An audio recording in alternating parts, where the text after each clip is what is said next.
Chapter 540. Qin Zhe felt that he might have offended this girl named Bai Fong. Not only was she glaring at him, but her face was also full of displeasure. It was just an ordinary joke.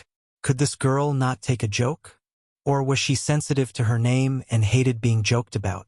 There were such people such as Chen Ergu, Li Erden, Du Ziding, Hao Nyobi, Lui Fa Rinpochen, especially the latter.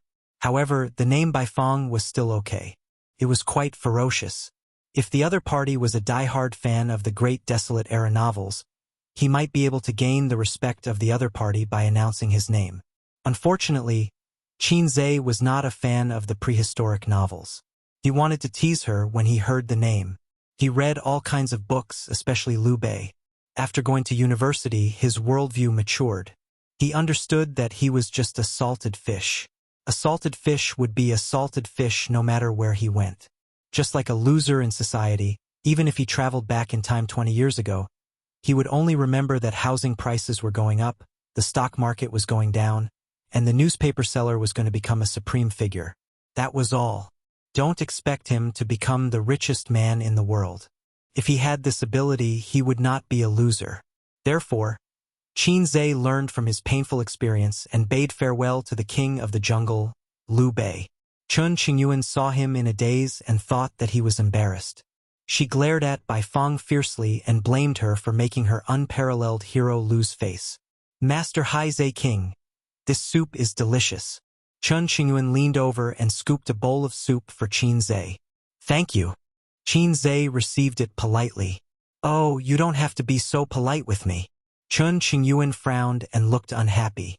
Qin Zhe was silent for a moment and frowned. Don't talk nonsense. Pour the wine. Chen Qingyuan immediately beamed with joy. She poured wine for Qin Zhe, picked up food, and sat obediently beside him like a beautiful wife. Qin Zhe was speechless. Suyu, I have found your successor. She's actually your long-lost sister, right? This scene inevitably made the boys and girls of the same age at the same table cry.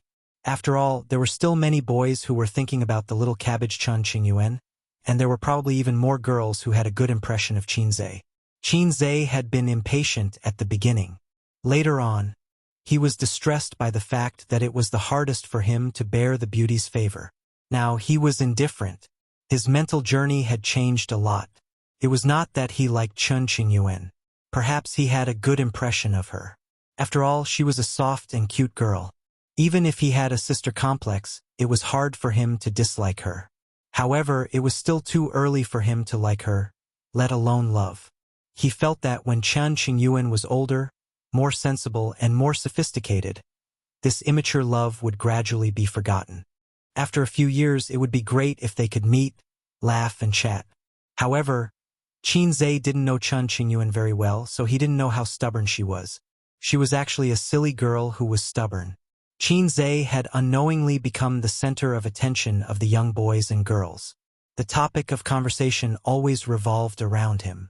The girls were curious about this and that, inadvertently bringing up the topic of conversation about him or bringing up all kinds of troubles. Then, they blinked their eyes and asked Qin Zhe what they should do. For example, people don't want to fall in love, but there are many boys chasing them. Qin Zhe, you men are so annoying. Qin Zhe said, No, we men don't hate you. We men just have a desire for knowledge and like to explore the depths of people. Another example. Qin Gu, you write songs so fast. It's amazing. People admire you so much.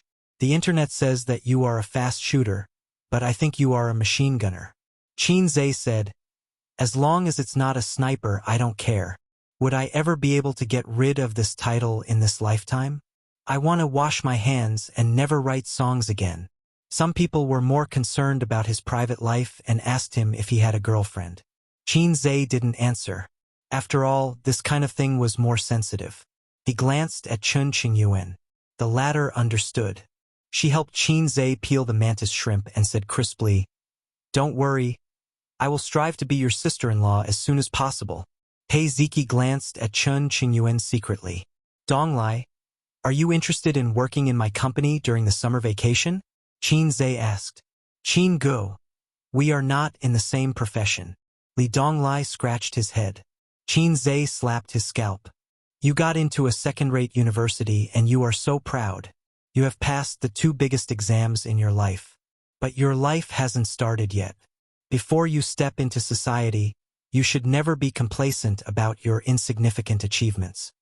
Facing Qinzai's nagging, Li Donglai didn't dare to be impatient. First, he respected Qinzai. Second, he was afraid that Qinzai would slap him to death. Li Donglai smiled and said, "Yes, yes, yes. Study hard. I want to go to college every day. I will remember your teachings, Qin Gu." Qinzai didn't know whether to laugh or cry. He didn't expect that Li Donglai would remember the flirtatious words he said occasionally when he was chatting with others. In the future, he had to try to control himself in front of his students and not talk flirtatiously. Otherwise, when they met in the future, it would be a big scandal. One flirtatious words, and the other flirtatious words. Qinzai drank and ate under the service of Chen Qingyuan. He chatted with the teenagers who were 5 or 6 years younger than him. They got along quite well, except for the big boss named Bai Fong, who didn't like to talk to him. Occasionally, he would talk to him, but it was to secretly stab him with a few words. Qinzai was puzzled. What's the meaning of this? We don't have any enmity, and we don't have any grudges. Why are you always at odds with me? Pei Ziki said, "Sister Bai, help me turn the soybean-stewed pig trotters over. I will get a bowl." Bai Fong turned the dishes and said, "There are no more pig trotters. There are only soybeans." Pei Ziki said, "Soybeans are delicious too. They are especially fragrant when stewed." Suddenly, she stuck out her tongue and laughed. "It's just that it's easy to fart when you eat too much." Bai Fong heard and laughed. "You guys fart when you eat too much. I don't. I just burp." What it meant was, "I am a little fairy. I don't fart." Qin Bao Bao often said, "I am a little fairy. I don't fart. I am a little fairy. I don't have I shit. I am a little fairy.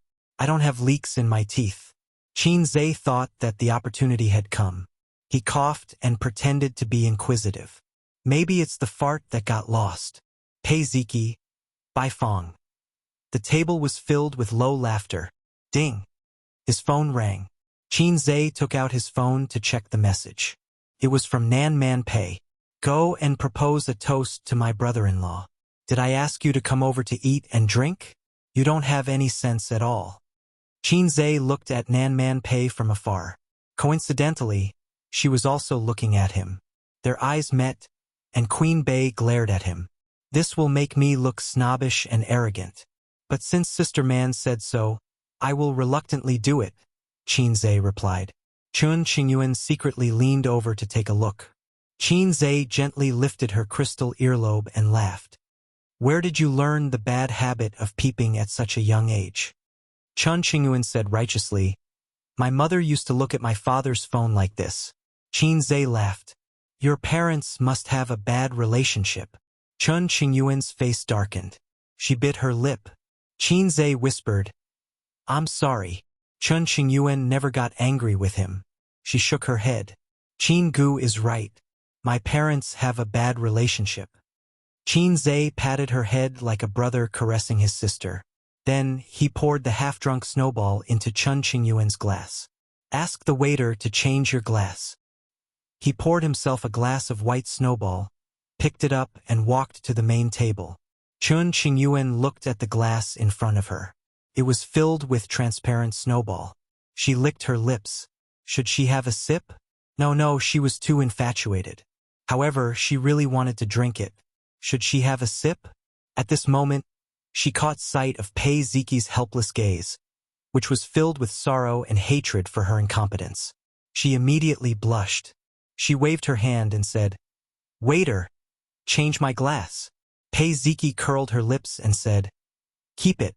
Secretly put it in your thermos. Quick, when no one is looking." Chen Qingyuan's face turned redder.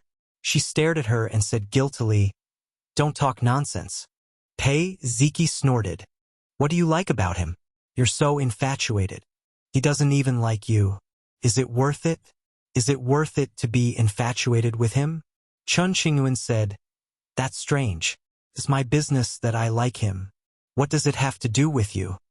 Pei Ziki said, I'm doing this for your own good. Don't bite the hand that feeds you. Chun Qingyuan rolled her eyes. Stop it. I'm not your only best friend.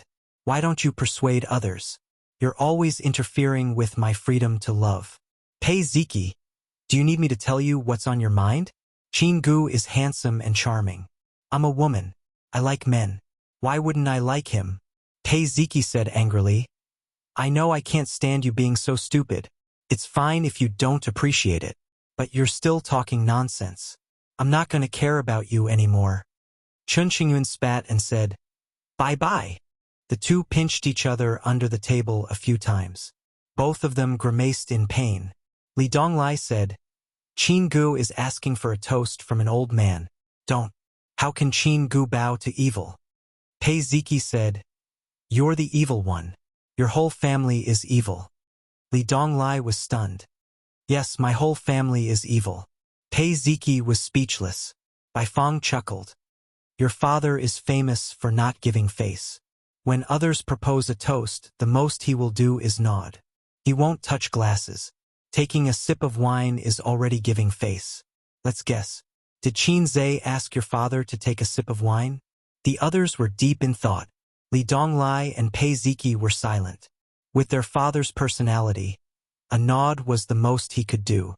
On the other side, Qin Zhe walked to the main table with a wine glass. His actions attracted the attention of many people.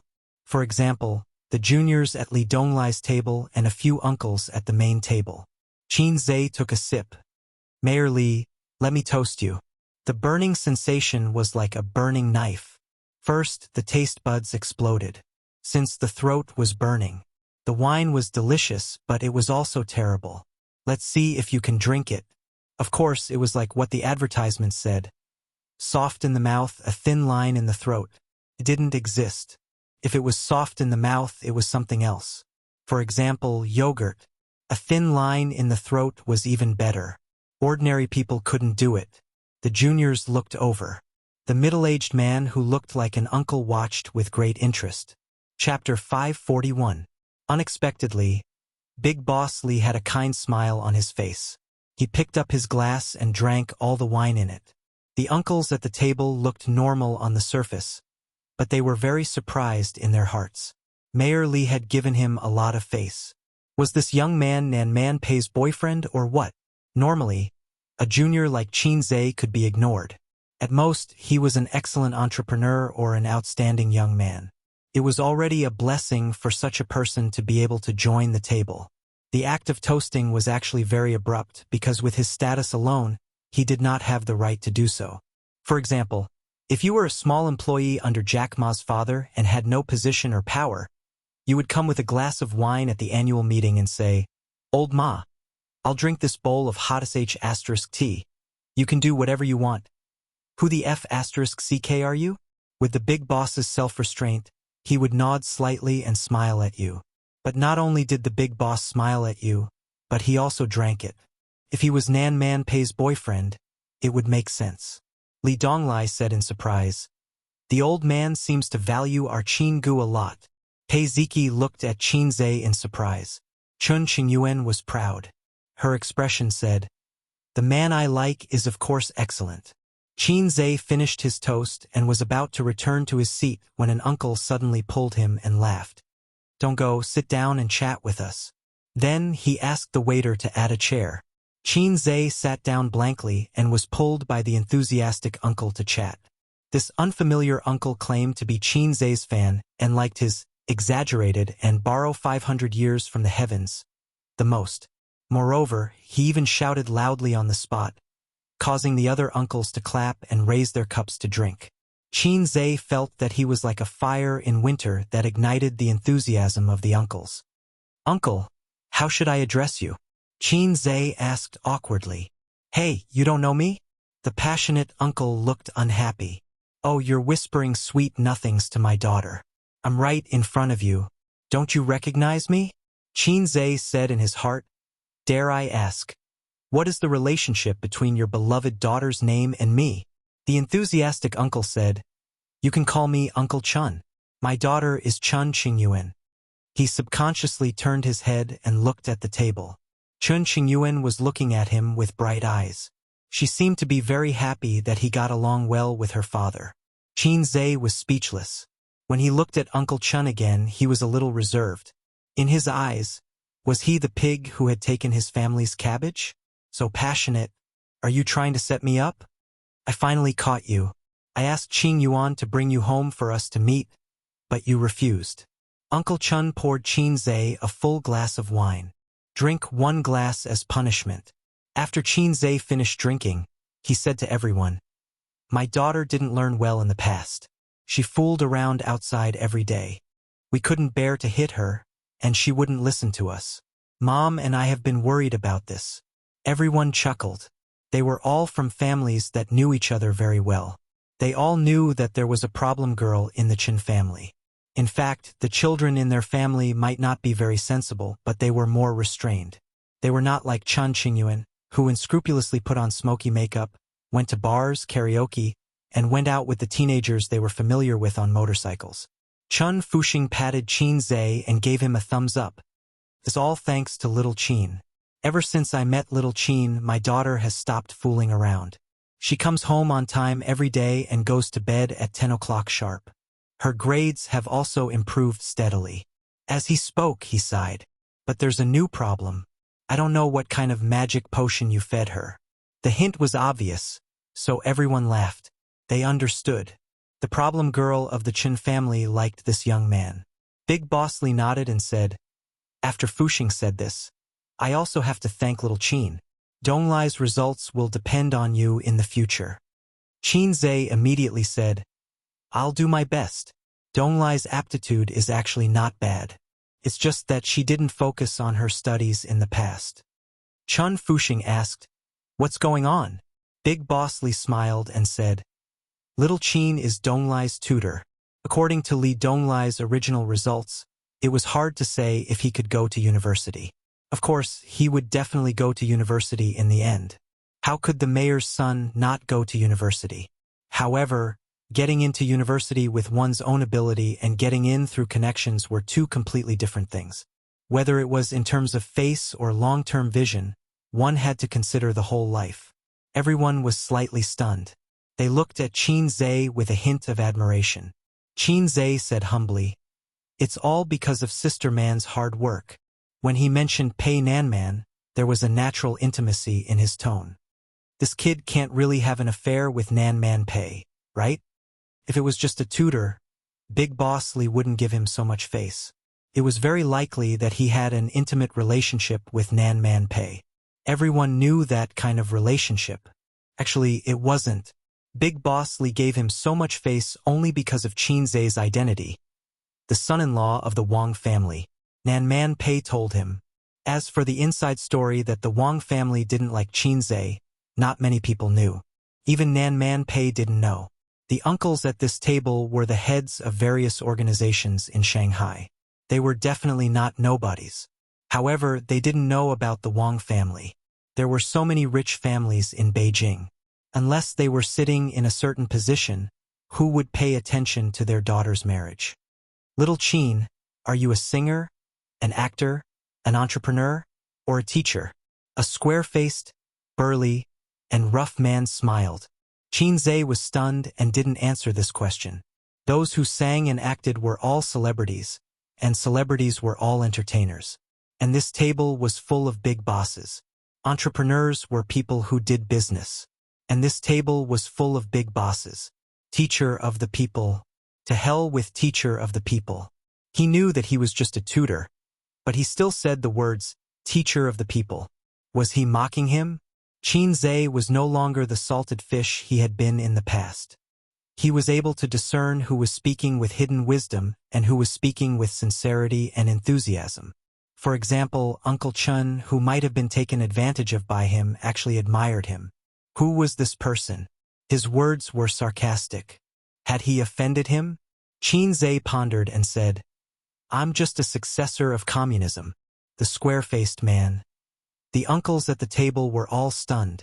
Such an answer was very intelligent. The square-faced man smiled insincerely. Little Qin is quite humorous. You're very good at joking. Zhe looked at Big Boss Li in shock and said, Uncle Li, so the country has been joking with us?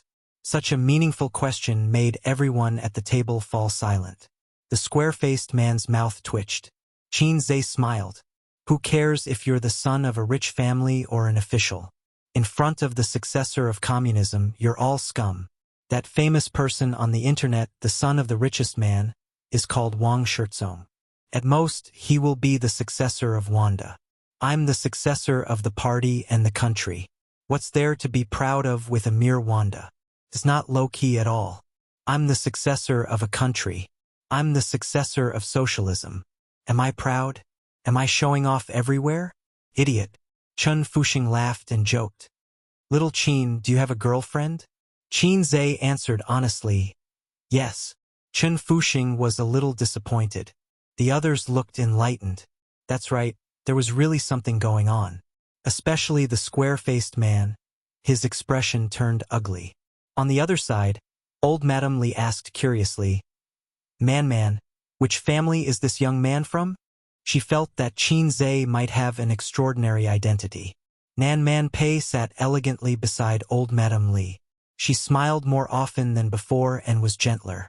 She had restrained her cold and domineering manner. He's my business partner. He runs a few companies.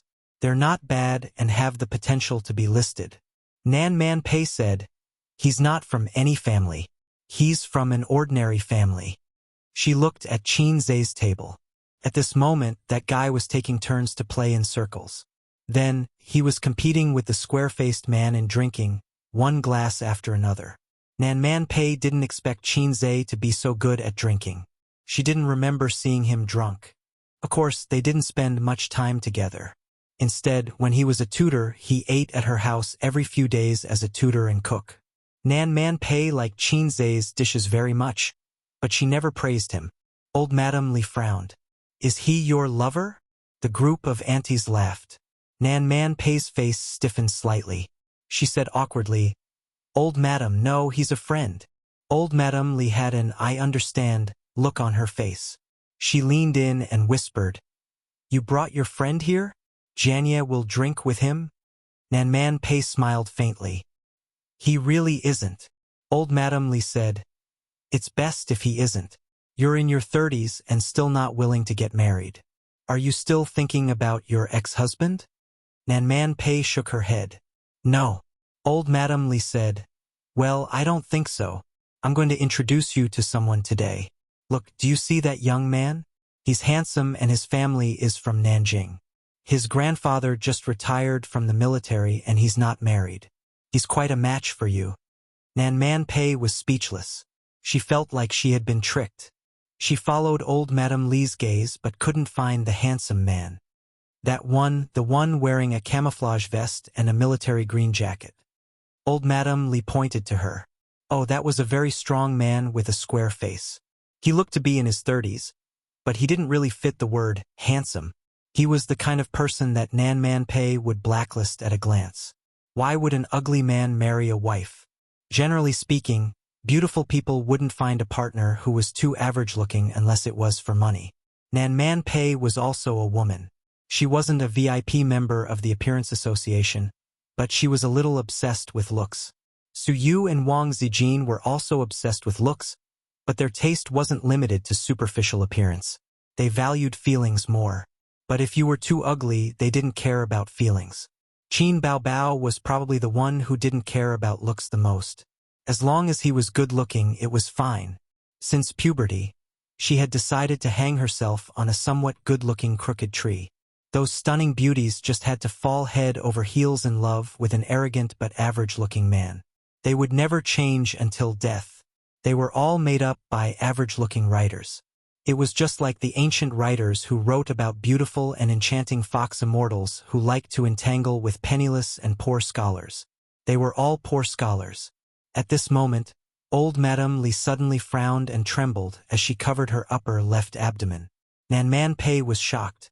What's wrong? Old Madame Li showed a pained expression. It hurts a little. Man, help me. Man Pei was shocked and said, You're sick again? I'll call the doctor right away. Then, She shouted at the flustered woman. "Why are you sitting there like a fool? Call your husband over. How old are you? Don't you know how to behave?" Chapter 542. Qin Zhe was chatting with Chen Qingyuan's father. Chen Fuxing was actually a little mischievous.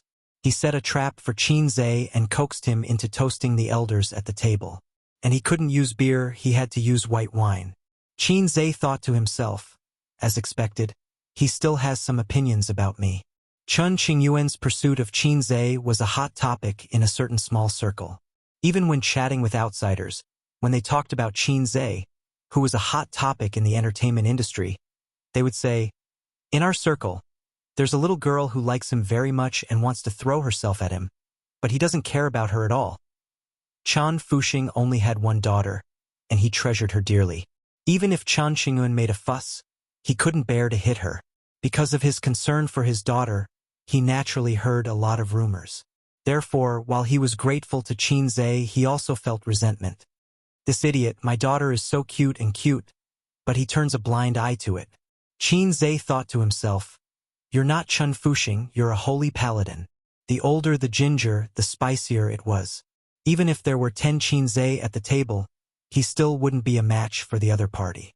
He had no choice but to beat them one by one. Starting from Big Boss Li and a big fat uncle. The fat uncle praised, "Little Qin, you're good at drinking. You're comparable to me in the past. I like young people like you who can drink and are forthright. I'll drink too." He drank half a glass of white wine and let out a long breath. "I'm old, and my alcohol tolerance isn't as good as before. When I was in Shenzhen, I could drink 8 ounces per person." This was a very talkative uncle. Qin Zhe thought to himself, "Uncle used to drink a lot of Cantonese. I'm impressed." He drank another mouthful. Everyone cheered, and the scene was very lively. When the circle hit the square-faced guy, he reached out and pressed the rim of the glass.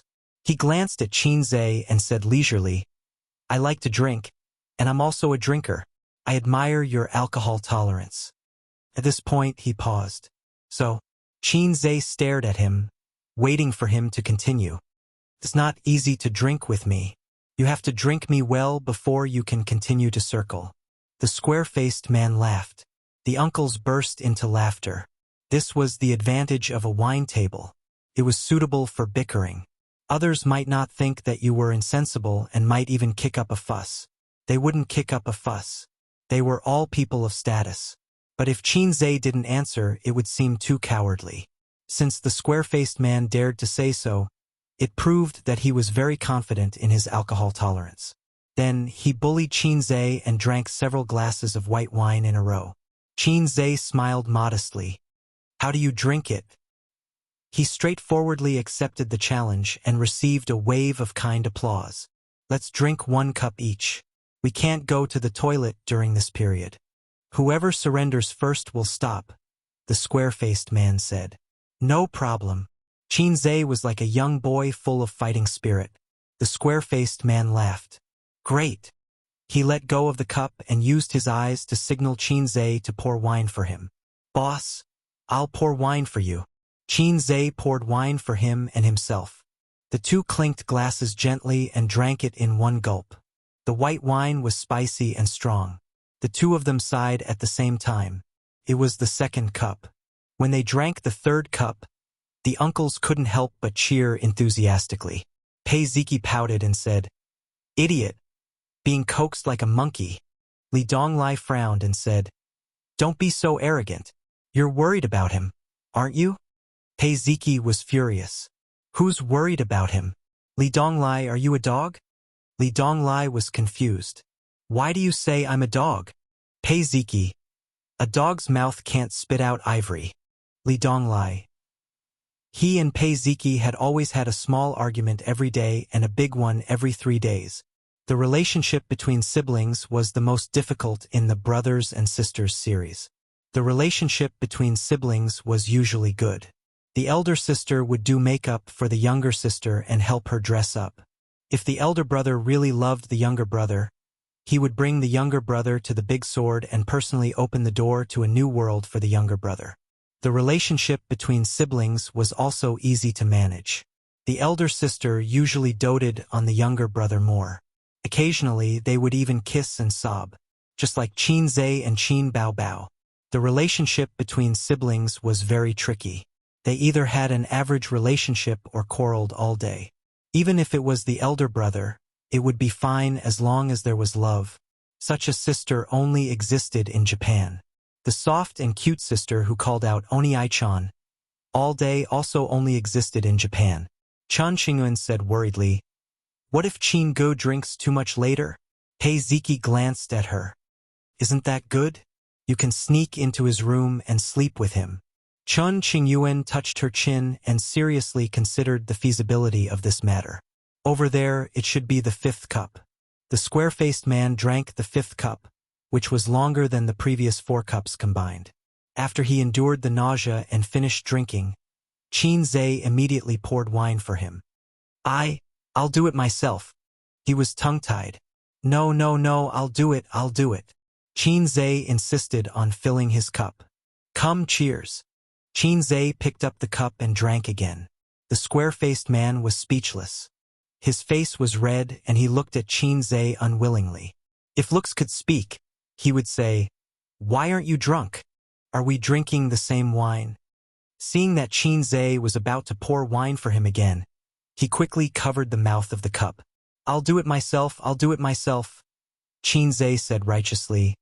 "No, I have to do it." The square-faced man said, "You don't have to be so polite."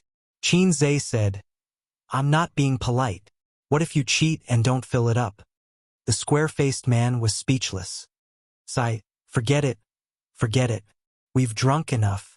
Someone advised. That's at least half a kilo, right? Someone mumbled. At this point, they were all shocked. Everyone was an experienced drinker. The number of banquets they had drunk together was enough to circle the earth. They had never seen someone who could drink so much. From the beginning until now, he had drunk 1 cup after another. There were more than 10 cups, and all of them were full.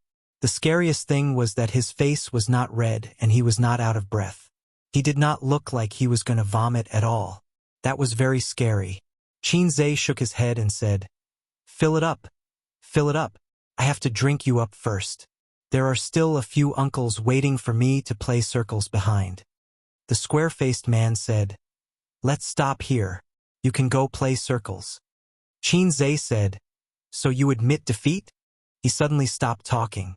Qin Zhe said, Fill it up.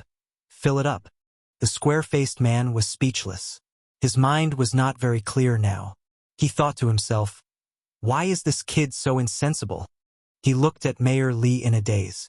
The mayor pretended to look at the scenery around him. Qin Zhe finished his 6th cup and looked at him provocatively. "Old Tai." Double tap 666. "Bah, hurry up and drink, Old Tai. We can still drink 1 cup after another. A weakling dares to provoke me? Don't you know that I'm the liver emperor? A real man should put his life on the line and drink directly." The square-faced man probably could not stand his provocative gaze. This time he became a man and drank directly. Then he rushed in the direction of the bathroom. Qin Zhe shouted behind him, "Come back and continue drinking." Chun Qingyun's father tugged at Qin Zhe's arm and said, "Why are you two fighting so fiercely?" Qin Zhe said in a low voice, "He competed with me first." Chun Fuxing said unhappily, "Even so, you can't be so stubborn. His family is a big boss in Nanjing. You should be more careful." Qin Zhe said, "Thank you, Uncle Chun. I'm not going to Nanjing to earn money. It has nothing to do with me. Also, I didn't offend him. Why did he stab me?" Chun Fuxing was stunned. Yeah, why did he pick a fight? This was a difficult question. Qin Zhe thought for a while. Maybe he's jealous of my good looks? Chun Fuxing was speechless.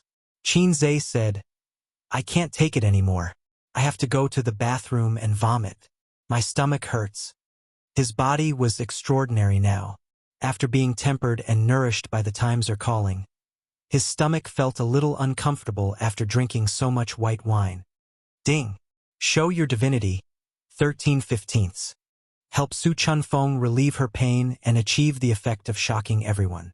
500 points will be rewarded for success. Points will be deducted for failure. Suddenly, the system's voice rang in his mind. Qinze?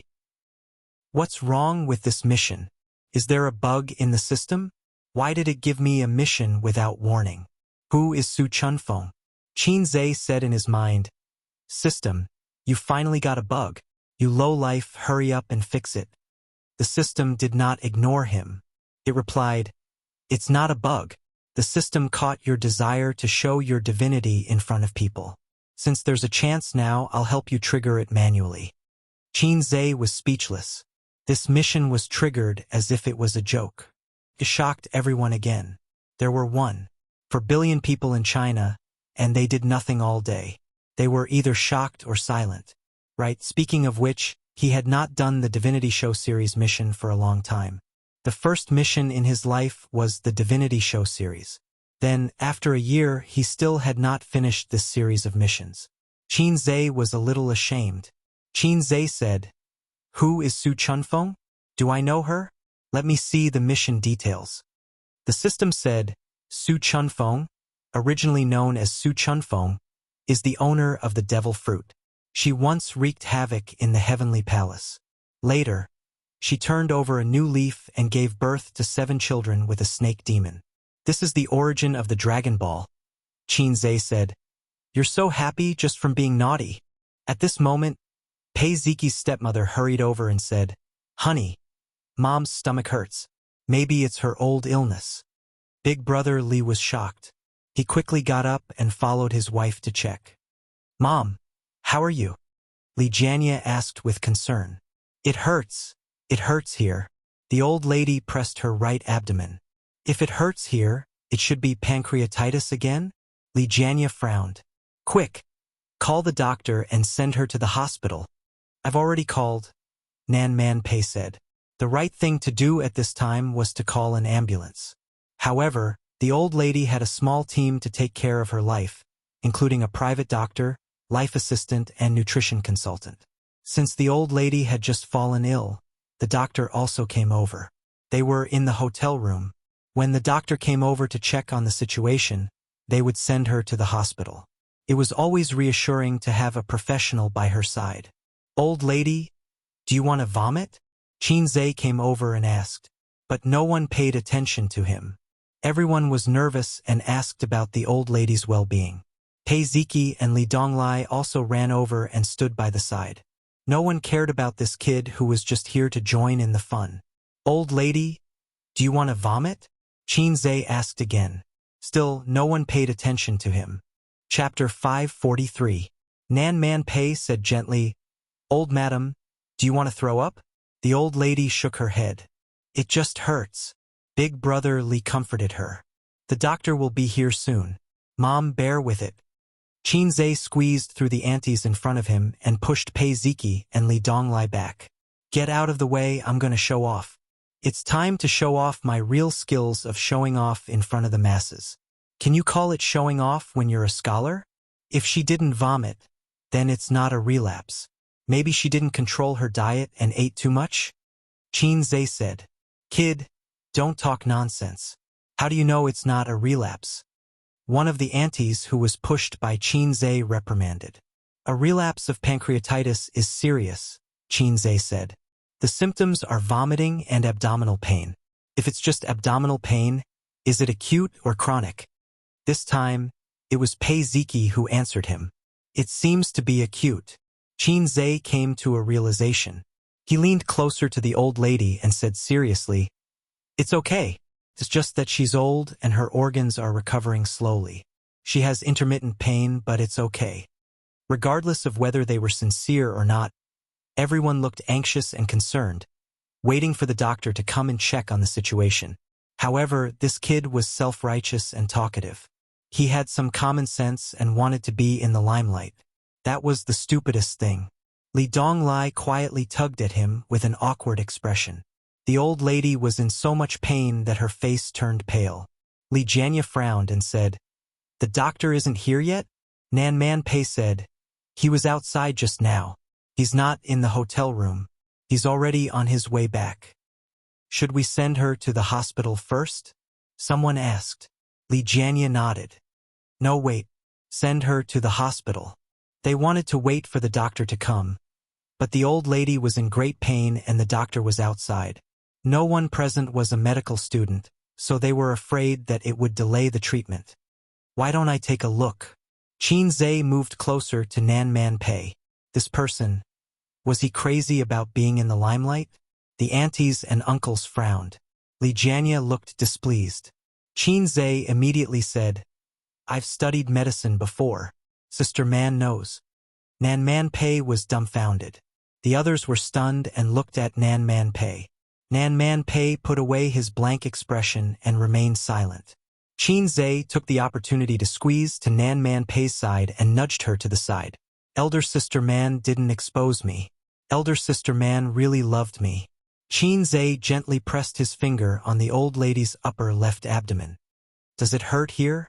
The old lady nodded. He moved his hand to the side of his waist and gently pressed for a moment. Does it still hurt? The pain on the old lady's face did not change.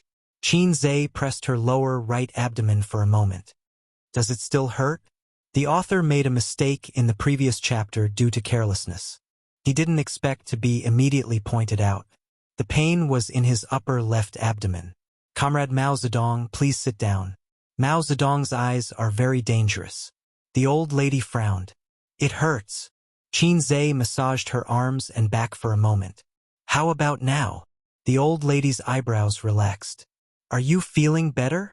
Qin Zhe replied with an "oh" and continued to massage various acupoints.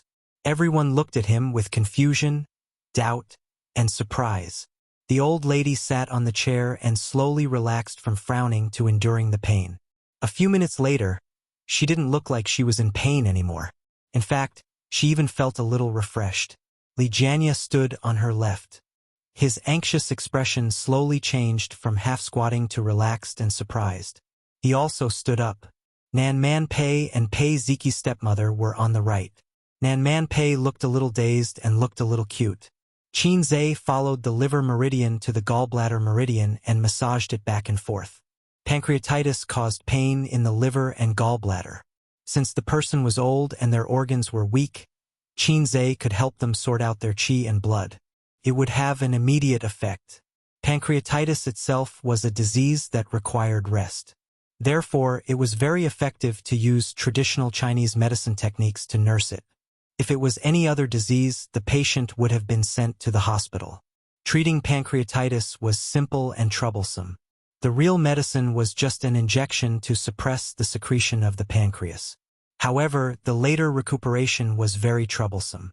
The patient couldn't eat or drink and had to rely on a drip to maintain nutrition. This disease was caused by eating. It was commonly known as the disease of the rich and the elderly. Pancreatitis would turn into pancreatic cancer, which was one of the most painful cancers known to medicine. Qin Zhe said, "Old lady, you have to be careful when you eat. You haven't recovered from your illness." The old lady said, "I didn't eat much. I followed the menu." Qin Zhe said, "Did you eat meat? You can't eat meat. You're old, so the recovery period is slower than young people." The old lady said, "I ate a little." Qin Zhe nodded. "That's why you're in pain. Eat porridge for a month."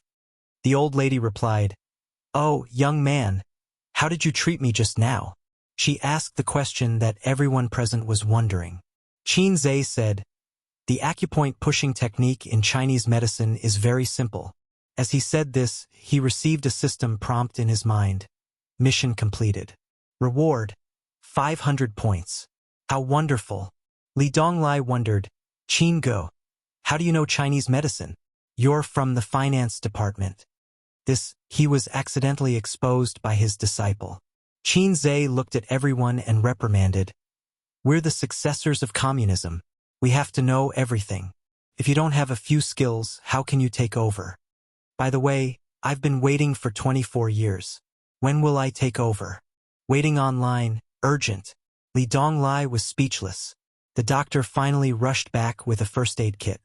He pushed the crowd aside and asked, "How is the old lady?" Seeing that the old lady was safe and sound, the doctor was stunned. He pushed the frame of his glasses up the bridge of his nose and looked at Li Jianya blankly. Li Jianya nodded slightly and said, "There was a sudden pain in the upper left abdomen just now, but it's fine now. Doctor, can you take another look?" The doctor was experienced. After hearing this, he knew what was going on. It's normal to have pain after recovering from pancreatitis, but if you don't recuperate well and have similar pain often, acute pancreatitis will worsen and become chronic. Everyone was relieved when they heard what the professional said. The doctor then briefly checked the old lady's body. There was nothing serious. He planned to stay and observe for a while to see if there would be any follow-up pain. Chun Fuxing laughed and pulled Qin Zhe to continue drinking. Li Jianya said, "Little Qin drank a lot. It's about time." There was a hint of friendliness in his tone. "By the way, why didn't Yihang come back?" Li Jianya asked. The middle-aged man said, "I'll go and take a look. He just wanted to go to the toilet." The doctor expressed his interest in Qin Zhe's Chinese medicine. He felt that he had met someone of the same kind, so he casually chatted with him. After realizing that he didn't know anything about Western medicine, he only talked about Chinese medicine. As expected of a private doctor, he was very knowledgeable and actually had a lot of knowledge about Chinese medicine. When Qin Zhe said that Chinese medicine relied on experience and took a long time to accumulate. Moreover, the background of the existence of Chinese medicine was an era when medical equipment was not developed. Therefore, it was inevitable that Chinese medicine would be overtaken by Western medicine. However, it was too much to say that Chinese medicine was a lie.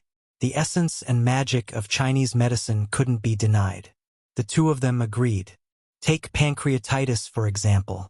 It was a terminal illness decades ago, but with the development of the medical industry, it can be cured.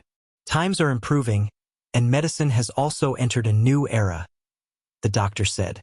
In the current medical industry, Chinese medicine and Western medicine have long been combined. However, serious diseases still have to be treated with Western medicine. For example, Chinese medicine can't do surgery, Qin Zhe said. They chatted happily. The doctor and Qin Zhe exchanged business cards. Orthopedics? Qin Zhe was stunned. The doctor's business card had many departments, and he was a well-rounded doctor. As a private doctor, you can't be limited to a single department. Otherwise, you won't be able to do well in this industry, the doctor said with a smile. I studied orthopedics in Germany and got a doctorate. Qin Zhe's small hand trembled. The doctor joked, "In the future, if you have a serious injury, you can come to me. I'll give you a 50% discount." Qin Zhe's small hand trembled again. He tore it off. He would tear the business card off later.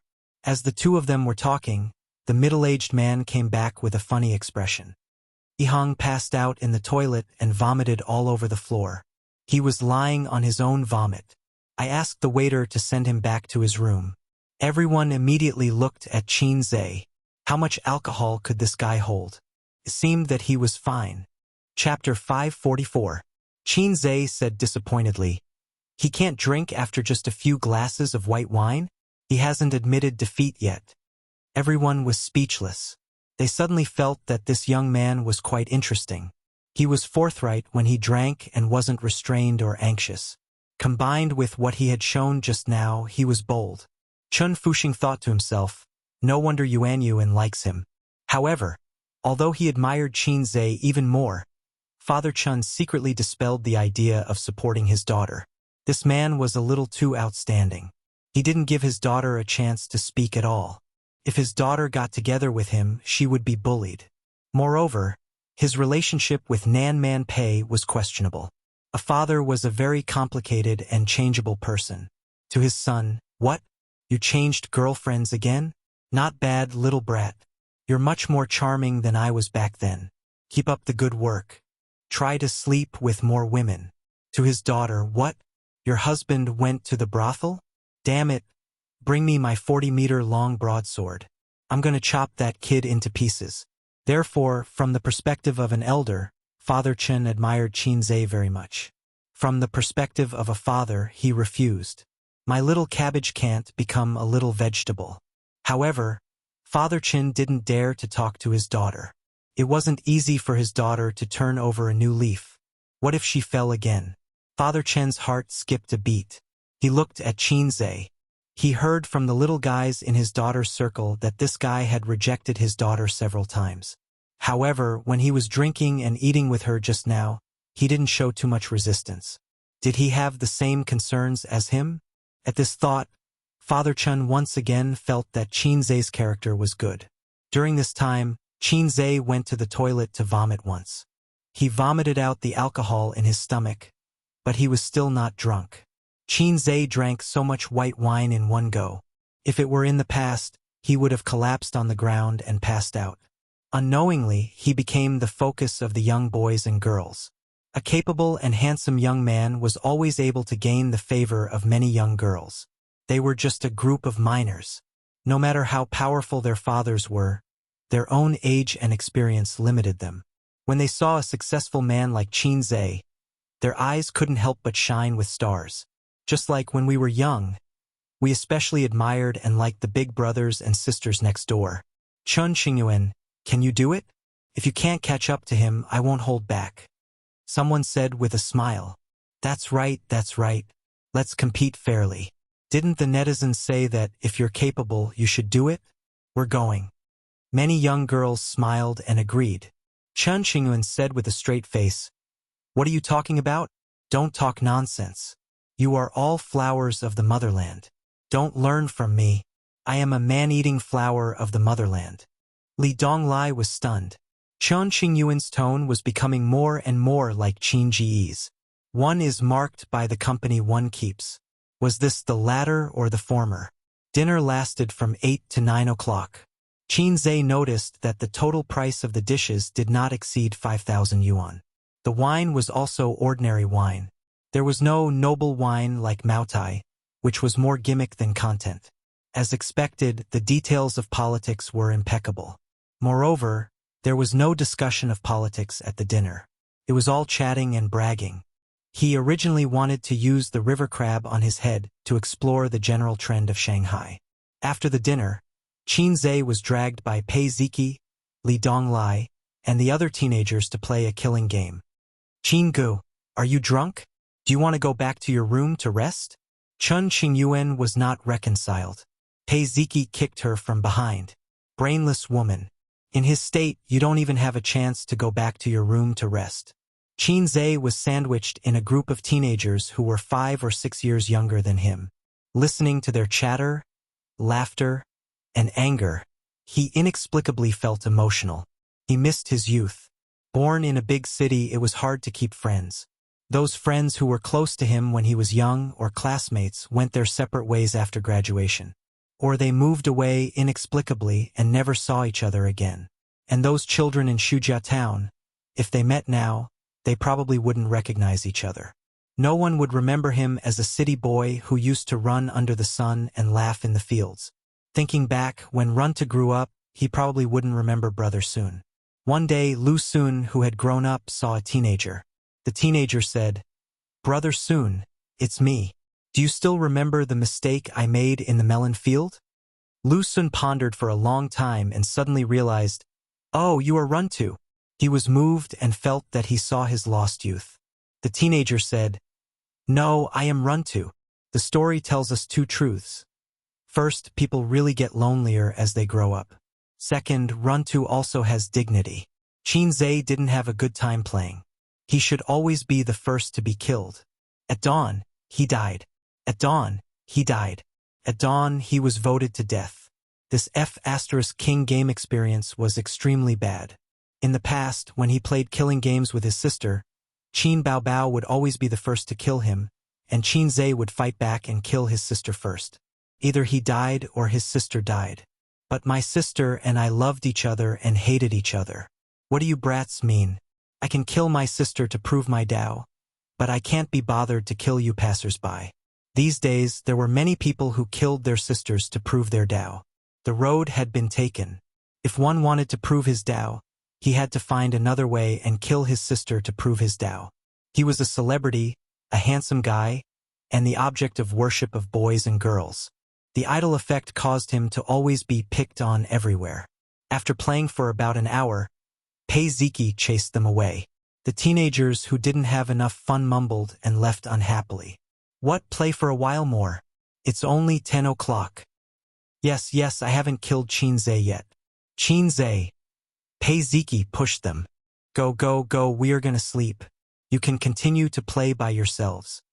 After chasing them away, Pei Ziki and Chen Qingyuan tacitly took out cards and said that they wanted to play double buckles. Qinze didn't really want to play. He drank so much white wine that his brain was a little dull. He wanted to rest. But Chen Qingyuan and Pei Ziki seemed to have made an agreement. They hugged his arms on both sides and refused to let him go. They said that they wanted to play cards and play money. They wanted to gamble all their belongings and rip him off. After all, they were outsiders. The way they asked for money was very subtle. Unlike his Ying monster, who said, "Brother, you are using your wife's money." Qinze, how about 100,000? Ying monster waved a knife over. Is your future wife only worth 100,000? Even Wang Zijin could only pinch her nose and accept it. 100,000 was too little. His sister always tried to squeeze him dry. Oh, she was squeezing his little treasury dry. Qinze had a lot of money at his disposal. Tens of billions. But the money he could spend was very little. The balance of his private bank card was controlled by his sister to within 1 million. Qinze, who pretended that he was very rich, smiled and said, "Up to you. How much you can win depends on your ability." The rules of fight the landlord were starting from 200 yuan. Extra points for bombs. Qinze and Li Donglai sat opposite each other. They were in one group.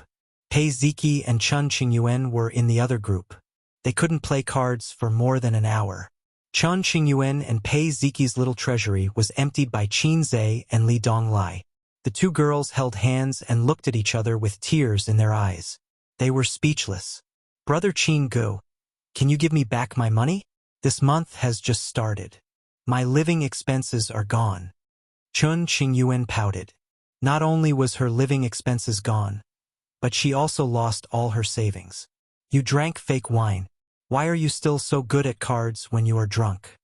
Pei Ziki complained tearfully. "Why?" Qinze muttered. "Maybe the two of you are slacking off on the path of evolution." Li Donglai couldn't help but burst out laughing. "Look at how much she likes you. How can you be so heartless?" Pei Ziki said. "I won't pay her back. Not in this lifetime," Qinze said. "You heartless thing. Qingyuan loves you so much." Pei Ziki said loudly. "Love?" The Queen of Balls was so scary.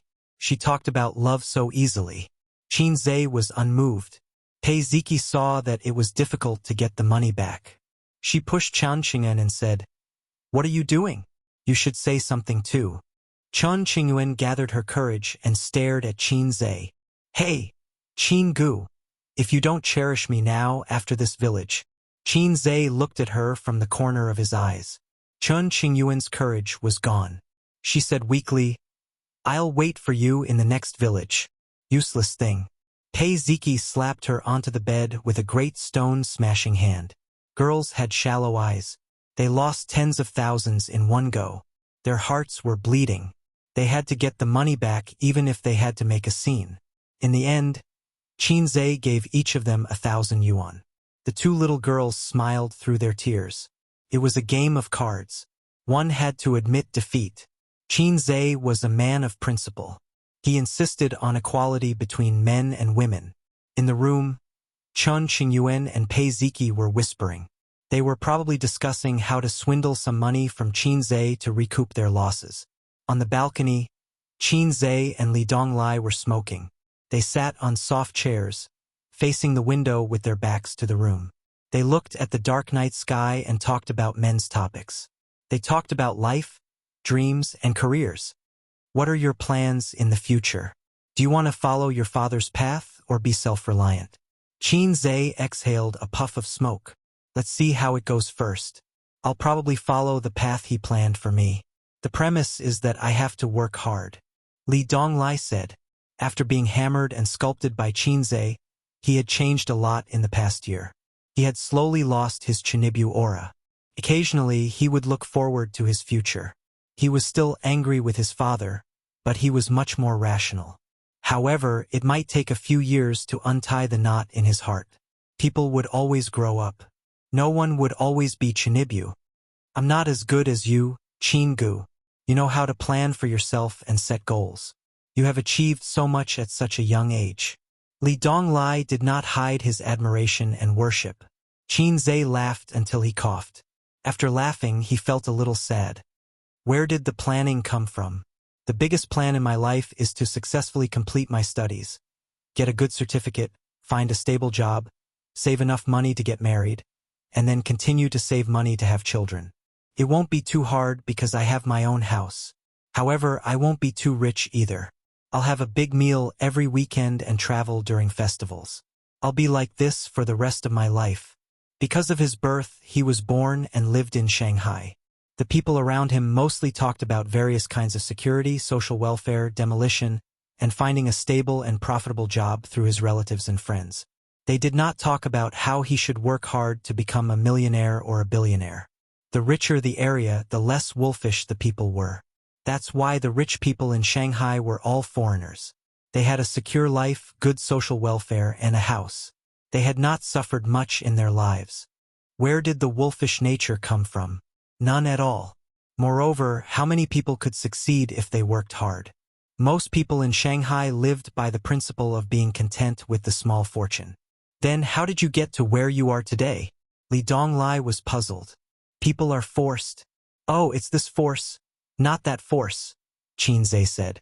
Li Donglai chuckled and said, I know, people are forced. At the same time, they have to work hard for it. Qinzhe was speechless. Comrade Mao Zedong, why are you so naughty? Li Donglai said again, Master, have you found the one who will work hard for you for your whole life? Qinzhe said in annoyance, You talk too much. Li Donglai egged him on and said, The one inside is really not bad. She's pretty and smart, but she's also quite stupid. In the future, you can have a wife outside, but at home, you can have a wife. Qinzhe sighed sadly. I might not be able to have a stupid woman in my life. Li Donglai obviously did not understand why he sighed. Or perhaps he misunderstood. He said sympathetically, I know. What's so good about a girl? She doesn't understand romance. She's not as charming as the big sisters. Qingo, I understand your taste, but I don't understand why a girl's first boyfriend can take everything away from her so easily. It's the same for the second and third boyfriend. But the man who marries her has to buy a house and give a betrothal gift? Qinzhe said in annoyance. Don't read the messy things on the internet. That's not how marriage is calculated. Li Donglai straightened his neck and said, But I think it's quite reasonable. Of course you think it's reasonable. It's because you haven't had a F*king girlfriend before. You won't think so after you've had a few girlfriends. Facing his disciples' misunderstanding, Qinzhe felt that it was necessary to enlighten him, lest this guy become cynical. Love doesn't care about the past. Li Donglai would definitely not understand such an answer. It would be useless to say anything. This was the difference between having sex for a period of time and having sex for a lifetime. Such an answer was too vulgar and not conducive to his master's image. Qinzhe pondered for a moment and said, Facts have proven the importance of work experience. Li Donglai. After they finished smoking, Li Donglai put out the cigarette but in the ashtray and suddenly asked a question that surprised Qinzhe. Master, what do you think of my aunt? Huh? Was the next sentence going to be my aunt's husband? Qinzhe answered truthfully, Your aunt is very good. She's beautiful, has a good figure, and is very feminine. It's just that she's a little old. If he answered this question from a rational point of view, his parents would definitely not agree to him marrying a 31-year-old woman. The age difference was too big. As soon as he finished speaking, Qinzhe felt a murderous aura coming at him. He was stunned and did not dare to look back. Li Donglai turned his head in a daze and trembled in fear. He stuttered, Aunt, Qinzhe. It was over. He was going to be drowned in the Huangpu River. Qinzhe felt that he was going to die if he talked about a woman's age at the most sensitive stage of her life. He looked at Li Donglai for help. Li Donglai himself was scared to death. He did not know when his aunt was standing behind him. He heard footsteps, but they all thought it was Pei Ziki or Chen Qingyuan. Even so, he did not give up on Qin Gu. Li Donglai looked at Nan Man Pei, who was as calm as water, and then at Pei Ziki, who was gloating. He swallowed and said, "Old Master Qin was a respectable person when he was alive. You can leave after burning some incense." He meant that he wanted to stay. After all, there were more people and Qin Zhe could still be saved. Pei Ziki looked back at her brother and thought of the despair of emptying her little treasury. She sneered, "Old Master Qin was a respectable person when he was alive. You can leave after spitting." Li Donglai, Qin Zhe. Chapter 545. What an ungrateful woman. She was so young, but she had a heart as venomous as snakes and scorpions. Qin Zhe turned his head with difficulty and looked at Pei Ziki. "Please return my 1,000 yuan. Bastard." He was looking at Pei Nanman.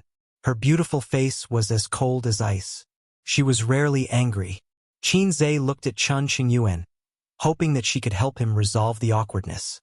Chen Qingyuan glanced at Nan Man Pei. She was scared to death. Her eyes darted around and she stammered, "Qin Gu, I'm so sleepy. I'm going back to my room to sleep. I'll play with you tomorrow." Qin Zhe was speechless.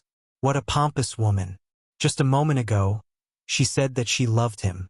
Love after Eggy was indeed cheap. Old Master Qin was a respectable man when he was alive. Why didn't anyone save him?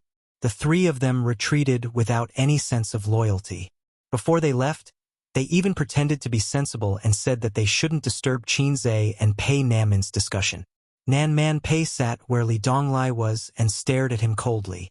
Qin Zhe felt like he was sitting on pins and needles. He was not afraid that Nan Man Pei would beat him up. He was just embarrassed that he was caught gossiping behind someone's back. "Sister Man, it's so late.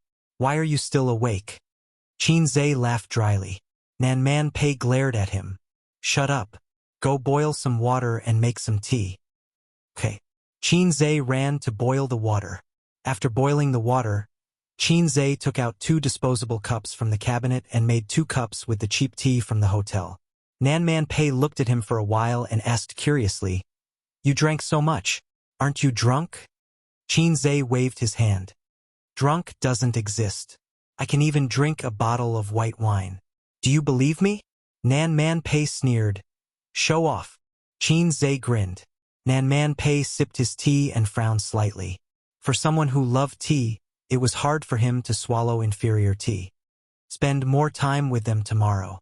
Remember to perform well during the meal.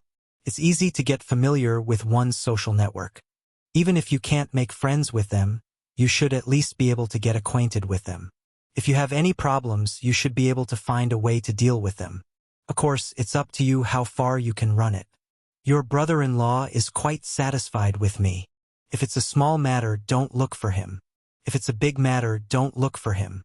What's the use of you befriending my brother-in-law?" Nan Man Pei snapped. What he said made sense. They couldn't possibly go to him every time they encountered some trivial matters. After all, he was a big shot who dealt with thousands of things every day. Therefore, Nan Man Pei's intention was to make friends with people who were powerful but not so prominent. "Chen Qingyuan's father is quite fond of me," Qin Zhe said. "Do you really want to be his son-in-law?" Nan Man Pei had a half-smile on her face. "Of course not. I'm a loyal person." Qin Zhe finished speaking and saw Nan Man Pei's hand tighten around the cup. The disposable cup was deformed by her grip. He quickly corrected himself. "Third class. It wouldn't be fun if she splashed hot water on him. His somewhat handsome face would be ruined." He really didn't have the right to say the word third class in front of Nan Man Pei. Nan Man Pei was stunned at first. Then, with a strange expression, she raised her eyebrows and said, "Third class." She remembered that except for a nominal girlfriend, Wang Zijin, and a real girlfriend, Suyu, Qin Zhe had no ambiguous relationship with that woman. Although she and Qin Zhe didn't have much interaction in life, she was confident that she still knew and was familiar with Qin Zhe because Suyu would tell her everything. She was so detailed that she complained to her that Qin Zhe's needs were getting stronger and stronger. She couldn't handle it alone. She would say this kind of thing. Then why was it third class? Nan Man Pei thought about it and realized that something was wrong. If Qin Zhe had a special intersection with any woman in his life, she might be one of them. She seemed to have shares in all the industries under the name of the little red guy. He also helped her to fight against her ex-husband. So, has this guy been coveting me? Otherwise, why did the little red guy's face change slightly? Nan Man Pei's face darkened. She wanted to curse him 1,000 times in her heart. Qin Zhe's face changed slightly. He felt that he had said something wrong. In a moment of carelessness, he had included the wailing monster at home. It was a technical mistake. Just kidding. I don't like second class. I prefer third class. Qin Zhe casually said, if you can't win the third class, 3 lives, 3 days and 2 sleeps, 1 day and 3 days. Nan Man Pei was stunned. What do you mean by no more than 3? Qin Zhe, you can't win the third class. Maybe I drank too much and spoke too much. However, it's difficult to integrate into their small circle. Qin Zhe sighed with a serious face. I was inexplicably insulted by a guy today. The one who competed with you in drinking. Nan Man Pei smiled. Yes, fortunately, I have some skills. He couldn't beat me in drinking. Qin Zhe was proud. If he didn't have some skills, how could he be the successor of communism? Nan Man Pei showed a sly smile. That man is called Zhang Yihang, from Nanjing. The old lady was going to introduce him to me. He may think that we have something to do with each other, so he made things difficult for you. I didn't expect him to fall. It saved me a lot of trouble. Qin Zhe said angrily, that's it? Insulting me? Nan Man Pei took a sip of tea and said leisurely, isn't it enough? If a man hooked up with Suyu, would you insult him? Her family arranged a blind date for him. Although Suyu and he didn't know each other, would you insult him? Qin Zhe was speechless. Of course, I'll fight back. I'll kill him. Sister Man was really a woman with great wisdom. With a simple sentence, she stabilized the brainless supporting role in the mouth of countless haters. If someone hooked up with Suyu, Wang Zijin, Qin Baobao, and Qin Zhe would definitely insult them. If I met the host of the cheating system, then I may become a brainless supporting role.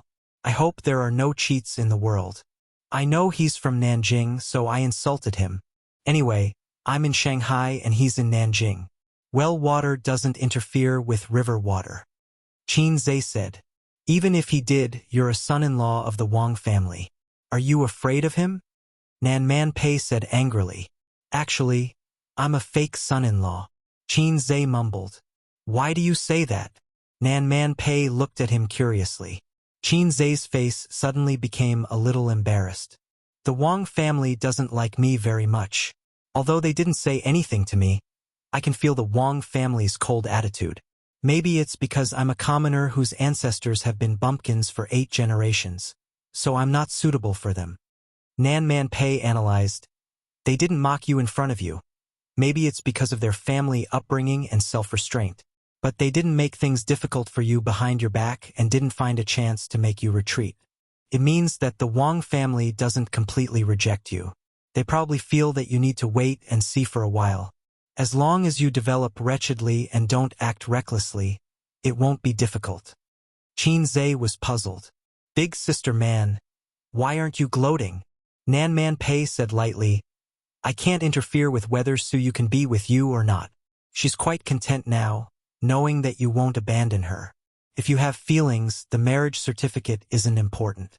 If you don't have feelings, the marriage certificate is just a decoration. I feel that you're better than my brother-in-law. Qin Zhe was silent. Nan Man Pei egged him on. Don't you want to hear about the Li family's gossip? Don't you want to know why Ziki and Donglai are so prejudiced against their father? Qin Zhe shook his head. Every family has its own difficulties. I'm too lazy to worry about other people's trivial matters. My own feelings are a mess. By the way, how's the acquisition of your VR equipment factory going? Nan Man Pei asked. Looking at his face, Nan Man Pei knew what was going on. Do you know that the industry is difficult? Do you have a feeling that you don't know where to start? Nan Man Pei said in a vengeful tone. Sure enough, you can't do anything without hair on your mouth. I wasted 100 million. Qinze was not convinced and retorted, I don't have hair on my mouth, but I have hair down there. I'm much older. Nan Man Pei raised her eyebrows and kicked him hard. I gave you face, didn't I? Nan Man Pei said coldly. Do I look like an old woman who's easy to bully? Qinze. Omega, winky face, flirtatious words are a disease that needs to be corrected. Qinze rubbed his calf and looked at Nan Man Pei's women's leather shoes. It hurt so damn much. He actually had a little plan in mind when he gave the task of acquiring the factory to his uncle. Or rather, a little scheme. As for what kind of scheme, he couldn't tell Nan Man Pei. Next door, in Li Donglai's room, Chun Qingyuan had just been summoned away by her father, leaving only the siblings in the room. Pei Ziki wore a pair of hot pants and sat cross-legged on the bed with her fair and tender legs. Li Donglai sat at the desk and smoked. Pei Ziki said angrily, Li Donglai, can you stop smoking? Li Donglai rolled his eyes. Why can't I smoke in my room? Auntie already said that smoking is fine as long as it's controlled. Besides, I'm already an adult, not a minor like you. It's fine even if I have a girlfriend, but you haven't even graduated from high school. How dare you have a boyfriend?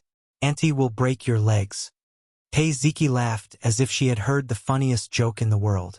You want a girlfriend, you dummy? Li Donglai was furious. Who are you calling a dummy? Do you believe that I'll beat you up?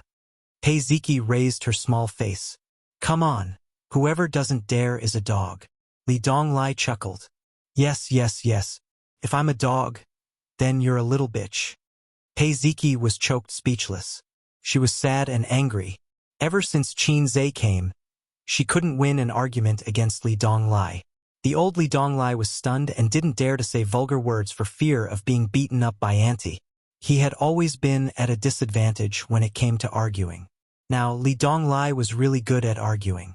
His words were like needles, and he didn't use any dirty words when scolding people. It was as if someone had opened the door to a new world for him. Pei Ziki jumped off the bed and kicked Li Donglai with her bare feet. Li Donglai let her kick him. At most, he just rolled his eyes. In this respect, he was more gentlemanly than Qinze. If it were Qinze, he wouldn't say a word. He would first hit his sister with the stone-smashing hand, and then ride her. Qin Bao Bao was like a plump mermaid, struggling under her brother's crotch. But her brother had the sea-stabilizing needle. No matter how hard she tried, she couldn't make any waves. Seeing that his sister's anger had subsided after kicking him, Li Donglai threw himself on the bed, muted the TV, pricked up his ears, and listened for a while. Then he ran to the balcony and looked next door with a puzzled face. Auntie didn't beat Qin Gu. She must have tolerated him for a long time. I once overheard her talking to Auntie Suyu on the phone. Auntie said, that guy is asking for a beating. I've tolerated him for a long time. If it weren't for your face, I would have beaten him to death. Pei Ziki was shocked. Qinze and Auntie Suyu. Chapter 546. You don't know? Li Donglai laughed and said, look at your long hair and short knowledge, my silly sister. Pei Ziki gritted her teeth and said, you say it clearly. She also tolerated Li Donglai for a long time. He said a few words and then he would be eccentric, or there were hidden needles in his words, or his mouth was flowery. People couldn't help but want to beat him. It was all learned from Qinze, Pei Ziki secretly thought. The good-for-nothing Li Donglai trying to build himself into Qinze? Whether a boy or a girl, it was worth celebrating to meet a good role model in adolescence that was worth imitating and learning. Unfortunately, Pei Ziki felt that the way he imitated was a bit off.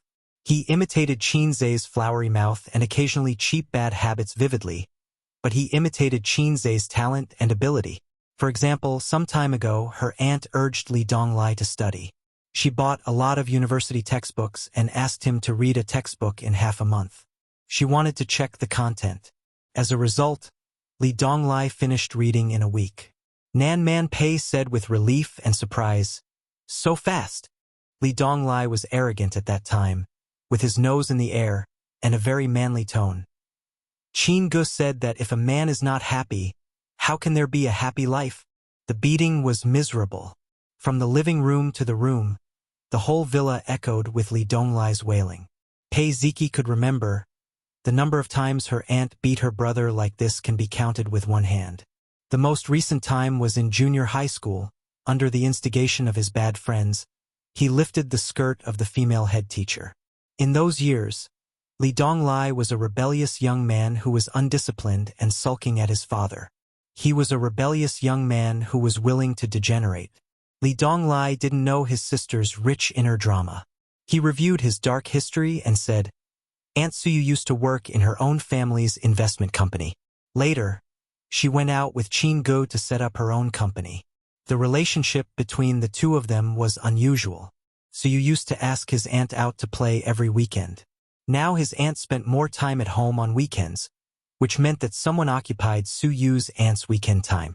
Coupled with Auntie's phone call, even a fool can figure it out. I've already told you that Qin Gu isn't interested in a silly girl like Chun Qingyuan. He's only interested in mature big sisters. Chun Qingyuan doesn't stand a chance. When she grows up to be a mature lady, Qin Gu might even have a child. Pei Ziki's expression kept changing. If Qin Zhe really got together with Suyu, then Chun Qingyuan would have no hope at all. Although Chun Qingyuan was very beautiful, Suyu was more delicate and mature. Even Pei Ziki was envious of her long legs. Moreover, Chun Qingyuan is just an ordinary high school student. Her studies are not bad. Suyu is an overseas returnee. She is a strong woman who manages a company. There is no comparison at all. Is Gigi. Auntie is soft-hearted? Li Donglai muttered. I still want to see Qin Gu get beaten up. Pei Ziki stared at him and curled her lips. Auntie can't beat Qin Zhe. No. Li Donglai looked at her in surprise. You don't know how good our auntie is. As the closest relatives, Li Donglai and Pei Ziki have heard about Nan Man Pei's background. Because that's also their mother's background, Nan Man Pei won't hide it. Li Donglai has seen Nan Man Pei's skills with his own eyes.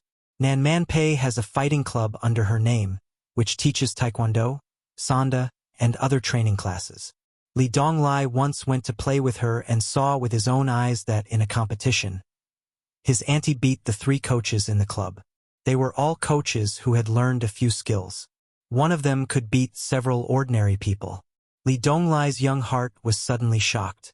He vowed to learn a lot of skills like his auntie, laugh proudly on campus, and be chivalrous. But his auntie didn't allow it. This was the reason why he had been beaten into submission by Qin Zhe. He wanted to learn a few skills from Qin Zhe. Qin Zhe did teach him a few skills.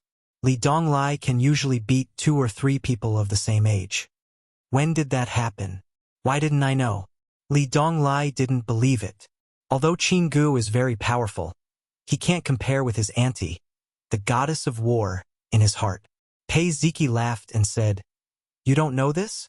My stupid brother, your knowledge is as short as your hair. Li Donglai. After Pei Ziki retorted, she said proudly, It was my birthday. You were drunk and unconscious, and Qin Zhe carried you back to your room. I asked him to go upstairs to help Auntie put away the clothes while I lay on the sofa and fell asleep. When Auntie came back, I went upstairs. Not long after, I heard banging sounds. I went upstairs to take a look. They were fighting fiercely. Auntie's skirt was torn apart, and he was wantonly humiliating her on the sofa. Wantonly humiliating her? Are you sure it's wantonly humiliating? Li Donglai was shocked. Of course. Pei Ziki recalled the scene that night and blushed slightly. She gestured with her hands. He pressed Auntie down on the sofa like this and even carried one of Auntie's legs. Auntie's skirt was torn and exposed. But Auntie couldn't beat him and could only endure his defilement. Defilement? Li Donglai. Degree, your rhetorical skills are really climax after climax. I saw Auntie being bullied, so I rushed up to help. I scratched and bit. Pei Ziki said hatefully. Auntie said it was a competition, but I think Qin Zhe took the opportunity to take advantage of Auntie. Otherwise, why would he carry Auntie's leg?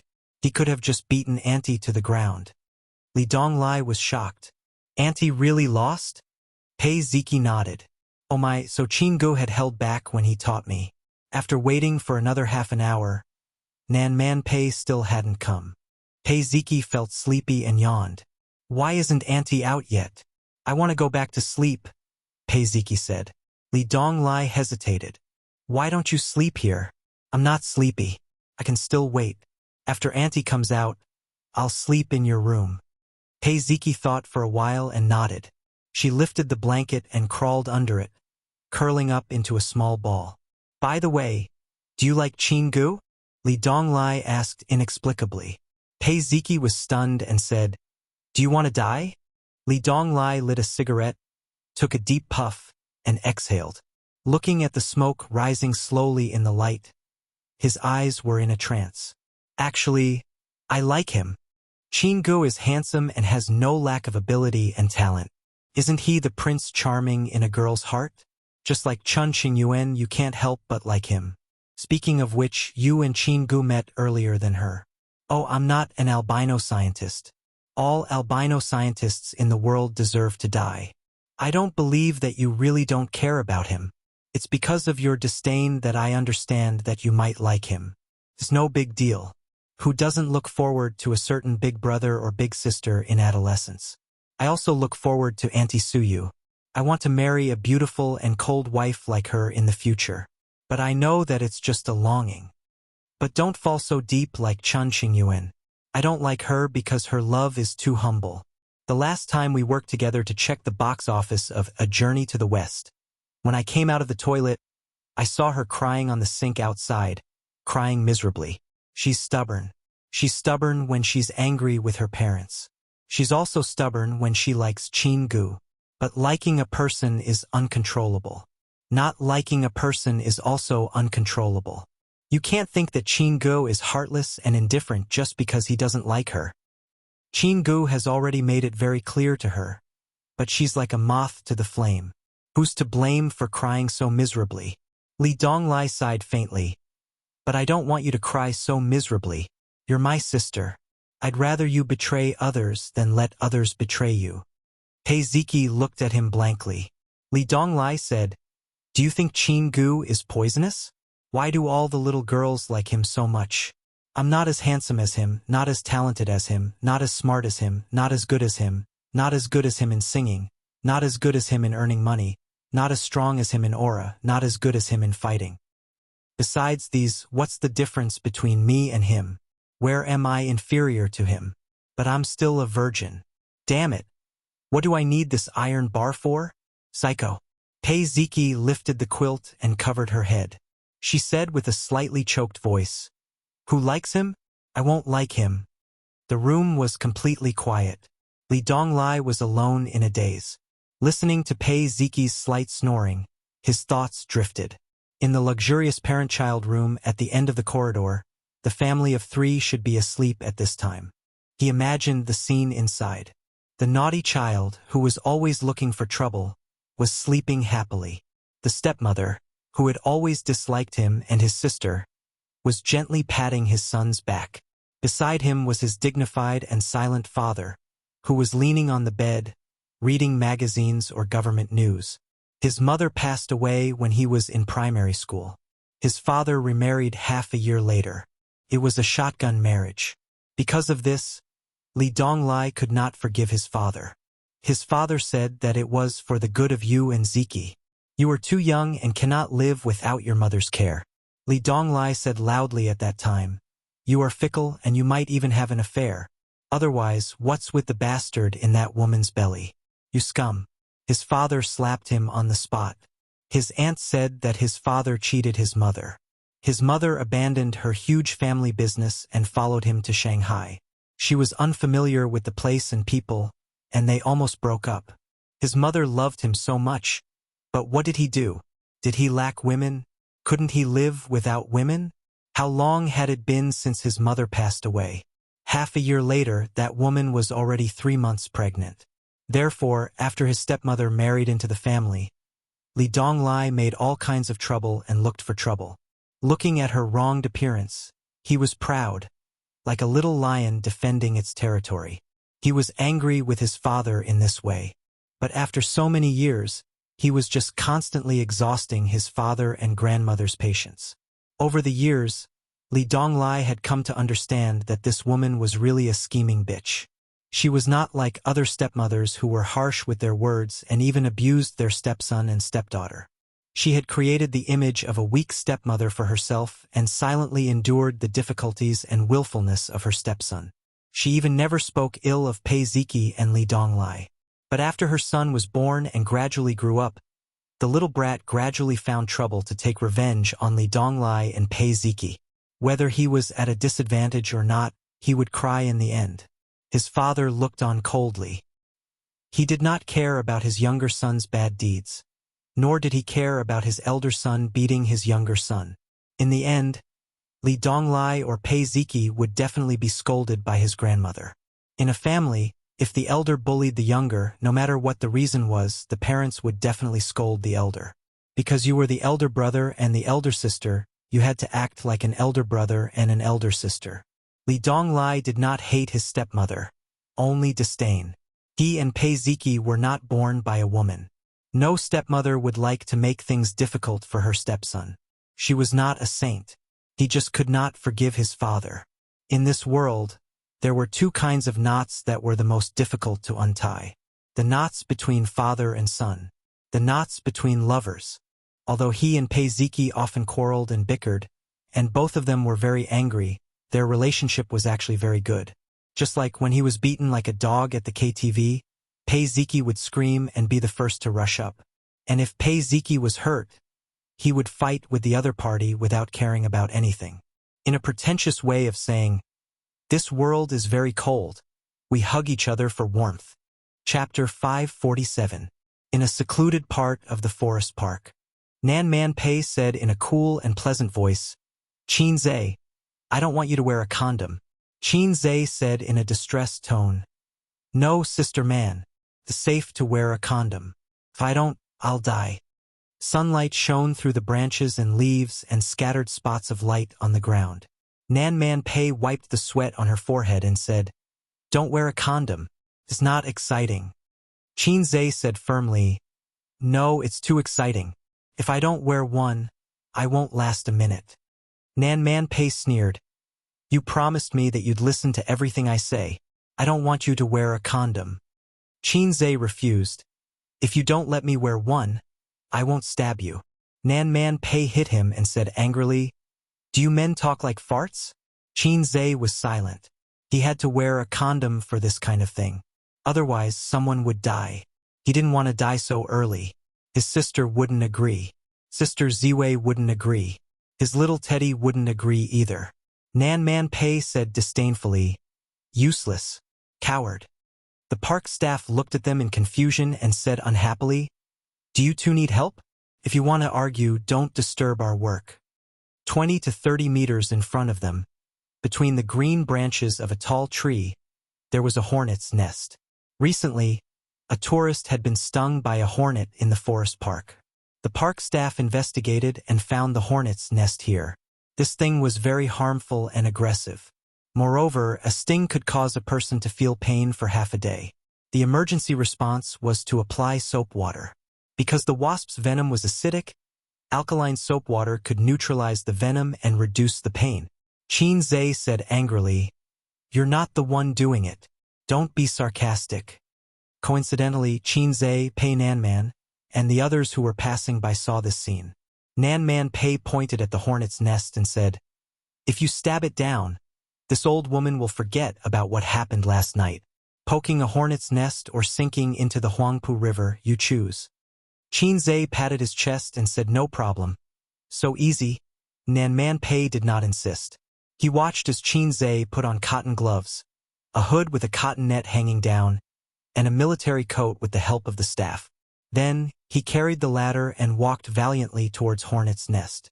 Nanman Pei was not only accompanied by Pei Ziki, Li Donglai and his sister, Chen Qingyuan, but also Zhang Yihong. They had just parted ways with their elders. After all, it was not fun to wander around the forest park with the elders. Young people preferred to play by themselves. Nanman Pei was forcefully pushed out by old Madam Li. Mrs. Li said, "You young people should play together and improve your relationship." Nanman Pei could not refuse. So he played alone with a group of juniors and brought Qin Zhe along. Qin Zhe was having a good time with a group of big shots. He was not reserved at all. After all, he was a young man who had talked to old Master Wang and said flirtatious words. This kind of scene could definitely be handled. Salted Fish Zhe was no longer the salted fish he used to be. In the past year, he had cultivated unparalleled confidence. No one said that his temperament was not worthy of his handsomeness. He was like a person who played games with cheats. He was not afraid of anyone. Zhang Yihang was of average height, but he was very burly and had a valiant temperament. However, his slightly pale face ruined his masculine image. Zhang Yihang accompanied Nan Man Pei and looked at Qin Zhe's back. He smiled and said, "This young man is very interesting." Nan Man Pei replied politely, "Yes, he can drink better." Zhang Yihang suddenly felt very uncomfortable. When he woke up this morning, his head was so painful that it felt like it was going to split open. It took him a long time to remember who he was and why he was sleeping in a hotel. He recalled last night. He choked on a glass of ergotu and cried. It was all because of this young man. When he woke up this morning and had breakfast in the hotel, he found a few people who sat at the same table as him last night and asked them a few questions. He was right. Nan Man Pei had a special relationship with this young man. As for the extent of their relationship, he knew better than those guys. His old man had a good relationship with Li Jianya. This time he came to Shanghai for a blind date. Old Madame Li took the lead. At that time she sent a photo of Nan Man Pei a few years ago. Zhang Yihang liked him at first glance. Even though he knew that he was divorced, he did not mind at all. In this day and age, it really did not matter whether he was divorced or not. Which young people nowadays did not have a few exes? What was the difference between getting married and doing all the things that a married couple should do? Zhang Yihang was divorced himself. He had a son who was not in primary school yet. After the divorce, he lived with him. Therefore, he did not care whether Nan Man Pei could bear children or not. In fact, he even felt relieved. If she did not have children, even if she was a stepmother, she would not be too bad to her stepson. When he saw Nan Man Pei last night, Zhang Yihang was stunned by her. She was more beautiful and mature than in the photo. She had a unique temperament. This kind of woman was not an ordinary pretty girl from a humble family. Only this kind of woman was worthy of his family background. At his level, he needed a woman with a strong aura to set him off. If he married a pretty girl who was shy and self-abased wherever she went, it would be embarrassing no matter how beautiful she was. Probably because of old Madame Li, Nan Man Pei was always very polite to him. She smiled a lot, but there was a faint sense of alienation. It did not seem like she was going for a blind date. Zhang Yihang thought for a long time. When he heard the conversation just now, he felt that it might be because of that young man. Just then, something happened in front of him. Qin Zhe finally reached the top of the ladder and reached the hornet's nest. But when he took the hornet's nest, perhaps because his gloves were too thick, he used too much strength. Pei Nanman and the group of people not far away could only watch helplessly as the hornet's nest was crushed by Qin Zhe's hand. The hornet's nest was made of mud, so it was fragile. In an instant, it splashed Qin Zhe's face. He had poked the hornet's nest. He felt that this figure of speech was weird. In the blink of an eye, the hornet's nest was boiling and buzzing. Qin Zhe screamed and jumped down from the 2-meter-high ladder. He covered his head and ran toward Nan Man Pei. Nan Man Pei's expression changed. The staff not far away cursed, "What the F***CK?" and ran away. The enemy would arrive in 5 seconds. If they did not run, they would not be crushed. Pei Ziki and the other young men and women were scared out of their wits. They screamed and ran in all directions. Zhang Yihang thought to himself, "It's time for me to show off." He grabbed Nan Man Pei's hand and said manfully, "Run with me." After he finished speaking, he was stunned. He did not manage to hold her hand. In his line of sight, he saw Pei Nanman galloping away, her low-heeled shoes clicking loudly. She was fast. Was this woman a sprinter in the past? The thought rose in Zhang Yihang's mind. Suddenly, he heard a buzzing sound. A hornet landed on his head, and then he felt a stinging pain on his scalp. The enemy was here. If he did not run, he would be crushed. Zhang Yihang covered his head and caught up with Nan Man Pei. 10 minutes later, a group of people stood or sat in the pavilion outside the racecourse. They looked scared. The park staff brought soap water. Not many people were stung by the hornet's nest, but Qin Zhe was one of them. The rest were 2 young men, a girl, the previous staff, and Zhang Yihang. The staff wanted to curse, but he knew that this group of people was not ordinary, so he held back. Why did you join in the fun? Was it fun? It was not fun at all. My head is hurting. Qin Zhe sat in the pavilion and took off his short-sleeved shirt. His well-proportioned body attracted the attention of the girls. They kept looking in and out of his body. There was a big bump on his left chest. It did not look very harmonious. Chun Qingyuan stood at the side. Her heart ached. She wished that the hornet had stung her own chest. Chun Qingyuan was supposed to help her sweetheart apply soap water, but Nan Man Pei beat her to it. She was very unhappy, but she did not dare to say anything. Aunt Pei was an adult. How could she not know how to behave? How could she touch a man's chest so casually? Nan Man Pei helped him apply the soap water. Does it still hurt? Qin Zhe was flattered. Much better. Nan Man Pei frowned. Why is it so swollen? Wild hornets were very venomous. Although he was wearing a military coat, there were still gaps. Hornets were more terrifying than eels. They could enter any opening. When Qin Zhe was escaping, the hornet had entered his body. He only managed to kill it when he escaped to the pavilion. During this period of time, the hornet had injected Qin Zhe crazily. The injection volume was very scary. Otherwise, why would there be such a big bump? Pei Ziki mocked. Your chest looks like a woman's. Qin Zhe looked at her and retorted. Do you feel inferior? Your chest looks like a man's. Pei Ziki was furious. She kicked her little leg. Qin Zhe blocked it with his leg. The brat staggered and almost fell. Auntie, he bullied me. Auntie, he bullied me. Nan Man Pei glared at Qin Zhe. Qin Zhe grinned and touched the bump on his left chest. It still hurt a little. Was the hornet's venom so strong? He glanced at his crotch. I suddenly had a bold idea. No, 18 centimeters is scary enough. This idea is still very immature and can't be implemented. Otherwise, so you will cry. Qin Zhe saw the staff with a bitter look. He walked to the edge of the pavilion, sat on the steps, and handed him a cigarette. I'm sorry, I screwed up. Although I'm Heiai's king, I'm not an all-around player, and I occasionally make mistakes. The staff was very young, in his 20s, and he said insincerely, I understand. I'm just playing with my girlfriend. Nan Man Pei is very well maintained. She is mature and beautiful, fashionable and young. You can't see that she is 30 years old. In fact, a woman in her 30s is the most beautiful stage in her life. The most attractive age in a woman's life is 6 to 10 years old, 25 to 35 years old. Otherwise, how can there be 2 camps of Lulakan and Big Sis? Young women are beautiful, but they are not seductive. In this world, only Lulakan and Big Sis are eternal. Things like Siskan are crooked. After a few simple words, the staff found that Qin Zhe was very gentle and easy to get along with, without the attitude of a big star. He had long since recognized Qin Zhe's identity. He was slightly agitated. Cross it out and start over. But he didn't chase stars, so he didn't show too much fuss. Unless his sister is Qin Bao Bao, he will be very excited to ask for an autograph, and then show off in his circle of friends that he got the signature of the goddess. Maybe he will take a photo or something. Everyone is a man.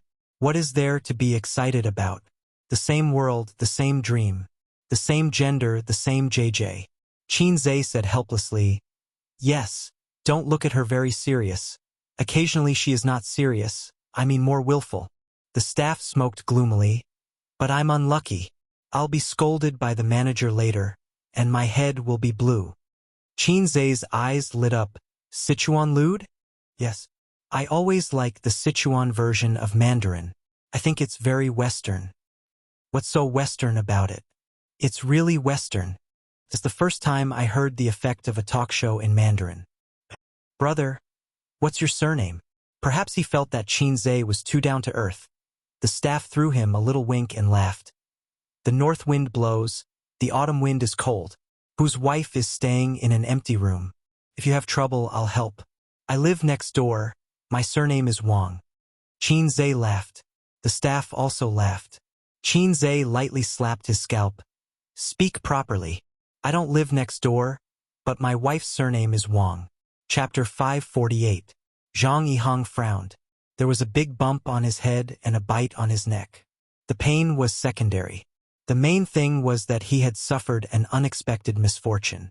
If not for this rascal's naughtiness and insistence on poking the hornet's nest, such a terrible thing would not have happened. The hateful thing was that he only had a bump on his chest. If it had been a woman, she might have been happy for a while. She did not need to spend money on treatment and was confident of being a woman. Why did he get stung on the head? Why did he have a horn on his head? Zhang Yihang was full of anger. He said unhappily, "If you have time to chat, think about how to deal with the hornet's nest." Qin Zhe replied, "The park staff has already done it." The staff member surnamed Wang nodded. "My colleague will do it." Qin Zhe shrugged. "That's right. By the way, can you teach me some Sichuan Mandarin? I'll go home and tease my sister. She'll definitely laugh like a mantis shrimp. It's so cute." When old Wang heard this, he was also interested. "Sure. What do you want to translate?" Qin Zhe said, "I'll kill you with one punch." Old Wang was speechless. "How am I supposed to translate this? Where are the people from Sichuan? Give me some pointers." Zhang Yihang hated two kinds of people the most in his life. 1. Self-righteous people who felt that they were invincible just because they had some small achievements. They looked down on everything and looked up at the sky. 2. People who commented all day long, "The first post makes sense. The first post is the truth. The first post is so F*** correct." And then the number of comments was ridiculously high. He had painstakingly climbed to the first post. But the first post did not even say anything. His mentality exploded. Qin Zhe was the former. After earning some money, he felt that he was the most powerful person in the world. In fact, he knew nothing about power. Moreover, Qin Zhe had an ambiguous relationship with the woman he had taken a fancy to. Nan Man Pei did not even soap him. He only did it for Qin Zhe. He even had to show off when he was wiping soap. "If I threw a piece of soap, would you dare to pick it up?" Zhang Yihang said sarcastically. "If you don't have any skills, then don't do unnecessary things. You don't even know how to poke a hornet's nest. If you cause others to be stung by a hornet, don't you know how to apologize?" Qin Zhe scratched his head. "Didn't I say that? Hey, didn't I apologize to you guys?" The boys and girls replied, "He did. They are all my men." Qin Zhe shrugged at Zhang Yihang. "He did." Zhang Yihang was furious. He could see that Qin Zhe was deliberately looking for trouble. He was the only one who didn't apologize to him. He was clearly looking down on him. Understood. Sure enough, he had an unusual relationship with Nan Man Pei. This kind of person, who always went against him, was the legendary brain-dead villain. Watch me find a chance to smack him in the face. You're just a kid with no background and no power. What are you trying to do with me? Let you understand the horror of the world in minutes. Li Donglai interrupted. Qin Gu is good at martial arts. He's doomed this time. Amazing skills? Zhang Yihang snorted. His laughter was full of disdain. He didn't hide his disdain. Qin Zhe said, "It's my fault. It's so hot today. How about I buy some oranges for Brother Zhang as an apology?" All of a sudden, she became sensible. Zhang Yihang was stunned for a moment. Old Wang snorted. His laughter did not stop, and scattered laughter followed closely behind. The few little fellows could not hold it in and laughed out loud as well. Only Nan Man Pei and Zhang Yihang were a little confused. What was so funny? Kids these days really didn't understand. Although they didn't understand what was so funny about buying oranges, there was definitely a hidden meaning. Zhang Yihang's face darkened. He felt that his intelligence was insulted and he was being played like a monkey. However, Nan Man Pei was sitting next to him. He couldn't act too ignorant. In his mind, he sent Qin Zhe to the death row and prepared to execute him after autumn. So boring. Chen Qingyun walked lightly like a deer and came to Qin Zai's side. "Qin Gu, let's go horseback riding."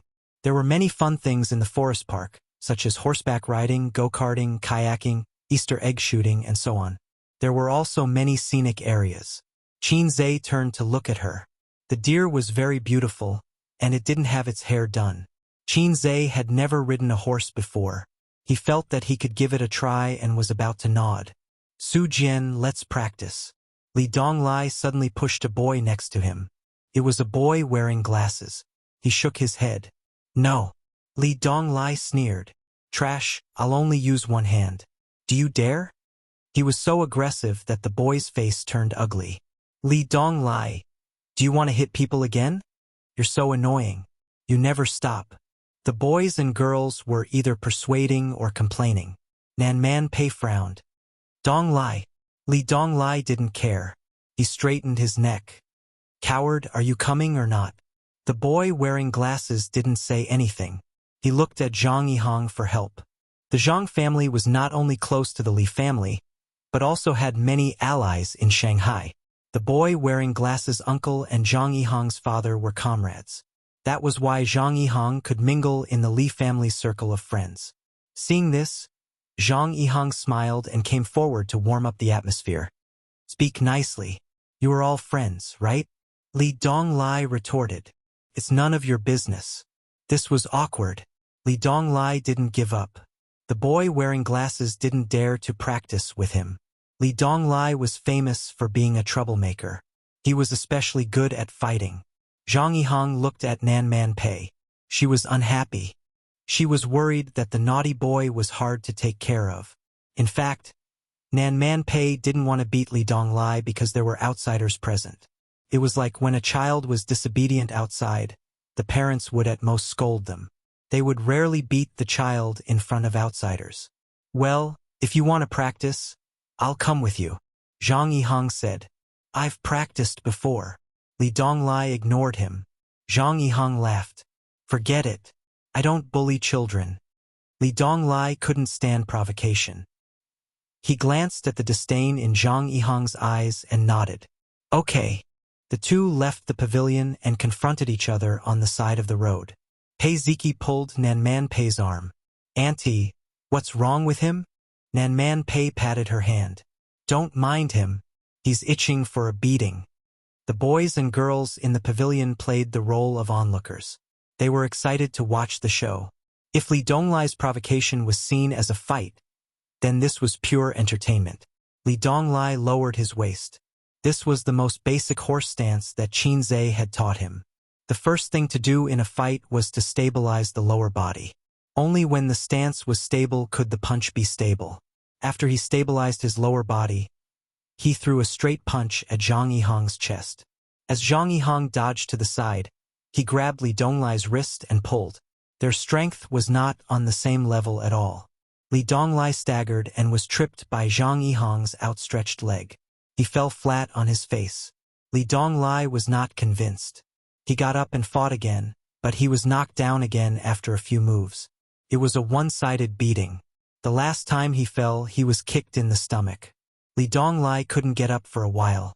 "Are you okay?" Zhang Yihang's kick was a punishment for this brat's arrogance. He pretended to slip up and reached out to help him up. But a hand was faster than him. It helped Li Donglai up first. "TSK, TSK. You've been slacking these days." Qin Zai patted the dust off him. "What's wrong?" Li Donglai said softly. "That little bastard said that my aunt's butt is big. It'll be great to touch it." Li Donglai overheard the conversation between the young man with glasses and one of his good buddies.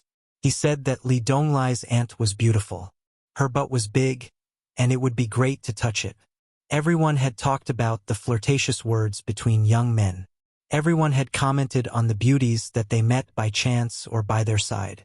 It was normal, but if the families of the people involved heard it, it would be awkward. They would quarrel and fight. Li Donglai said angrily, "This guy is so meddlesome. I really want to beat him up, but I can't beat him." Qin Zai patted him on the shoulder and smiled at Zhang Yihang. "Impressive. You've really practiced. Then, How about we spar a few times? The surprise came too quickly. It was like a tornado. Zhang Yihang was excited. I've already put you on death row, and now you're jumping out on your own. Well, I'll take it as interest. That's not good. I don't know how to control my strength. Man, he said. He turned around and asked Nanman Pei with an intimate tone and expression. Pei Nanman sat there calmly. Her face did not show the slightest hint of anxiousness. He even grinned at Zhang Yihang. Zhang Yihang breathed a sigh of relief. He confirmed one thing. The relationship between this young man and Nanman Pei was not that good. Maybe they were just two friends who liked each other a little. They were more than friends, but not yet in love. Humph, I can fight 10 of them. Zhang Yihang had joined the army before, and he was not a volunteer. The training he received was incomparable to that of a regular volunteer. Moreover, he was a troublemaker in high school. He used to follow Ho Longtao, the boss of his grade. In the words of the underworld, Boss Ho Longtao was charismatic and loyal. He was a good boss. The 6 brothers under his command were all dauntless. They were invincible in the whole school. Zhang Yihang was not outstanding back then. When he saw Boss Ho dominating the school, he thought enviously, when can I be as good as him? So he joined Boss Ho and became his henchman. As for now, he was still in the limelight, but Boss Ho was gone. It turned out that without a good father, one should not waste time in school. If one did not work hard when he was young, he would be a delivery boy when he grew up. Fighting had always been Zhang Yihang's specialty. It was time to show off his real skills. Not far from the pavilion, a fashionably dressed girl was holding a selfie stick. The camera was aimed at the pavilion. On the screen of the phone was a live broadcast. The comment section was flooded with all kinds of gifts. Hey, Qinzhe seems to be fighting with that guy. Let's not go over and secretly take pictures. The girl's sweet voice said, I have to go further away, otherwise he might rush up and smash my phone. Or I can pretend to be a tourist taking a selfie and sneak up. The girl looked at the screen. I've decided to risk my life to get closer. Can everyone send gifts? But when she saw the almost identical comments on the screen, she was stunned. Chapter 549. Yu Yu, formerly known as Li Yu, was a professional female streamer. She was from Suzhou and came to Shanghai to study. She was currently studying at Donghua University and came from an average family. She had been a streamer for half a year and quickly became popular because of her good background. Now the number of viewers in her streaming room was around 50,000. She could barely be considered a popular streamer. Li Yu's singing voice was average, and because she was in university, she couldn't sing and dance in a special room like other female streamers. Now she could not only pay for her living expenses and tuition independently, but also had a large amount of savings. But she didn't dare to confess to her family. Although her father's love was like a mountain, her father would still beat her. She only said that she was working part-time. Li Yu was very grateful for the live streaming industry and the platform. She could eat, drink, and make money. Such an easy job was rare. The only thing better than this was being a civil servant. They were both civil servants, but being a programmer was much more difficult. Most of the time she was doing outdoor live streaming, running all over Shanghai, and occasionally switching to a food live streaming. Today was the weekend, so she took a car to the forest park for an outdoor live streaming. Just now, she had seen Qinzhe in the pavilion, and she had also taken a picture of his naked body into the camera. For a whole 5 minutes, the gifts didn't stop, and the number of viewers in the streaming room also skyrocketed. The little bitches in the comment section muttered, "Thank you for the streamer's welfare. My husband is the most handsome." One must know that there were very few females in Yu Yu's streaming room in the past. As a popular fried chicken, a top little fresh meat, Li Yu was very disgusted by people who said that Qinzhe was a little fresh meat. She was also a fan of Qinzhe. How could Qinzhe be compared to those flirtatious bitches? He was not a little fresh meat, he was an old godfather, an existence that made people blush. At this time, Li Yu looked at the neatly organized comments in the comment section. It's over. The comments were more uniform than pickled cabbage. As a fan of Qinzhe, she couldn't bear it and complained, "How is it over? Can you have some confidence in Qin Zhe? The audience is laughing but not saying anything. This stupid streamer must have never seen Qin Bao Bao's live streaming. It's not Qin Zhe who's going to die. It's that guy who's going to die. Li Yu was dumbfounded. What do you mean? Can someone explain to me what's going on with Qin Bao Bao's live stream? Filming the live broadcast of the Journey to the West. He's so good he knocked someone down with one punch. Qin Zhe is really good. Through the messy replies in the comments section, Li Yu roughly knew the situation. During the filming of A Journey to the West, Qin Bao Bao played live broadcast. In that live broadcast, Qin Zhe also practiced with someone once and valiantly defeated him. Therefore, many fans knew that Qin Zhe knew a few fighting techniques. Was he that powerful? Is my idol trying to defy the heavens? Li Yu felt that Qin Zhe was like showing off. Once one was immersed in it, it was impossible to stop. For a man to be so outstanding, it was indeed like poison to a woman. Since evolving into the Sea Swamp King, Qin Zhe has become more and more imposing.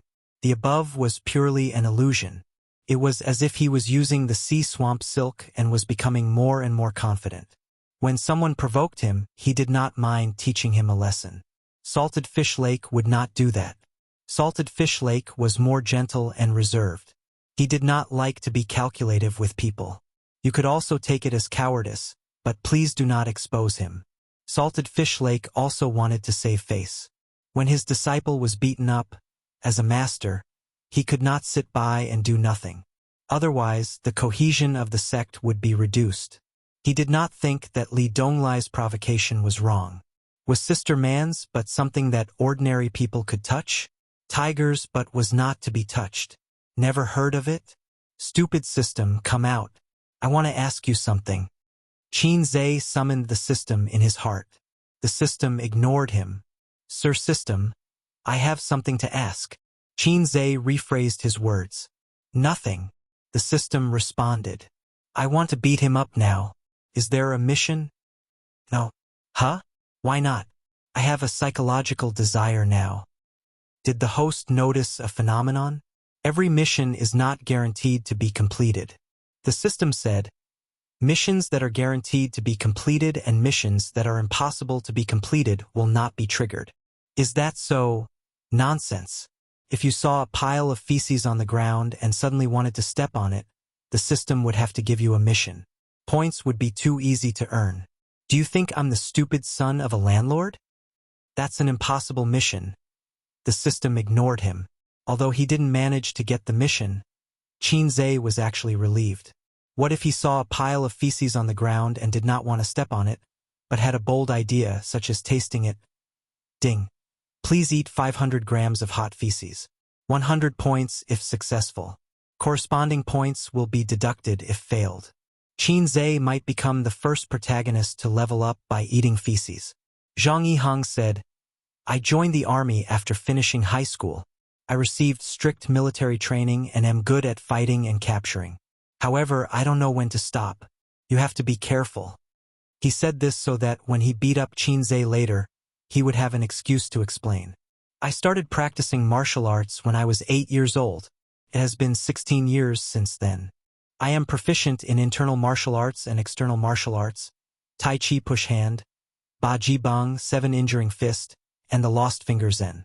In addition, my Nigong Heart Sutra is the times are calling.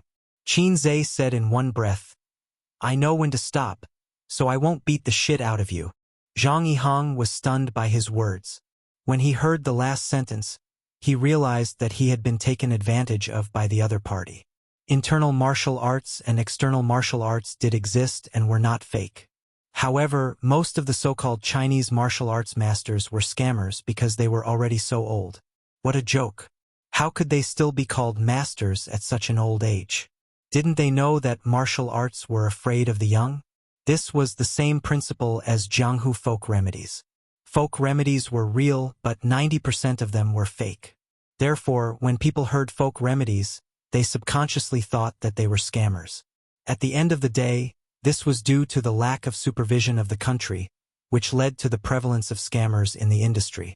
If Qin Zhe had not mentioned the Nigong Heart Sutra, Zhang Yihang might have been alarmed. Don't think that I don't know what the times are calling is. Are you the successor of communism? Zhang Yihang felt disdain in his heart. He looked at Qin Zhe's fit body and guessed that he trained in the gym. Perhaps he had strength, but his skills and speed were definitely not as good as his. I have been hitting people with bricks since junior high. My actual combat experience was trained by Boss Ho. Qin Zhe did not say anything. Instead, he turned his head and looked at Li Yu, who was not far away. He had seen this woman just now. She had been standing there secretly taking photos. It was a little annoying. There was a reason why celebrities hated paparazzi. It was not just because of privacy issues. When they were standing on the stage, they could take photos of them in any way they wanted. However, no one wanted a camera to be pointed at them in their daily life. This meant that they had to maintain their image at all times. They could not even pick their nose. Not to mention causing trouble when they were bored. Qin Zhe used to lie on the sofa and cause trouble when he was bored at home. He was scolded by his sister several times when she saw him. She said that it was unhygienic and unhealthy. It was understandable that his sister would think so. After all, there was a difference between men and women. It was legal for boys to cause trouble. They could cause trouble as much as they wanted. Otherwise, why would she say, "You troublemaker"? However, girls could not do that. After all, bacteria were pervasive. If a girl did that, what would it be called? Nuwa? Watch me mend the sky with one hand. Double-click, 666. Qin Zhe was not very happy to be secretly photographed, but he could not rush over and ask them to delete it. After all, if he forced them to delete it, there would probably be negative news reports tomorrow. Therefore, being a celebrity was sometimes really tiring. It required a lot of effort. He is looking at me, Li Yu exclaimed. She was a little happy and a little nervous. Will he come over and smash my phone? At this time, Qin Zhe waved at her. Wow, is he waving at me? Li Yu looked around, but there was no one around. Should I go over? After I go over, how should I hand over the phone? Go, get close to the big boss. Host, go over quickly. Why are you in a daze? I want to see Qin Zhe's bare face. Go, focus the camera. The comment section was full of encouragement. The audience in the live broadcast room was more excited than she was. They sent her a wave of gifts and urged her to hurry over. Li Yu trotted over with excitement and nervousness. When she approached, Qin Zhe asked, "Are you filming?" After seeing the screen of the phone facing him, his smile suddenly became gentle and his tone became easygoing.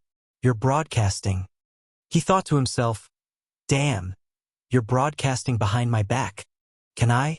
Li Yu asked timidly, his eyes shining brightly. Yes. Qin Zhe said, Are you a female host? Li Yu nodded vigorously. Yes, my name is Li Yu.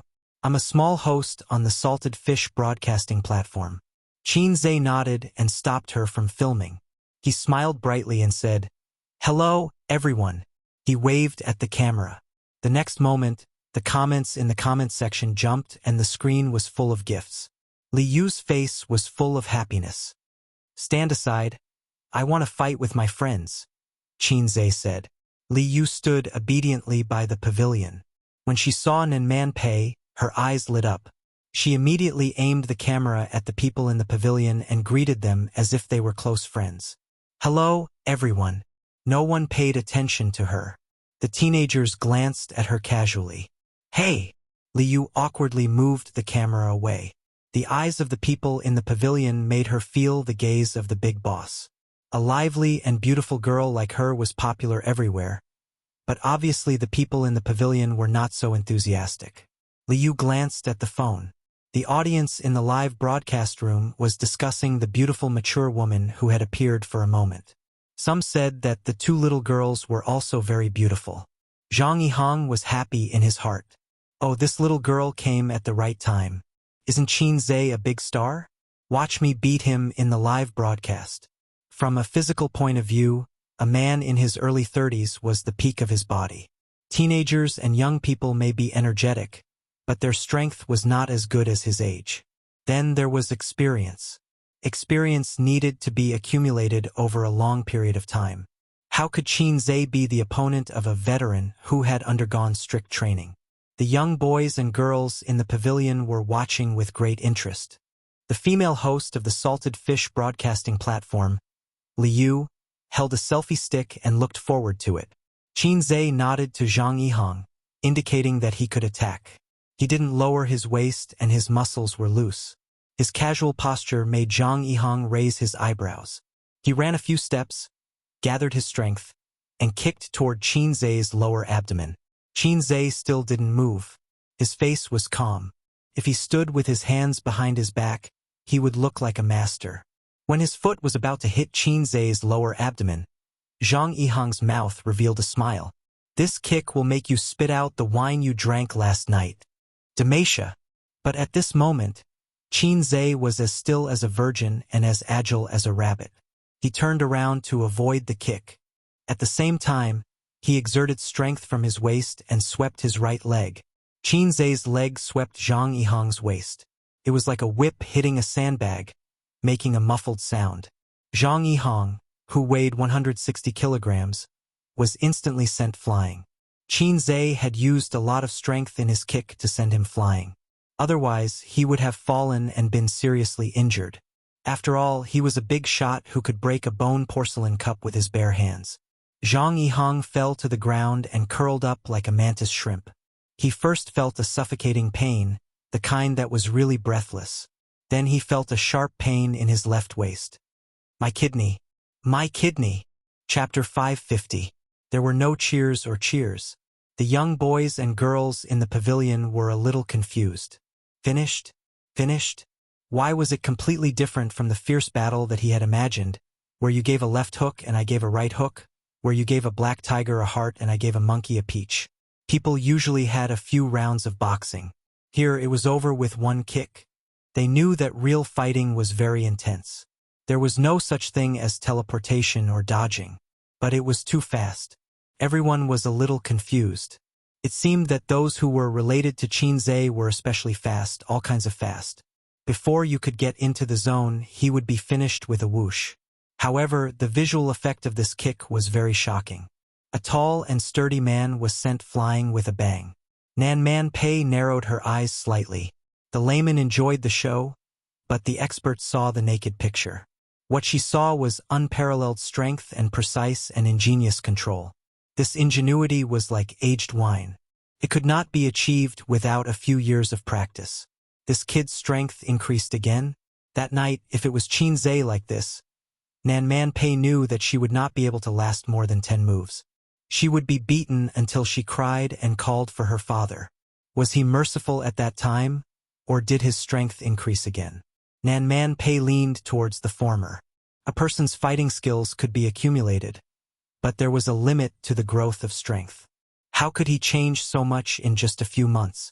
He was not long out yin. Influenced by Qin Zhe, Nan Man Pei habitually muttered in her heart when she encountered unreasonable people or things. He was not Long Out Yin. She had looked up Long Out Yin on the internet. He was a novel protagonist who ignored all logic and reason. He was used to describe some inconceivable or absurd things. That was what the internet said. If you don't believe me, you can do it. Unknowingly, the phrase drown you in the Huangpu River had become her own arrogant words. Pei Nanman felt a sense of loss. Liu recovered from the shock and found that the live streaming room was in an uproar. The speed of the comments was like the bullet screen. When she looked at the gifts again, she realized that her sweetheart had received more gifts than the sum of the gifts she had received in half a month of live streaming. In the eyes of tens of thousands of viewers, through the live broadcast on their mobile phones, they saw the burly man fly up and kick Qin Zhe. Qin Zhe didn't move at all. It was unknown how many female viewers screamed for Qin Zhe in front of their screens.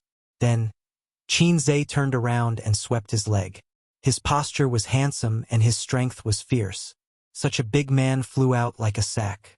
Compared to Qin Baobao's live broadcast on the set, this time's sparring session was even more shocking and visually impactful. He was sent flying with a single kick. I think I've learned physics for nothing. It must be fake. It really doesn't make sense. If you say that it's possible to send someone flying with a kick, it's possible. However, Sweeping someone away and kicking someone away are two completely different things. But that's the truth. This isn't a movie. Is a fast shooter a monster? This fast shooter is a bit rash. What's so strange about that? Didn't you see his muscles just now? This old lady's maiden heart. I really want to lick it. Quick, shoot me. How is that man? Is he dead? The viewers in the live broadcast room were in a heated discussion. Qinze reached out to help Zhang Yihang and pretended to be very concerned. Are you all right? Oh, look at me. I accidentally missed. Zhang Yihang's face was pale. He ignored him and struggled to get up. Sitting on the ground, he gasped for breath. He had no time to care about what Nan Manpei would think of him. He had to recover first. When Qinze saw Liu coming over, he pretended to help him. Image was very important, especially for public figures. They must be great, glorious, and righteous. Otherwise, they would be easily patronized by God Hegemon. There were many dead anchors and stars who were killed because of their arrogance and lack of control. Liu cried, "Idol, you're so powerful." Qinze smiled and faced the camera. "Everyone, please call me Wu Dao Grandmaster in the future. It's time to change my image. I'm just a fast shooter. Let it go with the wind." Qinze intended to take this opportunity to clear his name. Smart people always seized the opportunity to clear their names. It was so embarrassing to be called Wu Dao Grandmaster all the time. The viewers in the live broadcast room responded, "Wu Dao Grandmaster. Wu Dao Grandmaster. Wu Dao Grandmaster. I love you." Qinze was speechless. "I'm so stupid. Why do I always have to be entangled with a nickname? Steady aura. Steady aura." The nickname Wu Dao Grandmaster was quite naughty. So fans and onlookers liked to call Qinze this way. They thought it was a teasing and a nickname. What kind of nickname was this? Wu Dao Grandmaster, Prince Charming, and Little Fresh Meat were not as interesting as Wu Dao Grandmaster. This was the psychology of the masses. For example, many stars liked to criticize themselves on Weibo, which could make fans laugh and like them. That was the reason. But Qinze really didn't like this nickname. When he introduced himself in the future, he would say, "Hello, I'm Shi Ritian. What's your name?" "I'm Wu Dao Grandmaster." Or, "Hello, I'm Qinze. Oh, I know you. Wu Dao Grandmaster." Inexplicably, he was given such a title. It was all Qin Baobao's fault. No matter how hard he slapped her, it wouldn't make up for his loss. He would definitely give her a good spanking when he got home. Nan Manpei walked over and stretched out her hand. "Yihang, are you okay?" Zhang Yihang's expression was terrible. He shook his head, held Nan Manpei's little hand, and got up. The left side of his waist hurt badly. He had the illusion that he was being cut in half. Nan Manpei said apologetically, "I'm sorry, he didn't hold back." As she said that, she turned her head and looked at Qinze. The moment she said that, Zhang Yihang was mesmerized. But the words she said made Zhang Yihang break down. "He doesn't hold back in all aspects. I've been troubled." Zhang Yihang was speechless. It seemed like she said nothing, but it also seemed like she said everything. The art of language was filled with imagination. Zhang Yihang got up quietly, rubbed his waist, and forced a smile. "My clothes are dirty. I'll go back to the hotel to change. You guys have fun." Nan Manpei nodded. "I'll call an electric car to pick you up." There was an electric car in the forest park that was similar to the ferry at the airport. After all, the park was very big. It was impossible to walk there. Zhang Yihang waved his hand and left. For both parties, this blind date was undoubtedly a failure. Both of them were people of status. They didn't overdo it to save face. "Do you have a house?" "No." "Do you have a car?" "No." "Do you have more than 1 million in savings?" "No." "Then why did you go on a blind date? Are you a virgin?" "No." "Then why did you go on a blind date?" Only vulgar men and women would talk like this. They didn't hold back at all. Although these were the 3 essentials of a blind date. A car, a house, and money, one had to learn to hold back. In life, there were many things that could be said in a subtle way. This would not only show quality but also avoid conflict. For example, your wife gave you a green crown. Your father was furious. Your mother is seeking death. The grass in your grave is green. I invite your mother to go to Mount Wu together. The art of language was wonderful. Chun Qingyun said, Qin Gu, let's ride a horse. She glanced at Liyu's mobile phone and hugged Qin Zai's arm very schemingly. Cameraman quickly turned the camera over. I'll give you an extra drumstick tonight. Naive and sweet girls can't catch up with Prince Charming. If a girl is not scheming, how can she hook up with her sweetheart? Chun Qingyun felt that this was an opportunity. Regardless of the consequences, she had to first set the status of intimate relationship. With so many people watching in the live broadcast room, there would definitely be screenshots. She would become Qin Ji's rumored girlfriend. It was beautiful to think about. Qin Zai glared at her. Don't make trouble. He took back his hand. Chun Qingyun felt wronged. Give me a hug. It doesn't cost you a penny. Only a ghost would give you a hug. Qin Zai didn't care about gossip, but he was afraid of kneeling on the keyboard. He was afraid of being pinched to death by his sister. He was afraid that Suyu would pinch his JJ. Qin Zai had been surviving in the cracks of his sister. This was like a man saying to a woman, give me a slap. It doesn't cost you a penny. Maybe I'll give you money. They came to the racecourse. The so-called racecourse was actually a 200-meter playground, a miniature version of the 400-meter track in the school. The track surrounded the fir trees. 2 horses, 2 trainers. Qin Zai was pulled by Chun Qingyun to run a circle. 20 yuan. The 2 horses trotted, and people bumped up and down on the back of the horses. Ha! Qin Gu. Don't you think we are like the Jianghu Rangers, the Condor Heroes? Chun Qingyun smiled brightly. I think we are like 2 children. Qin Zai said. Why? This thing is like riding a wooden horse, up and down. Ugh. Now that you mention it, it does seem like it. It's not romantic at all. When riding a horse, one's buttocks couldn't sit stably. Both feet had to be on the stirrups. Even so, the person was still jolting. Riding a horse was not romantic at all. On the contrary, it was a little empty because a horse was a living thing, not a car or a bicycle. In the TV series, riding a horse in the martial arts world should be very romantic. Let's accompany the mortal world and enjoy the prosperity of the world. Reality. Let us in the mortal world, urge horse. 1 lap was soon finished. Chun Qingyun was not satisfied yet. Qin Zai saw Nan Man Pei's eager expression and asked, Sister Man, do you also want to ride a horse? Nan Man Pei nodded. Qin Zai shouted, Li Donglai, give me your coupon. I'll ride around again. Li Donglai was speechless. Could it be that Qin Gu has taken a fancy to my aunt? I tried so hard but ended up guarding against the wrong person? Yes, Qin Gu has a big sister complex. He has no interest in little girls. Someone like my aunt is more in line with his taste. On second thought, it's normal. My aunt is so beautiful. Any man will have thoughts about her. But my aunt hasn't found a partner for so many years. Obviously, she doesn't have that kind of thought. Brother Qin was probably unrequited in love. Qin Zai and Nan Man Pei rode side by side along the track. Nan Man Pei's eyes were sparkling. There was a little girl's excitement. She's already 30 years old, but she's still so unrestrained. She's imitating other girls' expressions. But she's very beautiful and cute.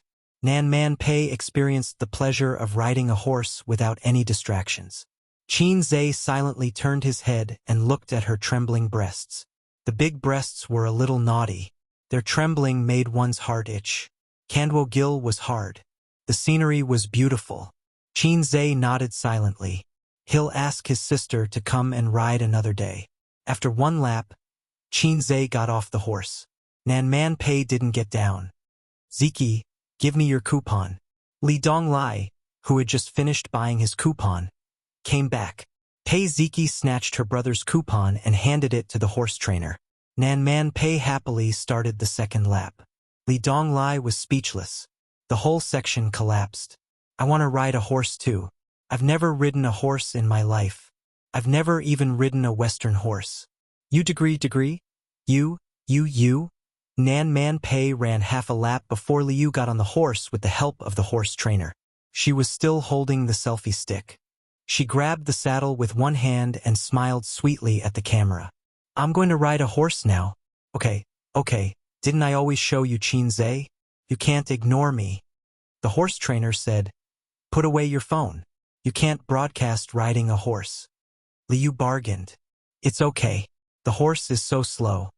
The horse trainer said, no, you can't hold it with one hand. What if you fall? We are responsible for your safety. Liu looked at Qinze. She didn't know anyone here. She only spoke a few words to Qinze. Qinze smiled. Qingyun, help me hold it? Chun Qingyun said obediently, okay. Chun Qingyun ran over and took the selfie stick from Liu. Liu smiled. Thank you, little sister. Chun Qingyun nodded and quickly ran back to Qinze. The horse trainer said, don't squeeze the horse's belly. Don't pull the reins. After that, he gently patted the horse's butt. Liu sat on the horse's back and rushed out with a whoosh. She immediately screamed. The horse had been running slowly for the previous few laps, but when it came to her, the horse suddenly charged. The two horses in the horse farm were trained. They were like machines on an assembly line following a fixed program. The two horses had been running side by side, so the horse that Liu was sitting on subconsciously chased after Nan Man Pei's horse. A family should be neat and tidy. Liu screamed and bounced on the horse's back. A horse that accelerated was a terrifying experience for someone who had no riding experience. So she subconsciously grabbed the saddle and squeezed the horse's belly with her legs. Don't squeeze the horse's belly. Don't squeeze the horse's belly, the horse trainer shouted. Liu, who was in a panic, squeezed the horse even tighter and screamed. There was a small commotion. The live broadcast room was even more lively. The audience commented, what's wrong? Did the horse suddenly go crazy? The horse is running so fast. So scary. Yu, hold on tight. Don't fall. What's the horse trainer doing? Why don't you pull the horse? Idiot, you can't squeeze the horse's belly. This is an order to speed up. The horse she was sitting on quickly caught up with Nan Man Pei, but it didn't stop. Instead, it rushed to the finish line and was ready to continue the second lap. The horse trainer had been waiting at the finish line.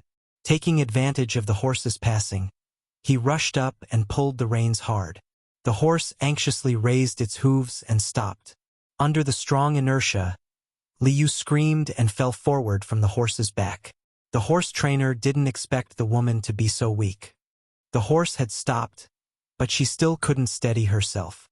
Liu was frightened. Her body was tense the whole time.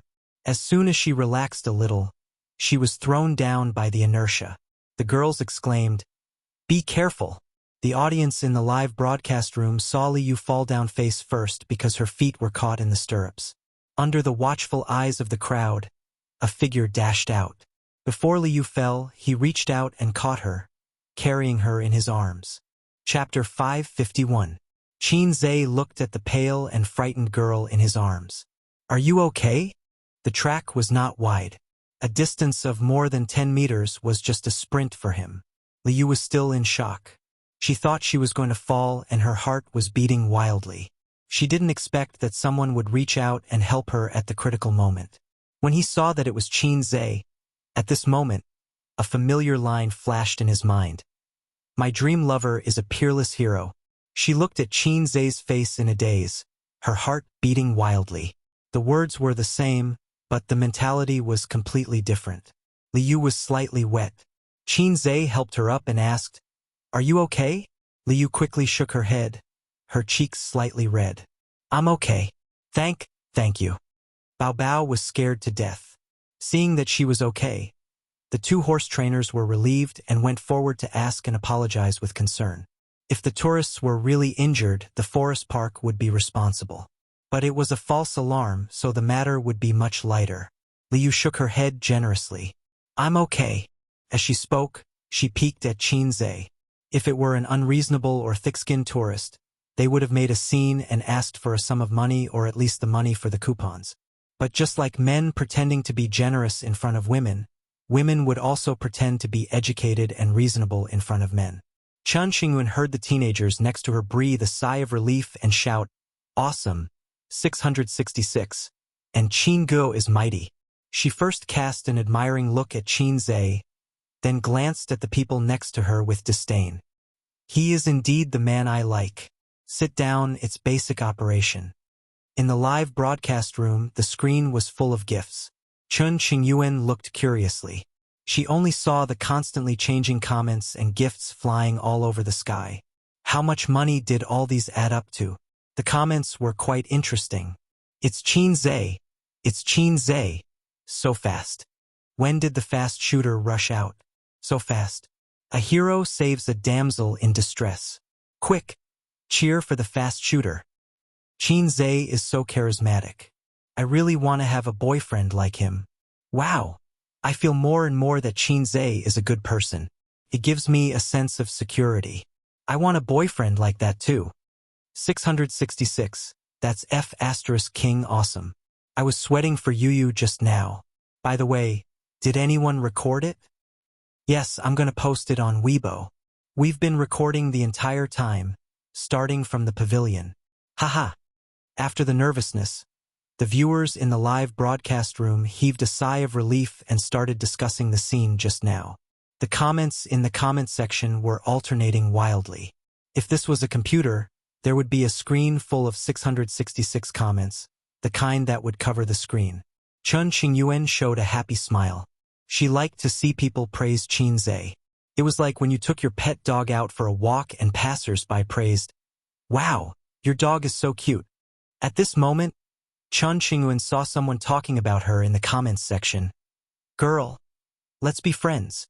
Sister, are you a streamer too? What's your streamer number?" Chun Qingyuan's dark eyes turned and showed a thoughtful expression. She looked a little cute and playful. "I'm not a streamer. I'm just helping your streamer hold her phone." Kawaii!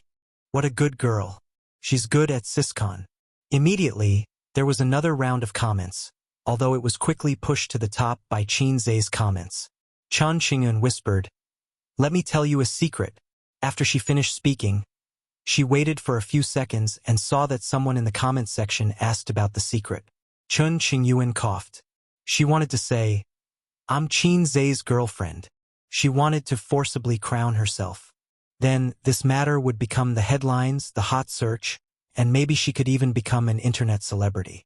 Of course, being an internet celebrity was not important.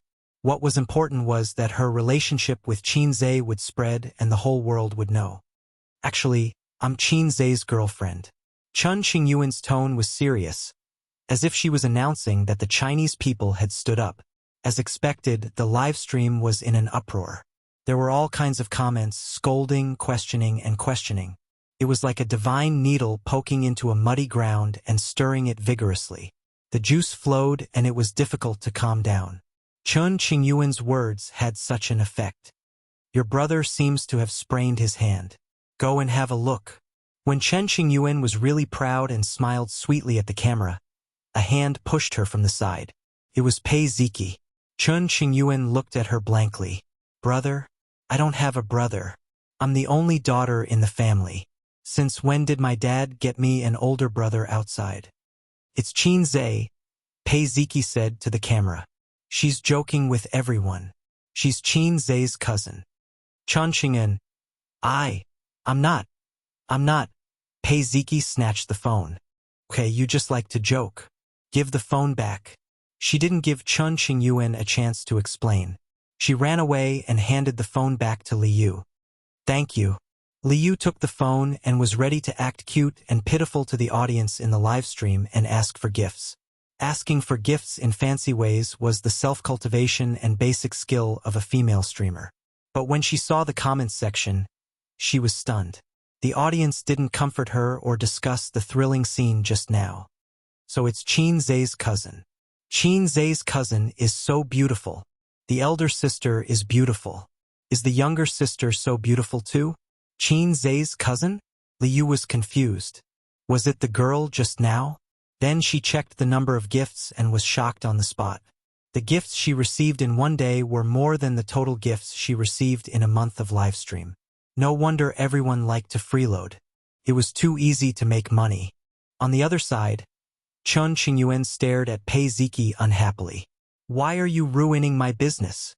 His words sounded like a big bully asking a young hero who had pulled out his sword to help out when he saw injustice on the road. Peiziki said, "Don't mess around with this kind of thing. It's okay to be mischievous. But if you do it tens of thousands of times, something bad will happen."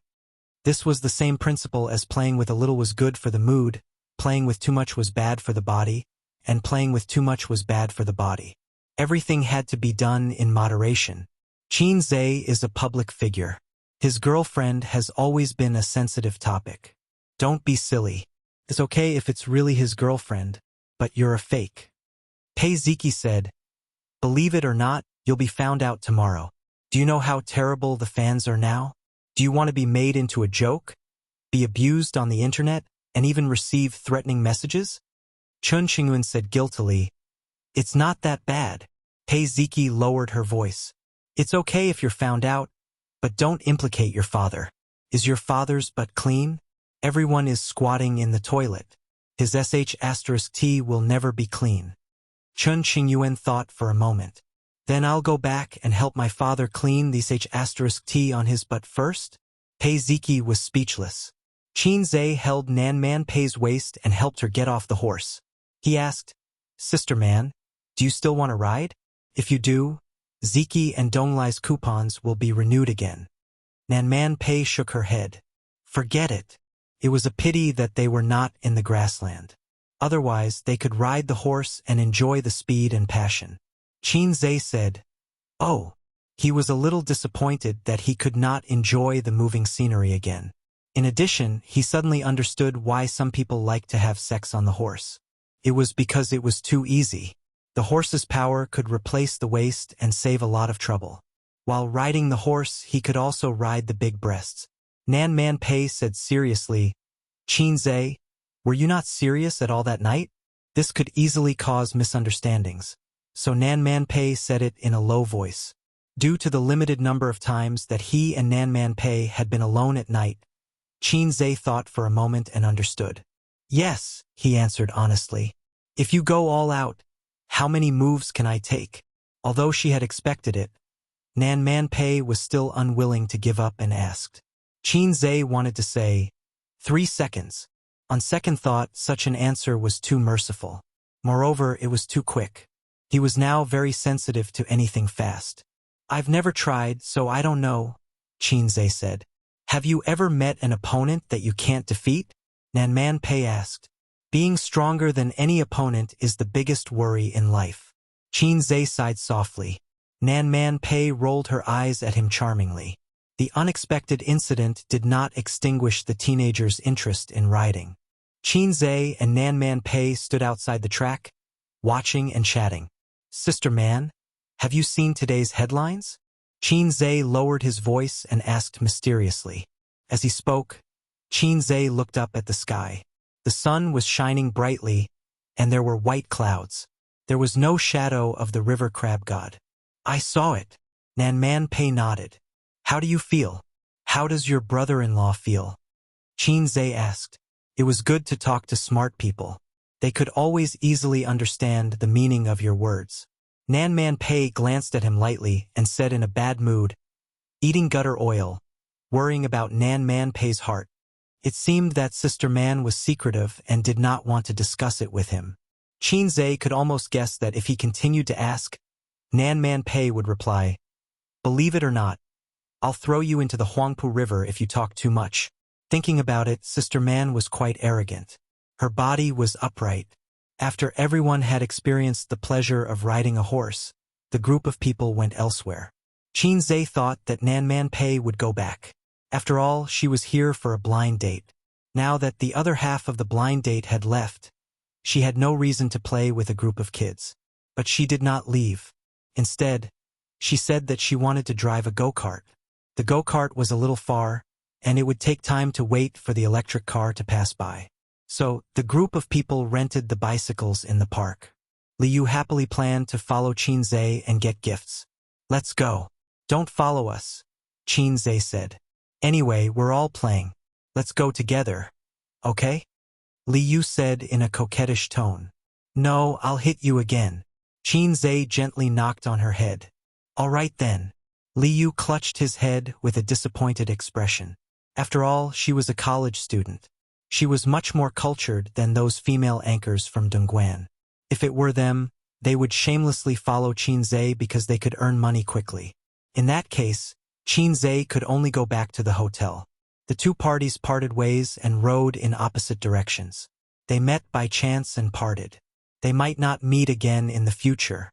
Life was always like this. You would meet people one by one, and then those people would become distant scenery. Life continued to move forward. No matter if it was happy or sad, it would never stop. But Qinzhe did not know that he had gained a die-hard fan. Chapter 552.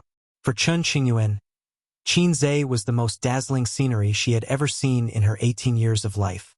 She was so engrossed in it that she couldn't extricate herself from it. She tried to retain it so that it would forever be a part of her life. For Nan Man Pei, Qinzhe was also a scenery. It was still bright, but the color was a little bright and yellow. Thinking of this, she turned her head and looked at Qinzhe. The wind lifted his bangs, and on his angular face, there was a smell of sweat. It was a sunny day in August, and it was hot. Nan Man Pei regretted wearing a bra when she went out. It was uncomfortable, but if she didn't wear it, it would be heavier and more uncomfortable. Moreover, she was wearing short sleeves, and when she walked, it would jump and jump. It was very naughty. She envied women with small breasts who went out unrestrained. If Qin Baobao was here, she might be able to reach a consensus with Nan Man Pei. If Su Yu and Wang Zijin were here, they might join forces to fight against the two shameless women. Halfway through the ride, everyone saw a little kid sitting under the shade of a tree by the roadside, holding a dead branch in his hand. He was small and looked very lonely and bored. Pei Ziki and Li Donglai's half-brother. Why was he here alone? He looked like a punching bag. Although they hated this brother, he was still a brother. He was still young and looked like he was separated from the adults. They couldn't just sit back and watch. Li Donglai stopped the car and shouted, "Little brat, why are you here?" The little brat raised his head and looked at him. He didn't appreciate it at all. "It's none of your business." "Hey, you little brat, if I don't beat you up for a day, your skin will itch."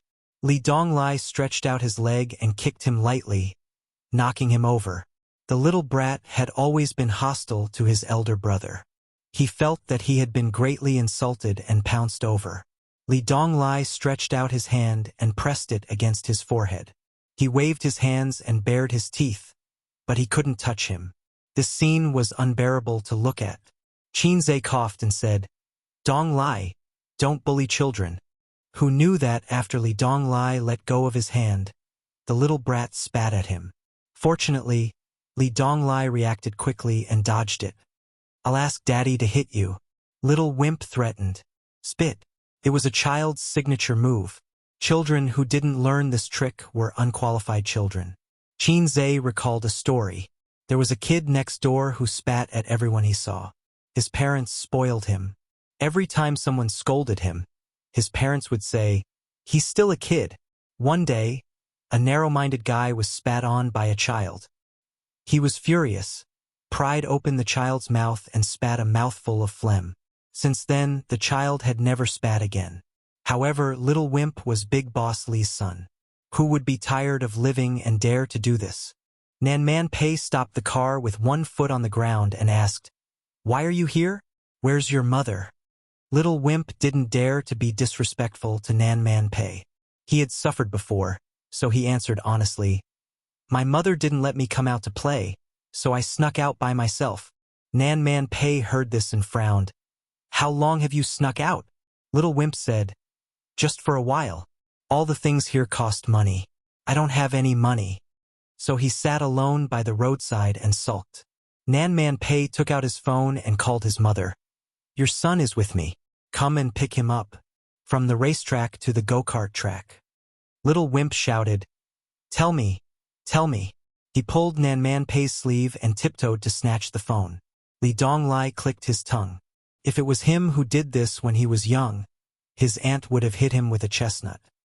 His stepmother spoiled him too much, causing him to have such a domineering and willful personality. Nan Man Pei passed the phone to him. Little Wimp said, "Mom, I'm with my aunt. I want to go and play. Don't worry about me." On the phone, the woman didn't seem to agree. Little Wimp threw a tantrum. "I want to play. I want to play. Otherwise, I'll go home alone." After venting his anger for a while, he returned the phone to Nan Man Pei. "My mother wants to talk to you." Nan Man Pei took the phone and put it to his ear. Man, please take care of How," the woman said. Nan Man Pei said concisely, "Okay." She hung up the phone and patted the back seat. "Get in." Little Wimp said, "I don't want to sit in your car." Nan Man Pei said, "Dong Lai, you take him." Little Wimp immediately refused. "I don't want to sit in his car." Nan Man Pei looked at Pei Ziki. "Ziki, you take him." Little Wimp said, "I don't want to sit in his car either. This brat." Nan Man Pei's mouth twitched. "But there are no electric scooters here. You can only take a bicycle." She could directly scold Little Wimp's mother without any pressure. However, Nan Man Pei couldn't show any attitude to a 10-year-old kid. Moreover, he wasn't like Li Donglai and Pei Ziki, who were elder sister's children and could be beaten up as she wished. That Little Wimp pointed at Qin Zhe and said, "I want to sit in his car. I'm so flattered. My charm isn't just limited to girls anymore. Even children are looking at me with admiration." Nan Man Pei nodded. "Then, can you give him a ride?" Qin Zhe said, "No problem." Sister Man Little Wimp immediately climbed onto Qin Zhe's bicycle. The bicycles in the forest park weren't as snobbish as the shared bicycles. They had back seats. In the end, Little Wimp got on the back seat and said, "Let's go. Take me to have fun. I'll put in a good word for you in front of my dad." Qin Zhe, who was pedaling, was stunned. "What? You want to suck up to my dad?" Little Wimp said in a firm tone. "There are many people who want to suck up to my dad. As long as you listen to me obediently, I can put in a good word for you. Otherwise, you're finished." "This Little Wimp," Qin Zhe said in annoyance, "which eye of yours saw that I want to suck up to your dad?" Little Wimp said, "It's not like I haven't seen people like you before. Each and every one of them wanted to give my dad a gift and ask him for help. My dad wasn't willing, so they gave me a gift. They begged me to talk to my mom, and then my mom talked to my dad." Seeing that Qin Zhe didn't say anything, Little Wimp said in disdain, "What are you pretending for? Hey, this kid wants to beat me up." When they arrived at the karting area, the group stopped and bought coupons to play. The fun of karting was that there was no need to consider any traffic rules. You could drive as much as you wanted and take turns in all kinds of positions. As for those who didn't know how to drive, they could experience the thrill of driving. The operation of karting was not much different from a real car. There were 5 karting cars on the track. If there were more, the track wouldn't be able to accommodate them. Qin Zhe, Nan Man Pei, Li Donglai, Pei Ziki, and Chun Xingyuan were the first to finish. Qin Zhe held the steering wheel and waited for the staff behind him to start the karting car with the key. He looked at Nan Man Pei beside him and said, "Sister Man, 3 laps. Let's race." Nan Man Pei raised the corner of her mouth and said, "What's the bet?" Qin Zhe said, "If I lose, I'll sleep with you. If I win, you'll sleep with me."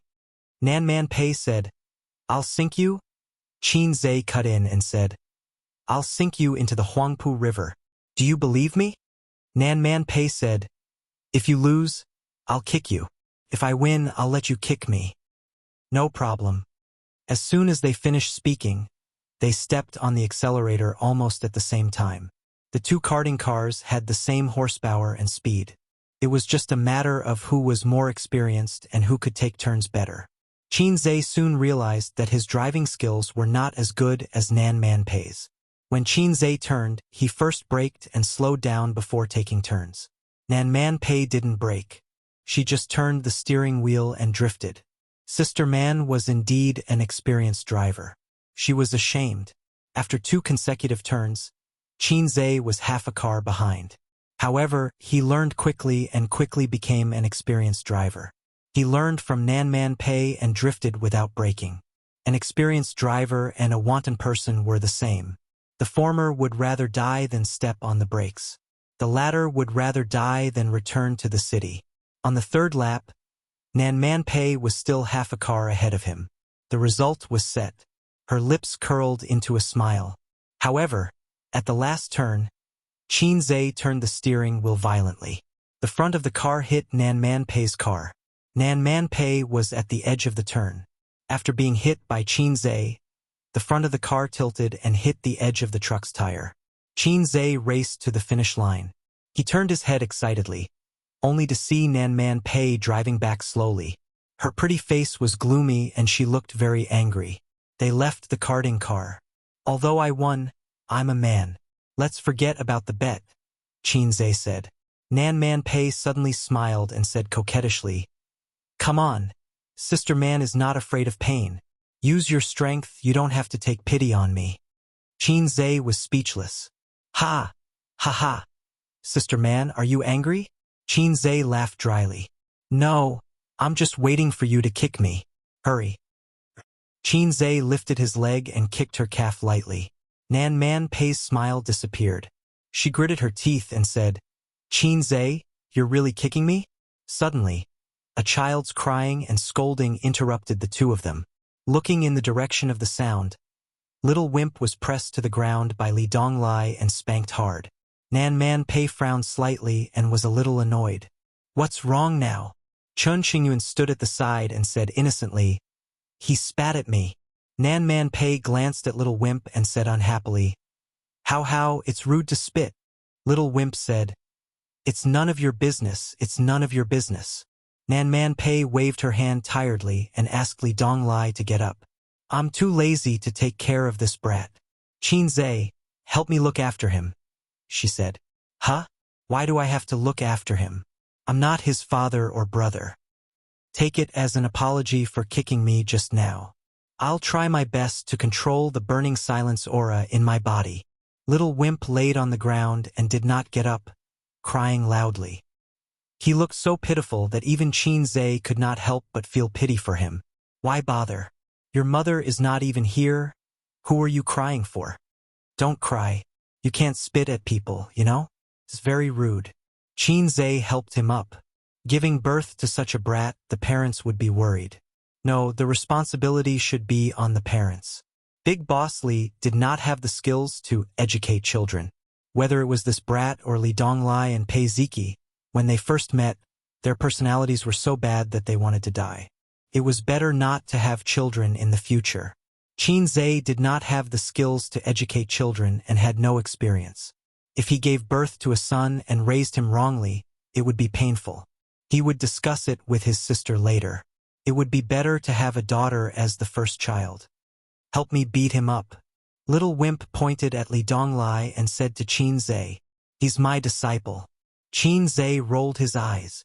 "You should be more obedient." "Pei!" Little Wimp spat at Qin Zhe's face, quickly and accurately spraying venom. Chapter 553. At that time, the spit was only a millimeter away from my face. In 0.01 seconds it would have stuck to my handsome face. What the hell? I, Old Master Qin, am not dead yet, and you're already spitting at me. Fortunately, the effects of the times are calling that Qin Zhe had painstakingly trained came in handy. Relying on his superhuman reflexes, he leaned back and narrowly avoided the venom attack. Venom attack from the brat. Miss. This was like a high-level account with godly equipment facing a goblin with a wooden hammer. If the goblin stood still and let the goblin hit him, only a miss would appear on top of the goblin's head. Similarly, a high-level account with a light hit would be able to blast the goblin into pieces. Unfortunately, this was not a game. Not to mention that the brat was Big Brother Li's son. Even if he wasn't, Qin Zhe couldn't lay his hands on a child. It was the same logic as how a man couldn't bring himself to fight with a woman. Li Donglai could beat up his younger brother without restraint. He was his brother, and Qin Zhe was his elder. He couldn't beat up the brat in front of so many people. But if he didn't beat him up, he would be angry. The child couldn't understand such things as gentlemanly demeanor. Instead, he thought that Qin Zhe was afraid of his identity, so he became even more unscrupulous. Taking a deep breath, he sank his qi into his dantian and gathered it at the tip of his tongue. Pay! Pay! The venom hit him 3 times in a row, but Qin Zhe dodged all of them. Pa! When the brat was brewing the 4th mouthful of venom, Nan Man Pei finally couldn't stand it anymore and slapped him. It was just a small slap. It was very light, so it probably wouldn't hurt. The brat had obviously never been humiliated like this before. He met Nan Man Pei's cold eyes and turned to punch and kick Qin Zhe. Qin Zhe reached out his hand to block the brat's head. No matter how he punched and kicked, he couldn't touch him. I'm going to beat you to death. I'm going to beat you to death. You dog, you are a dog. My dog. I'll ask my dad to beat you to death. Qin Zhe's mouth twitched. This account was useless. He suggested that Big Brother Li delete his account and start from scratch. He had met a lot of naughty children. When he was in junior high school, a couple living on the same floor gave birth to a naughty child. The child was always swearing and had no manners or upbringing. Because the male owner was a middle school teacher, he often came to Qin Zhe's house to ask the old man, who was still a university teacher at that time, for advice and to discuss the great cause of education. That teacher might have been a good teacher, but he was obviously lacking when it came to educating his children. He was drinking and chatting in the old master's study, talking about national affairs, encouraging words, and talking about nobility. His son and Qin Zhe were playing in the living room. Actually, at that time, Qin Zhe was not very willing to play with the little brat, so his attitude was not very good. He accidentally angered the little brat, who threw things and scolded him. He even threw an apple at Qin Zhe's nose. Qin Zhe had a nosebleed at that time. At that time, Qin Bao Bao, whose cheeks had just lost their roundness and became thin and charming, heard the noise and came out. When she saw her brother, who she regarded as her exclusive property, bleeding from his nose, she immediately exploded. She gave him a violent beating. Since then, the naughty brat never came to Qin Zhe's house again. He was scared when he saw Qin Bao. The child was naughty and disobedient. What should she do? Just give him a beating and everything would be fine. This brat was spoiled by my stepmother. Li Donglai raised his hand and was about to slap him. Nan Man Pei stopped him. Speaking of which, she was temporarily taking care of the little brat. She was secretly taking care of the nephew who was not related to her by blood, and then letting the nephew who was related to her bully the nephew who was not related to her by blood. With her upbringing and character, she could not do such a thing. She was even too lazy to educate the little brat. What did it have to do with her whether he was ugly or not? As long as she educated Li Donglai and Pei Ziki well, she would be satisfied. Perhaps it was because his aunt and siblings were not kind people. Without his mother's support, he did not dare to be too picky. He also felt that Qin Zhe was the same as those who came to ask for help and did not dare to offend him. Hence, he grabbed Qin Zhe and scolded, "You're a dog who comes to my father for help.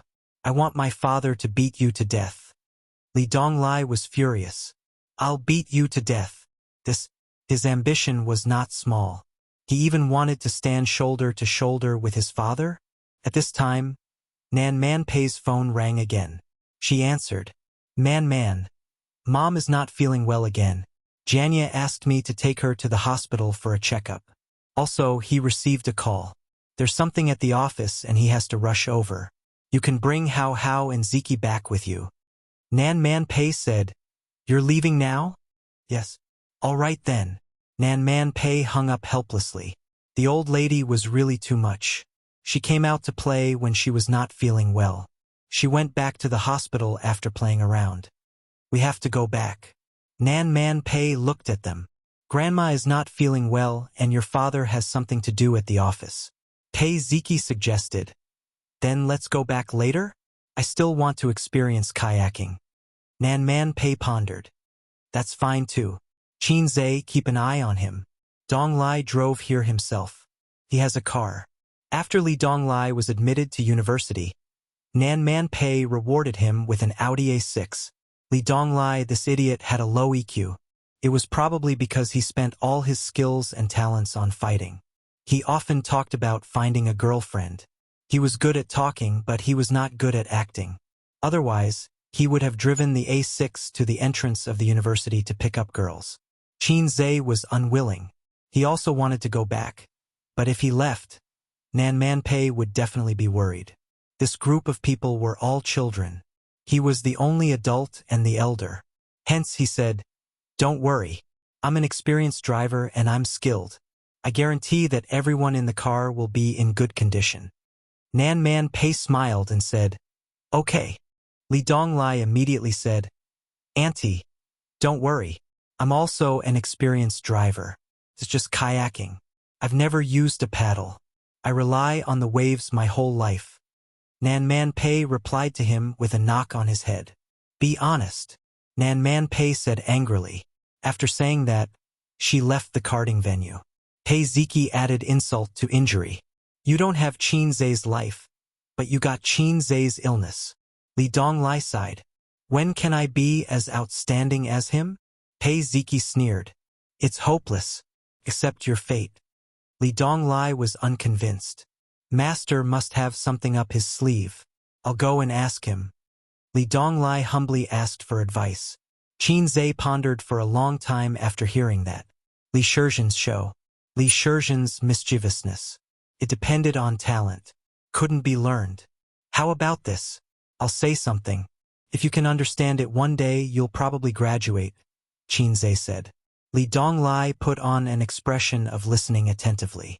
Chun Qingyuan and Pei Ziki, who were beside him, also pricked up their ears. Qin Zhe said, "You just started university. How's university life? I came back from Japan and wanted to make friends with you. Are you interested in Japanese girls? So, are you free this Sunday?" Li Donglai was stunned. "That's it." Qin Zhe nodded. "That's it." Li Donglai looked at Pei Ziki and Chun Qingyuan. "Did you hear anything?" Chun Qingyuan. "Qin Guo might want to say that university life is good." Pei Ziki. "Stupid Li Donglai. Qin Zhe wants to introduce a girlfriend to you." Li Donglai was pleasantly surprised. "Really, Qin Gu?" Qin Zhe. Sigh how lonely it was to be an expert. Everyone experienced the thrill of karting. Except for the women, including the brat of the Li family. The brat's driving skills were a mess. He bumped all the way. Fortunately, the karting wasn't fast and there were big trucks on both sides. No matter how hard he bumped, nothing happened. For a 10-year-old child, this was a rare and excellent experience. After all, he couldn't be like the rich children abroad, driving a small car with a little girl and showing off at a young age. When he grew up, he would be even more arrogant. Under the leadership of Qin Zhe, a group of people rode to the kayaking area. The little brat naturally sat in Qin Zhe's car. The little brat raised his chin at a 45-degree angle. His face was full of pride and arrogance as if he was saying, "Master gets on the sedan chair." Qin Zhe really wanted to beat him up. The kayak moved forward on the blue waves. The blue sky and white clouds were reflected in the water. Qin Zhe sat at the front of the boat and remembered that he went to the amusement park in Xishan with his sister and experienced many exciting games such as the haunted house and roller coaster. At that time, his parents were also with him. He was forced onto the roller coaster and pendulum by his sister. When they came down, his sister vomited. Qin Zhe's face was as pale as a ghost. In the haunted house, the staff jumped out at the corner to scare his sister. His sister screamed in a high decibel. Qin Zhe heard the staff cursing.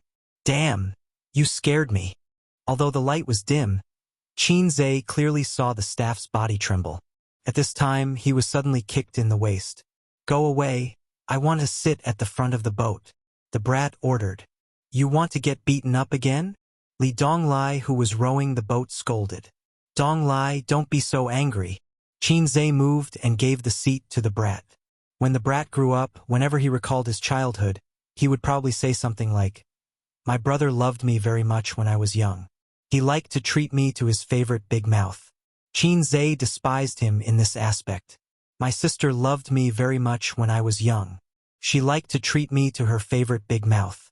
One punch for one big mouth. The system came out to show off. The system usually didn't come out. It said that it was deducing the birth, process, and destruction of the universe. It claimed that it was different from those pretentious brats who only knew how to show off with the host. If one had to give an example, it would be the difference between a celebrity and a scientist. Qin Zhe tried hard to recall, but he couldn't remember the original name of the lowly system. He felt that it was looking for an excuse for its lowly status and shamelessly gave itself the high hat of a scientific research system. If you want to hit a big mouth, you have to ask for my permission first. Qin Zhe said. Everyone is hitting a big mouth, the system said.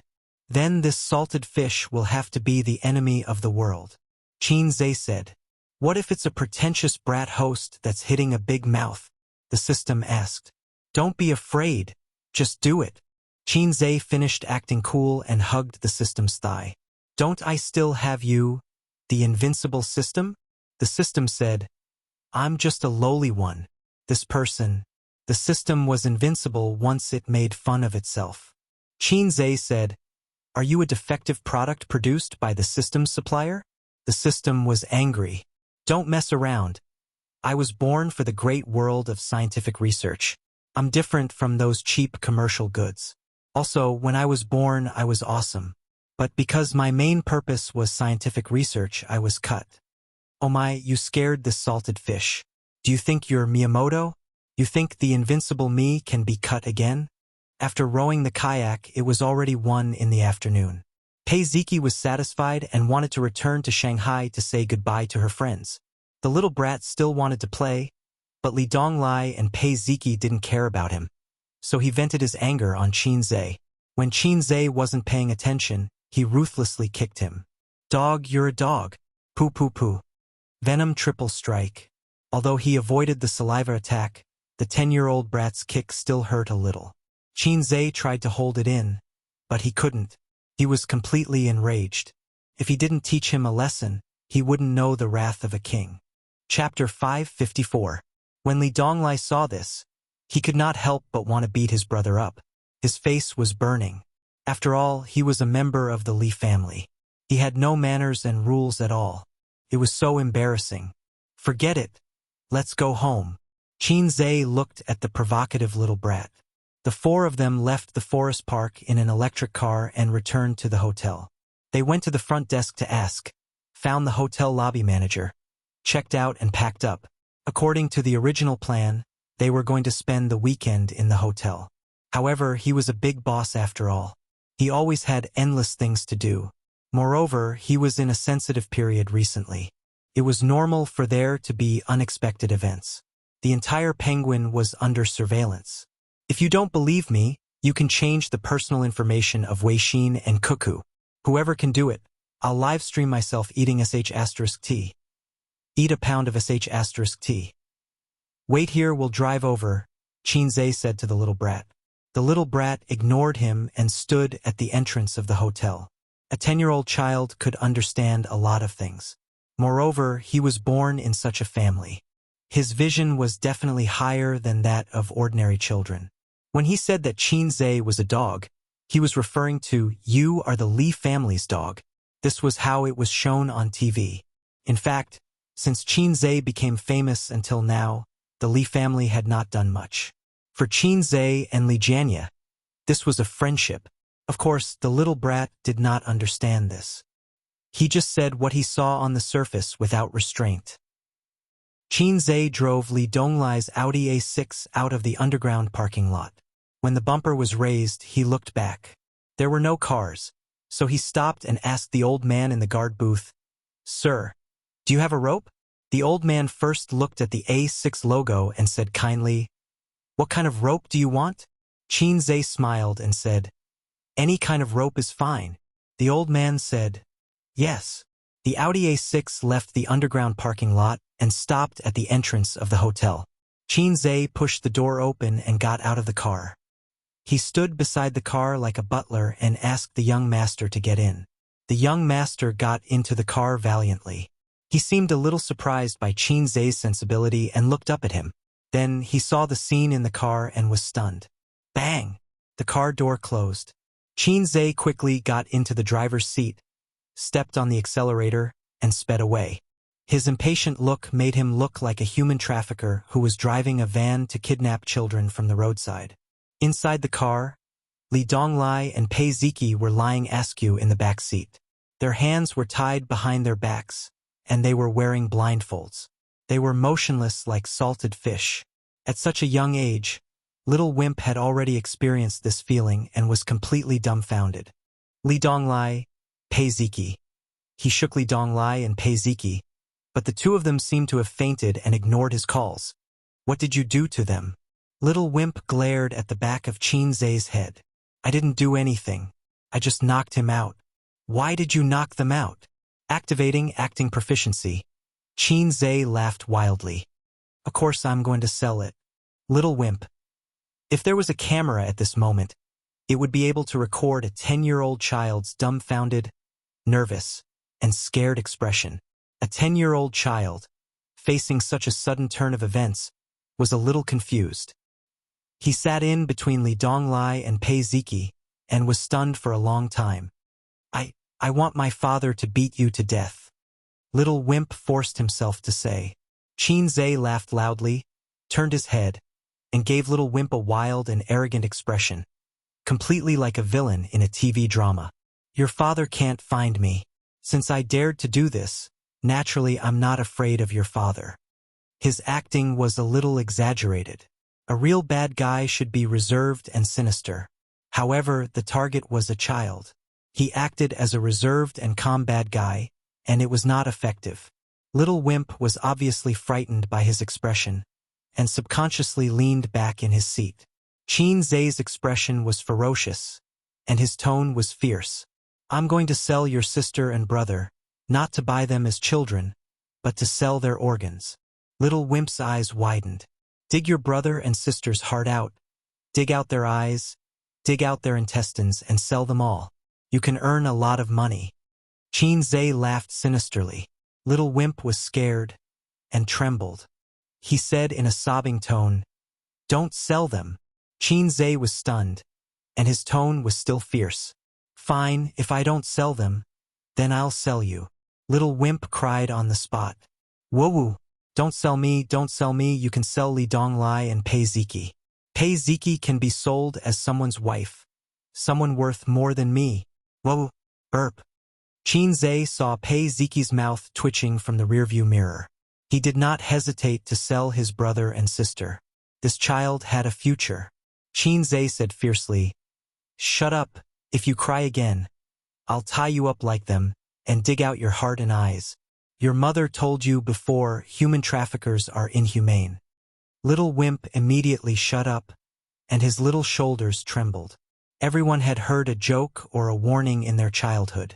You were picked up from the trash by your mother. Don't talk to strangers. Be careful not to be kidnapped by human traffickers.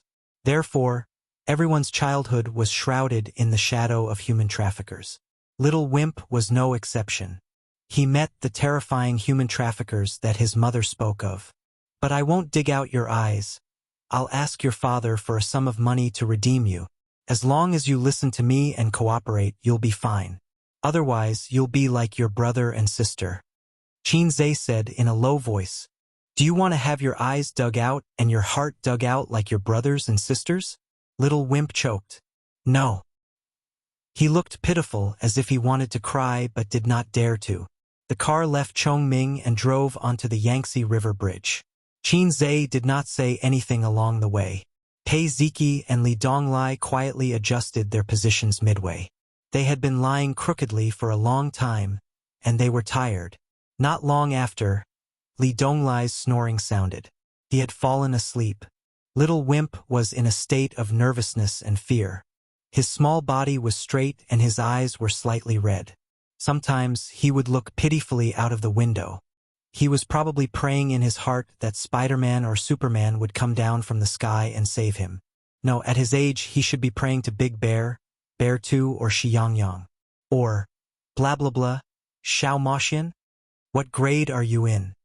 After crossing the Yangtze River Bridge and entering Shanghai, Qin Zai could not help but strike up a conversation. Little Wimp did not react. Do you want to have your eyes dug out? Qin Zai threatened. Third grade. Little Wimp said in a sobbing tone. You're so small, I thought you were in kindergarten. Qin Zai muttered. Where did you go to kindergarten? Wuxia Kindergarten. Huaqiao Kindergarten was a famous high-class kindergarten in Shanghai. There were 7 or 8 branches. Qinzhe had heard of it for more than 10 years. When he was young, he had hopes of entering it, but his family was not rich. The old man weighed in his heart for 3 seconds and said, "This brain is not good. Forget it, let Bao Bao in." Just like that, he passed by the famous Huaqiao Kindergarten that he had heard of when he was young. "Then it's nearby." Qinzhe said, "Do you want uncle to take you to the kindergarten to play?" Little Wimp succumbed to his power and did not dare to object. Qinzhe picked up his phone and put it down after a while. Soon after, the bell rang. It was actually the sound of his alarm clock. He plugged in his earpiece and answered the call. "Hello? Yes, the matter is settled. The 3 children of the Li family are in my car. I'm coming over now. Ha ha ha, of course. This time we will definitely make a lot of money. They have so many good things on them, they can be sold for a lot of money." "You mean Li Jianya's youngest son? He knows his place, what's wrong?" Little Wimp's ears perked up as if he was being mentioned. "Yes, I just asked. He's only 10 years old, 3rd grade. Oh, you said there's a client who's also 10 years old and wants a heart transplant? No problem. Just dig out his heart and sell it for a good price. Wahahaha." Just at this time, Qinzhe turned into another elevated road, deviating from the direction of the kindergarten. In the back seat, Little Wimp's mind exploded. "You said you wouldn't dig out my heart. Bad guy who doesn't keep his word. Let me down, let me down." Little Wimp threw himself in front of the car door and hit it with all his strength, crying, "This is not the car to the kindergarten. Mommy, save me. Sob, sob, sob. Sob, sob, sob. Burp." Qinzhe laughed arrogantly. "You can't get down. The car door has been welded shut by me. Ahahaha." The car door was already locked, and Little Wimp could not open it at all. In the car, Qinzhe's arrogant and exaggerated laughter and Little Wimp's wails could be heard. Qinzhe arrived at the hospital according to the address given by Nan Man Pei. At this time, Little Wimp had already fallen asleep. He could really cry, howling for 20 minutes. Then he fell asleep, his head tilted on Pei Ziqi's belly. After he fell asleep, Li Donglai and Pei Ziqi did not have to continue acting anymore. They untied the rope and took off the eye mask. Pei Ziqi looked at Qinzhe with a strange gaze, as if she was getting to know him again. Li Donglai called his stepmother to come over and pick him up. Qinzhe said, "Then I'll leave first." At this time, it was time to leave and hide his identity. Otherwise, it would be awkward when they met later. Li Donglai urged him to stay. "Master, I'll send you back." Pei Ziqi kicked him. "Idiot." Qinzhe took out the mask he always carried with him from his pocket, put it on, opened the door and got out, waving his hand. "No need. I'll take a taxi back." Before he left, he looked at Little Wimp, hoping that when Little Wimp went to junior high, he would be able to recall today's events and get rid of the shadow in his heart. In the future, when he scolded and spat at people impolitely, he could also think about today. "All right, it doesn't matter. I don't care if he changes or not. I'm happy anyway. How wonderful." A few minutes later, his stepmother came down from the hospital and walked to the Audi A6. She saw her son curled up in the back seat asleep. "Stop the car. Let's go up together." The woman's tone was calm. After saying that, she carried her son. Little Wimp trembled and woke up immediately. Could be seen that even when he was sleeping, he was still tense. When he opened his eyes and saw his mother, he was stunned at first. Then he started to wail. His voice was filled with tears, and it was extremely mournful. "Mom, save me. I don't want to be sold. Don't dig out my eyeballs." Passers-by looked sideways. The woman's unfriendly gaze swept past Li Donglai and Pei Ziqi, and she said in a deep voice, "What's going on?" Little Wimp cried loudly, "He wants to sell us. Sell all 3 of us." Li Donglai and Pei Ziqi were caught and dug out their eyeballs and hearts. Sob, sob, sob. He buried his head in his mother's arms and cried loudly. The woman was stunned. She looked at her stepson and stepdaughter, then looked at her son and said gently, "Be good. Don't cry. Who is he?" He. Little Wimp couldn't call out Qin Zhe's name at all. The person who came with Auntie, he wants to sell me, he wants to sell me, he said. The woman comforted him. Be good. Don't cry. Turn around and look. Brother and sister are all here. Little Wimp wiped his tears and turned his head to look. Sigma, degree, winky face. Li Donglai sat in the driver's seat, and Pei Ziki sat in the passenger's seat. The brother and sister had the same paralyzed face, and they were expressionless. Li Donglai said, He has been sleeping since he got in the car. Pei Ziki said, Maybe it's a dream. Li Donglai said, It's probably a dream. He had a lot of fun today. He's tired. The woman asked, Qin, she came back with you? Li Donglai said, No, he's with Chun Qingyuan. The woman nodded, carried her son with difficulty, and turned to walk to the hospital. Little Wimp said, It's not a dream. It's not a dream, Mom. The woman said, Yes, it's not a dream. Let's go upstairs to see Grandma. Little Wimp said, It's not a dream. It's really not a dream. Sob, sob, sob. The woman said, Yes, it's not a dream. Little Wimp. He felt so wronged he wanted to make a scene. Chapter 555. In the special ward. Old Madame Li sat by the bed and nagged her son impatiently. I told you I'm fine. It's just a little pain. I've been through worse in the past and didn't see a doctor. Li Jianya said helplessly, Mom, you're old now. You can't be careless when it's just a little pain. They did a blood test and urine test as well as an ultrasound. Everything was normal. Li Jianya wanted his mother to do a full body checkup. Illness comes like a landslide, but goes away like silk. Old man Li was infected with liver cancer for no reason. He was in the late stage when they found out and passed away after lying in the hospital for a few months. It was useless. Even if there were professional caregivers and medical teams, when the King of Hell called for you, even the 5-star red flag couldn't protect you. Nan Man Pei agreed. Old Madam, you should be more careful at your age. Old Madam Li didn't have a daughter.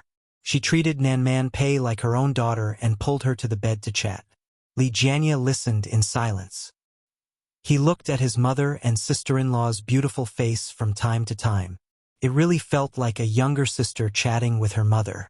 When he first met Nan Man Pei, she was 13 years old. He was just a small cadre in a small town. In the blink of an eye, more than 10 years had passed. He had a son and a daughter. She was still single. Li Jianya thought that it was probably because he was born with a bad temper. When he was dating her sister, Nan Man Pei didn't like him. Later on, he went to Shanghai to seek refuge with the Li family. In fact, Nan Man Pei never asked the Li family to do anything for her. However, as her brother-in-law, he had to be self-aware. How did the unself-aware brother-in-law get half of his sister-in-law's butt? Although Li Jianya had no interest in his sister-in-law, he had to do his best to help her gain a foothold in Shanghai, regardless of whether it was for the sake of the friendship between the two families or for the sake of his wife.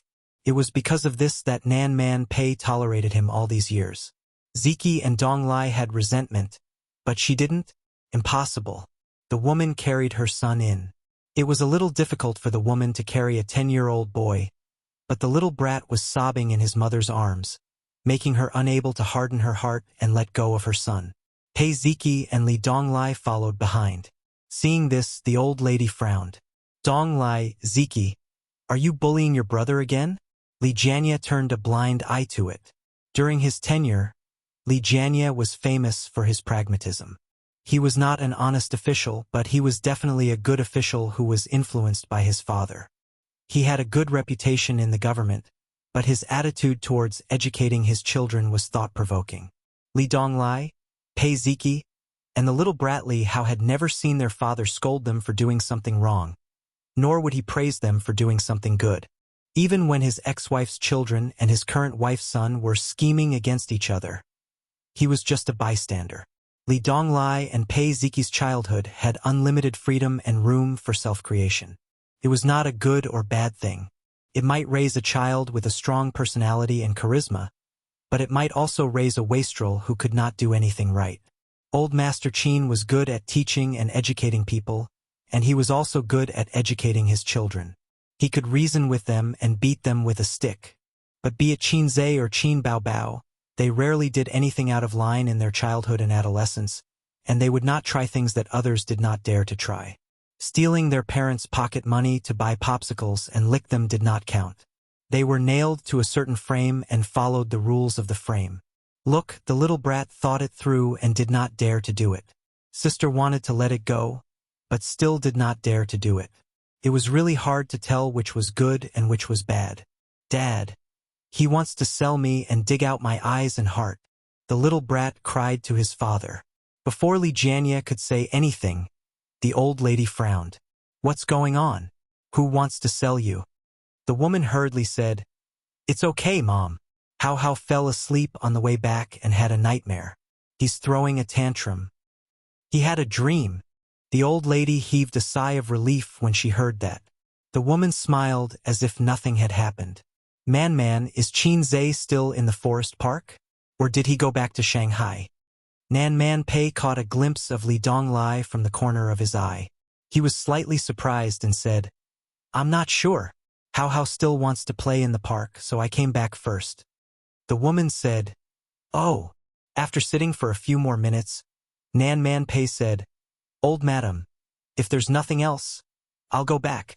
The old lady urged him to stay. Stay for dinner tonight. Man Pei shook his head. I'm still used to eating my own food. It suits my taste. She glanced at her nephew and niece. Li Donglai and Pei Ziki said in unison, Auntie's cooking is the best. It was so painful to lie against one's conscience. In the elevator, Man Pei said, What's going on? Why is Hao crying? Who wants to betray him? Pei Ziki betrayed Qin Zhe first. It's Qin Zhe's prank. He immediately described everything that had happened. He described it vividly, and even the little brat's cries were not missed. Li Donglai said, It's so satisfying. Qin Gu has so many ideas. Man Pei was speechless for a long time after hearing that. This guy used a very popular online slang, Li Shizhen's skin. He had so many ideas. To put on a show for a little kid. Should he say that he was bored or had a headache? Man Pei didn't put herself in Qin Zhe's shoes. If it were her being spat on and scolded by a little kid, over and over again, she didn't need to say anything. She would see him at the Huangpu River tonight. Leaving the elevator, Man Pei took out her mobile phone and opened a chat group. This group was not Qin Zhe's salted fish harem group. There were only 4 women in it. The meaning of its existence was to serve as a battlefield for Qin Baobao and Su Yu's quarrel. Occasionally, Wang Zijin would get involved. Man Pei mostly watched. Sometimes, when she saw Su Yu being attacked by 2 women and retreating, she would jump out and give a fatal blow for her best friend. Today's chat record at noon. Cross-dressing big boss. It's so boring. The heartless little red guy hooked up with Man Pei and was taken to romantic Turkey by her. A little bird. Damn brother complex. You can't live without Qin Zhe, right? Cross-dressing big boss. Yes, what's wrong? A little bird. Damn pervert sister. Cross-dressing big boss. Zijin. Scold her for me Ching Zijin. Ching Zijin. In the face of ironclad facts, any attack I make is pale and powerless. Cross-dressing big boss. A little bird. Cross-dressing big boss. Qin Zhe said that your company is going to shoot a TV series again, right? Cross-dressing big boss. Yes. A little bird. Reserve a leading role for me, not a small supporting role, but a big supporting role. Cross-dressing big boss. Okay. A little bird. You actually agreed so quickly? Then send me the show.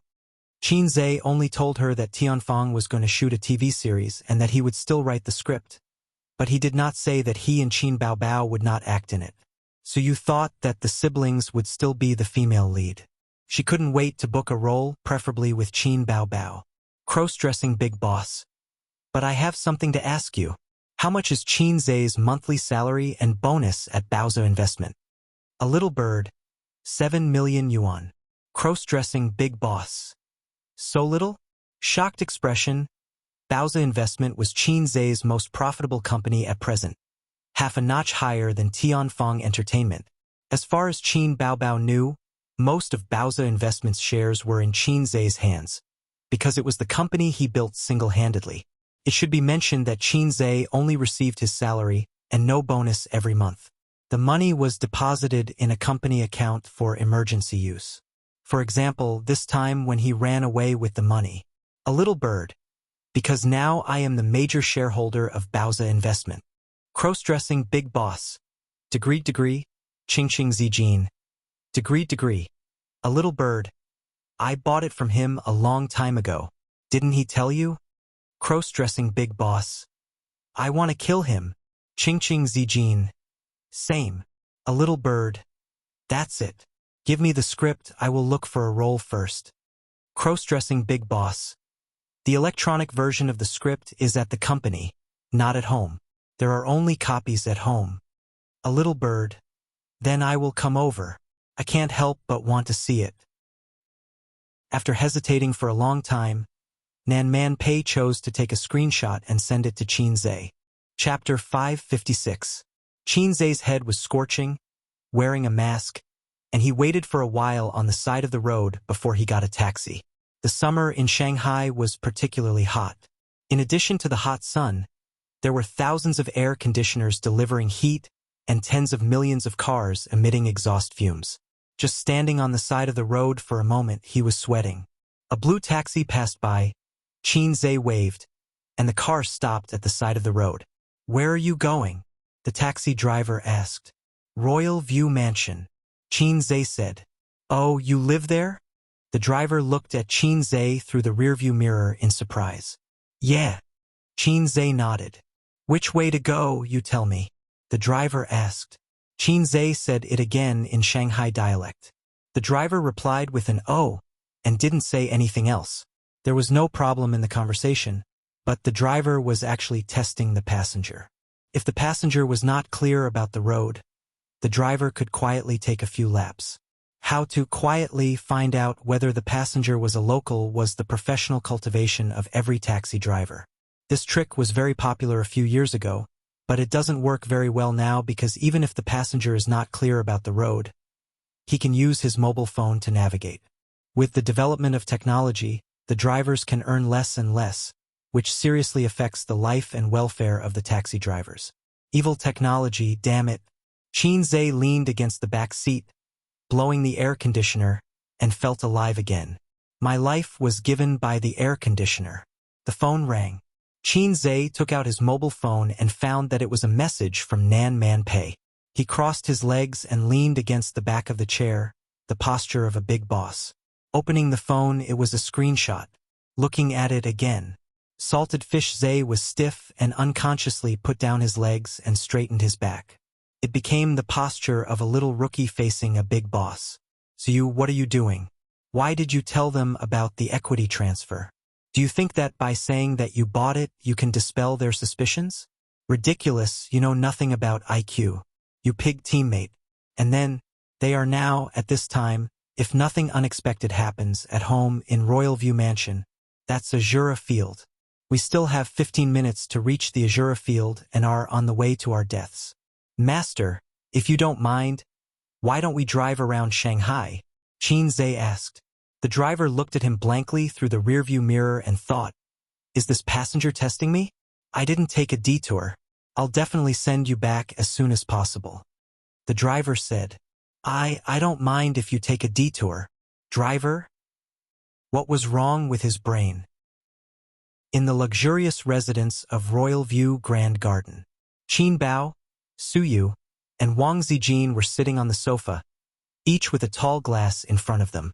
There was red wine in the glass and a large plate of half-melted ice cream. Could barely be considered ice cream. It was Qin Bao's failed creation. The cream was mixed with shaved ice, and the surface was covered with a layer of soft mango paste, like a pile of fresh hot shit. The three of them were playing cards and running fast. This time they didn't play with money. Su Yu had suffered. If they played with money, she would be besieged by two women. The rules of playing cards were that whoever had the most cards in their hands at the end had to do a shameful thing according to the requirements of the winner. Zijin, she only has 2 cards. Let's join forces to trap her. Qin Baobao urged. Su Yu's face changed. At this time, Su Yu had 2 cards in her hand. Qin Baobao had the most, followed by Wang Zijin. Wang Zijin glanced around. Her eyes looked up, pondered, and nodded. Okay. Pair of 3. Wang Zijin played her cards. Su Yu suddenly smiled and threw out the last pair of cards in her hand. Pair of 8. I won. On Qin Baobao's face, the smile gradually disappeared. She stared at Wang Zijin with wide eyes. Wang Zijin looked shocked and innocent. Oh, I didn't expect her to be a pair in the end. I thought she was a single. I miscalculated. 3. Qin Baobao. You degree. You degree? Go away. You fake best friend. So you laughed twice. Let me think about what to do this time. She guessed right.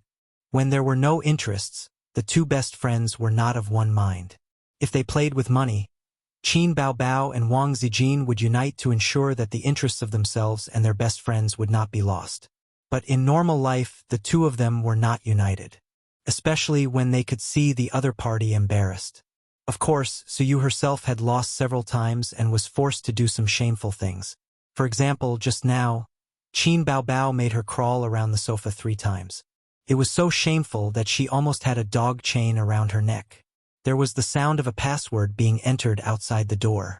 A moment later, there was the sound of a key being inserted into the keyhole. With a beep, the door opened. Sweating profusely, Qin Zhe returned home covered in dust. Qin Zhe walked quickly into the house, looked around, and breathed a sigh of relief. Fortunately, there was no fighting or quarreling. Qin Zhe finally chose to go home because he was worried.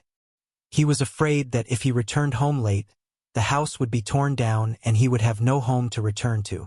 The thought of 3 women tearing down the roof together was scary. In the living room, the 3 women smiled happily at the same time, their eyes shining.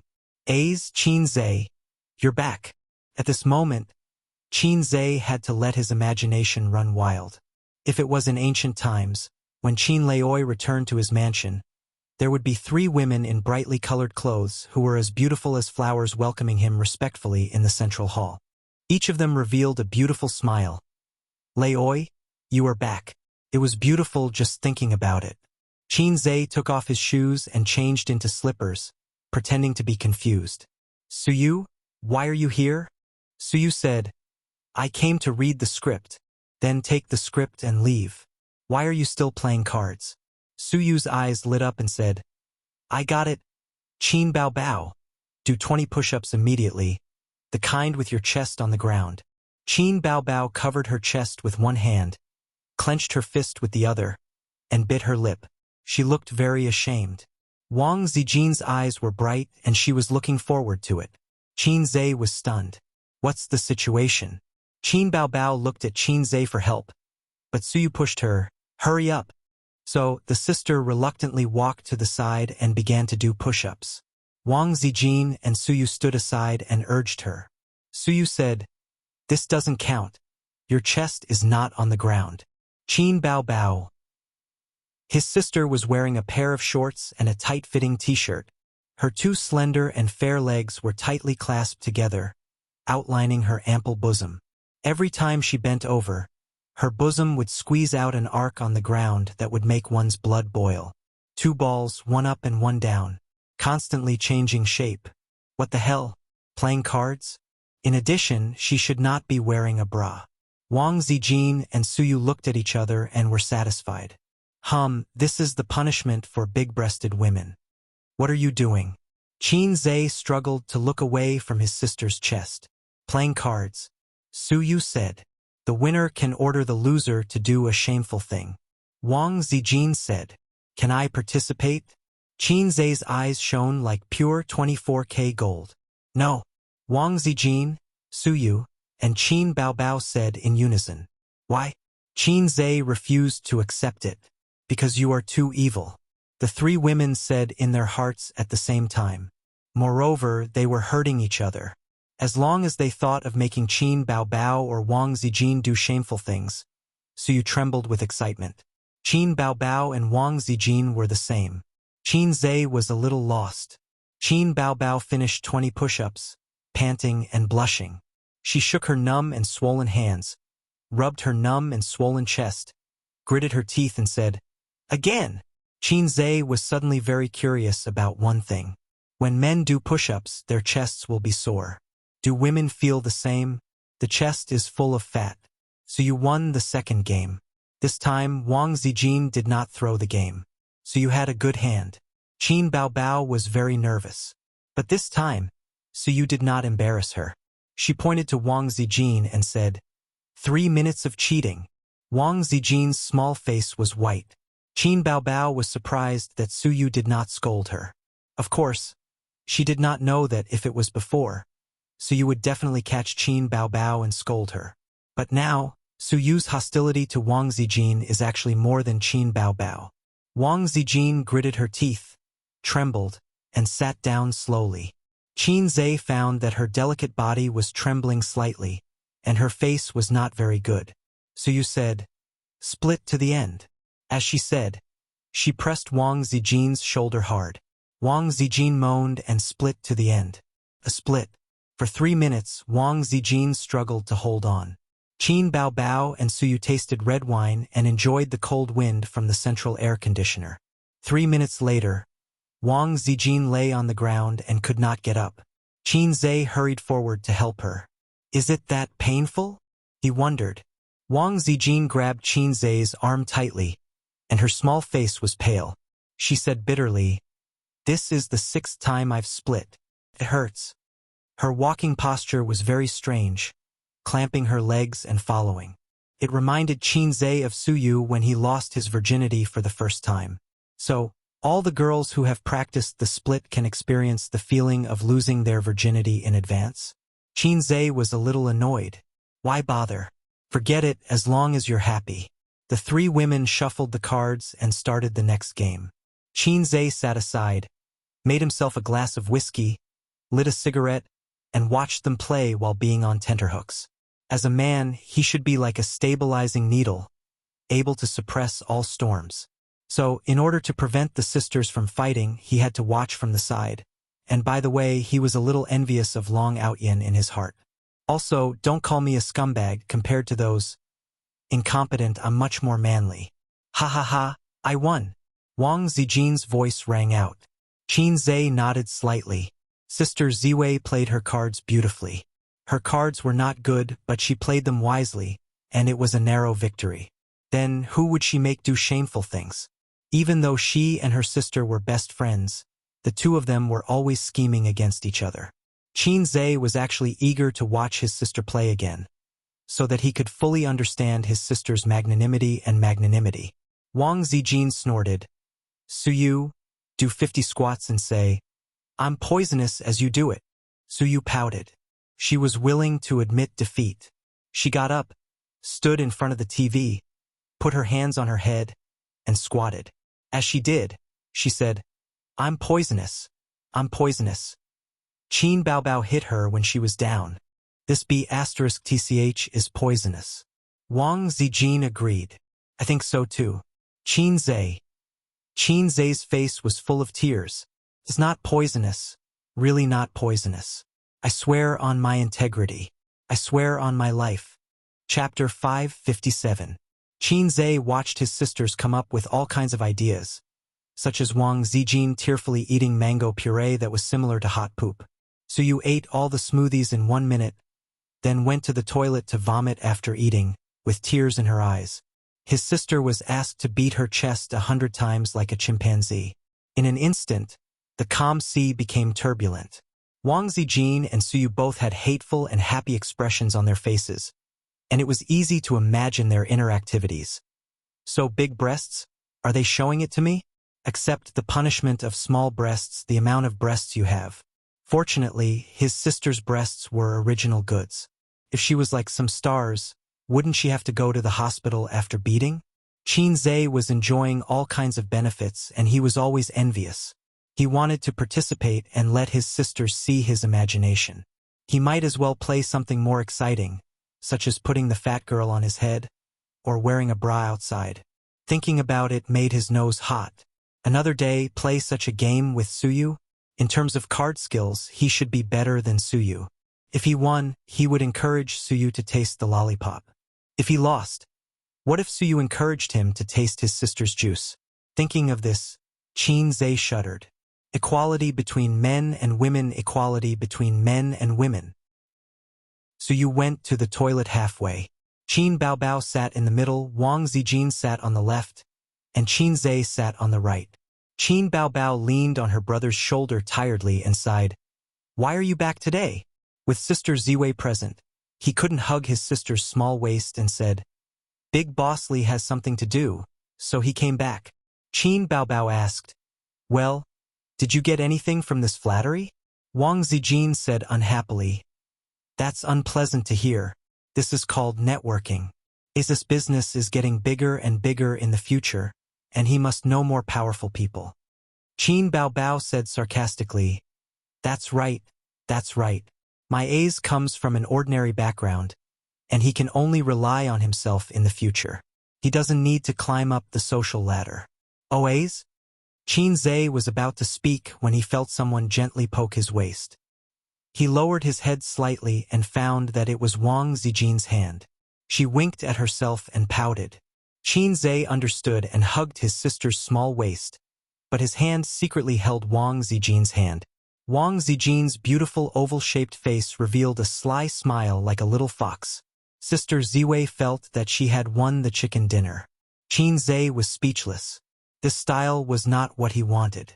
At this moment, his phone rang again. There was a notification. So you sent a photo and a message? Husband, do you want to do it? I will scream softly. Qin small hand trembled, and his face changed.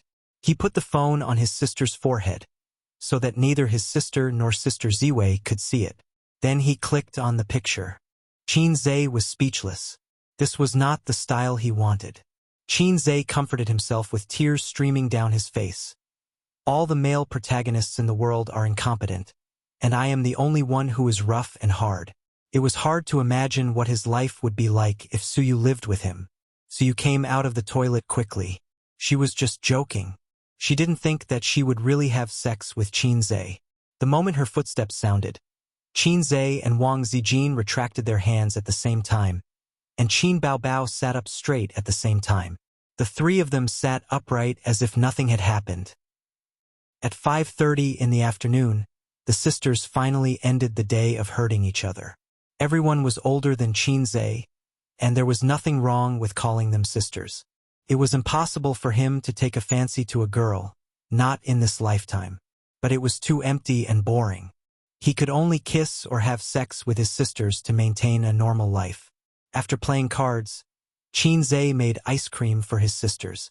The ingredients were all in the kitchen and stored in the freezer. How could a refrigerator match the high-end Royal View Park community? This was a super luxurious house that could compete with Thomson Reuters. After eating the ice cream, Suyu was about to leave. She was a little reluctant.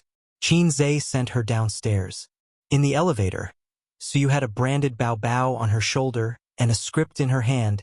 This kind of women's bag, which was as small as a wallet, was completely decorative. It had no practical value and was damn expensive. At least 6 figures. She pouted. I also want to move here. In the face of such a difficult question, Qin said earnestly, Do you want to face Qin Bao and Wang Zijin's 2 hateful and ugly faces every day? Wouldn't it be Azura's field every day? The sisters might not just play cards every day. No. Suyu smiled, her dimples shallow. But I can face your cute and handsome face every day. Good. Qin touched her head. Suyu narrowed her eyes, her face full of enjoyment.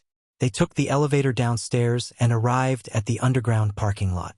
Suyu looked around, pulled Qin to a corner without surveillance, and put her hot red lips on his without saying a word. The two of them had a 5-minute saliva exchange in the corner. Qin hugged Suyu's slender waist and teased her chest with his other hand. Really funny breast. Suyu brand tofu milk? Great. Night-night. Come to my home, Suyu said, panting.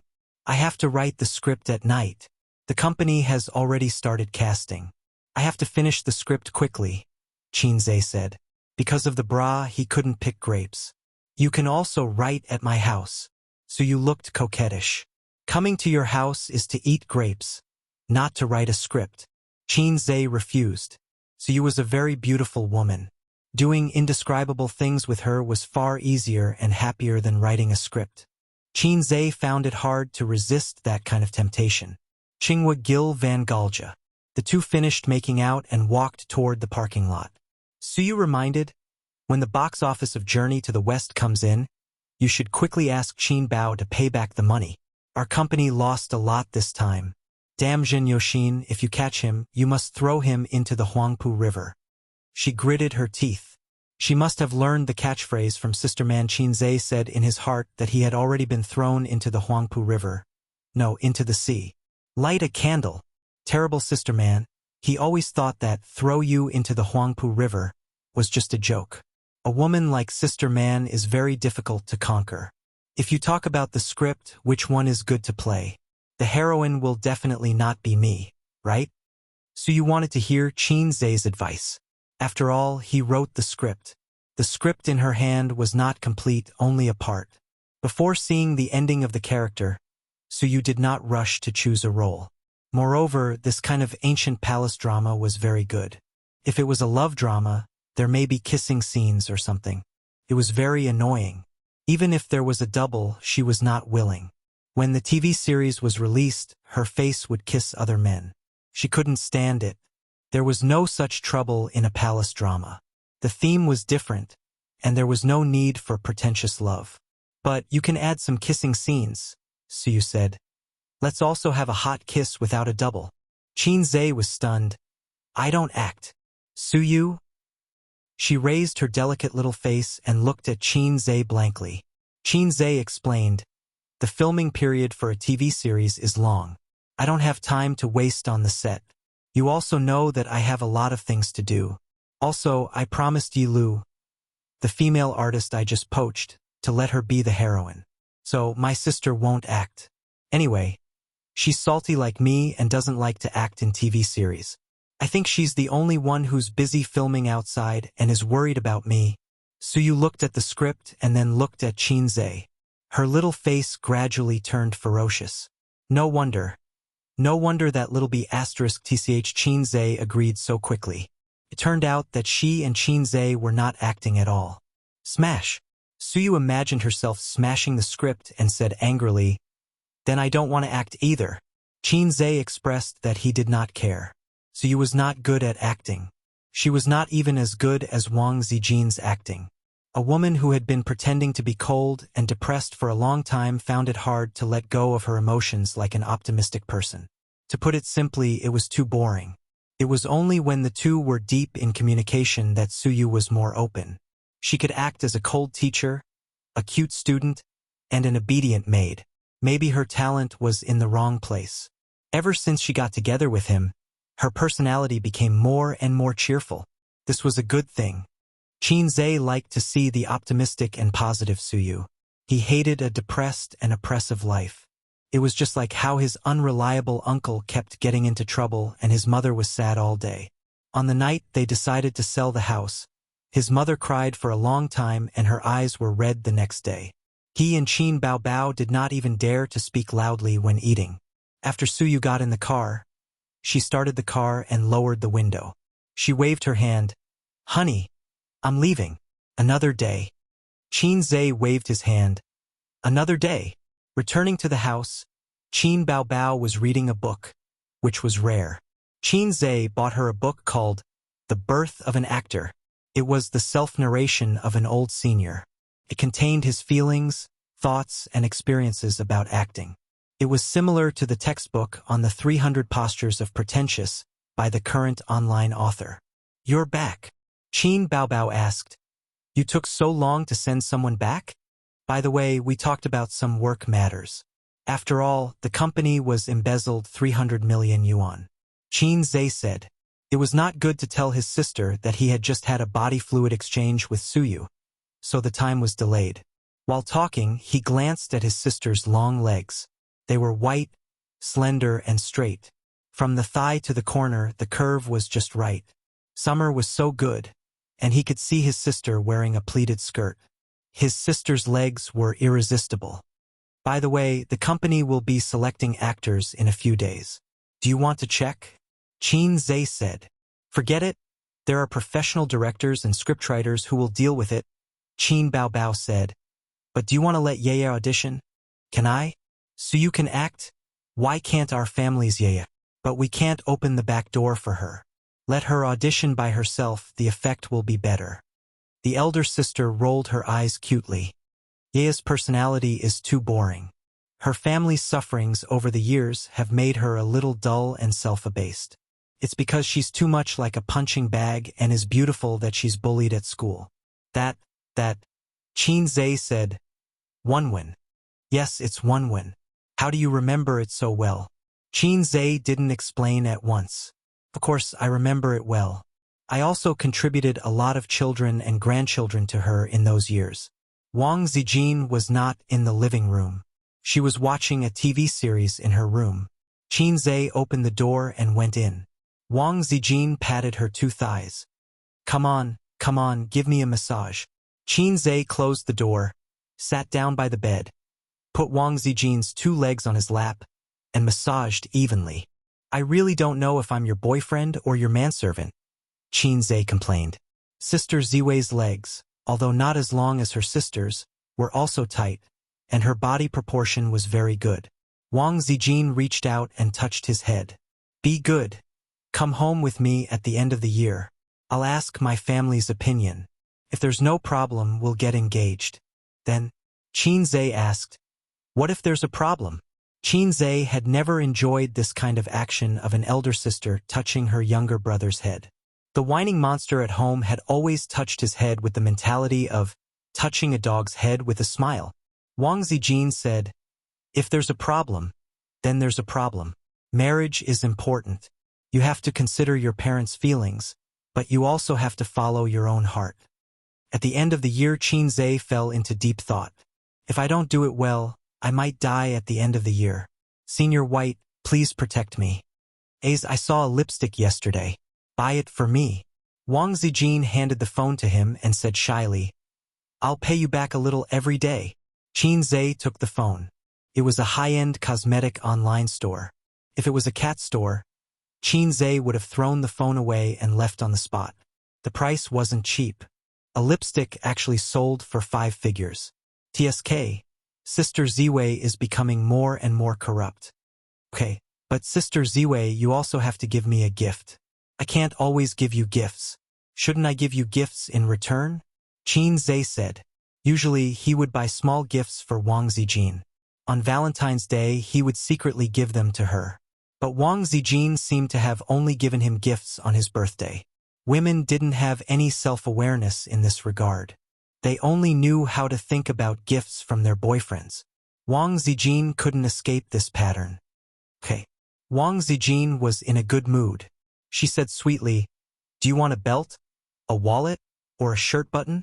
He didn't lack belts or wallets. Men didn't buy luxury goods as often as women. As for shirt buttons, so you had given Qin Zhe 2 shirt buttons worth 100,000 yuan. This thing was frighteningly expensive. Qin Zhe had an idea. I want this. He searched for a moment on his phone and handed it to Wang Zijin. Wang Zijin took a look. It was Durex.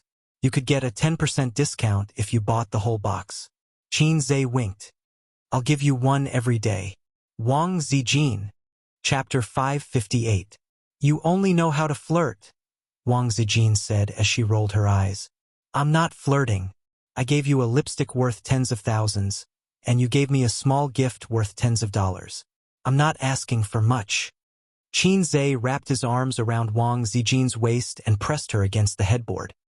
His face was buried in her chest, which was not very big but was still quite big. Wang Zijin raised her hand and slapped him twice. Although you're ugly, you wish. TSK, this woman was really naughty. Until today, Qin Zhe still did not think that he could control Wang Zijin. She was too opinionated, and her good education prevented her from being like her sister and shameless Suyu. There was a saying, I'm not afraid of you being slutty, but I'm afraid of you being serious. After chasing Sister Ziwei for so long, the most outrageous thing he did was that night when she was handcuffed, he took out the 20,000 miles under the sea and rubbed it against her. Host, I have a trick here called Monkey's Intelligence Subtraction. Do you want to try it? The system jumped out again. Such a high-end function, can you do it? Is there going to be another version upgrade? Qinzhe was shocked. Strictly speaking, I can only interfere with brainwaves, but it's not a true intelligence subtraction. That kind of rule involves the rules of the universe, and it's not something that a normal system can do. The system seriously found an excuse for itself. At this moment, Qinzhe was very excited. He imagined countless scenarios of time stop. System, if you have this kind of function, then I think it's worth it no matter how many points I spend. Qinzhe swallowed. Wang Zijin glanced at him with a smug look in her eyes. Sister was indeed charming. She was just lying there without showing off, but Ace was already drooling. Well, the system's voice said, it's not that I can't do it, but this function doesn't require points. It requires a huge amount of energy, and it will drain your body. There might even be a bit of backlash. Qinzhe. No need to explain, I understand. The system was speechless. I never had high hopes for a low-level system, because that would be an insult to my intelligence. The basic operations and skills of other people's cheat-like systems were taboo techniques in his system's eyes. How sad. A's, regarding purple crystal's development, I have an immature suggestion. Wang Zijin wrapped her legs around his waist, hugged his back with her small hands, and rested her chin on Qinzhe's head. Fortunately, she was only a B-rank boss. If she was a D-rank boss like his sister, who was 36 years old, Qinzhe would have suffocated. Tell me your immature suggestion. Maybe I'll have a bold idea, Qinzhe said in a muffled voice. He stuck out the tip of his tongue and licked her chest. Wang Zijin had goosebumps all over.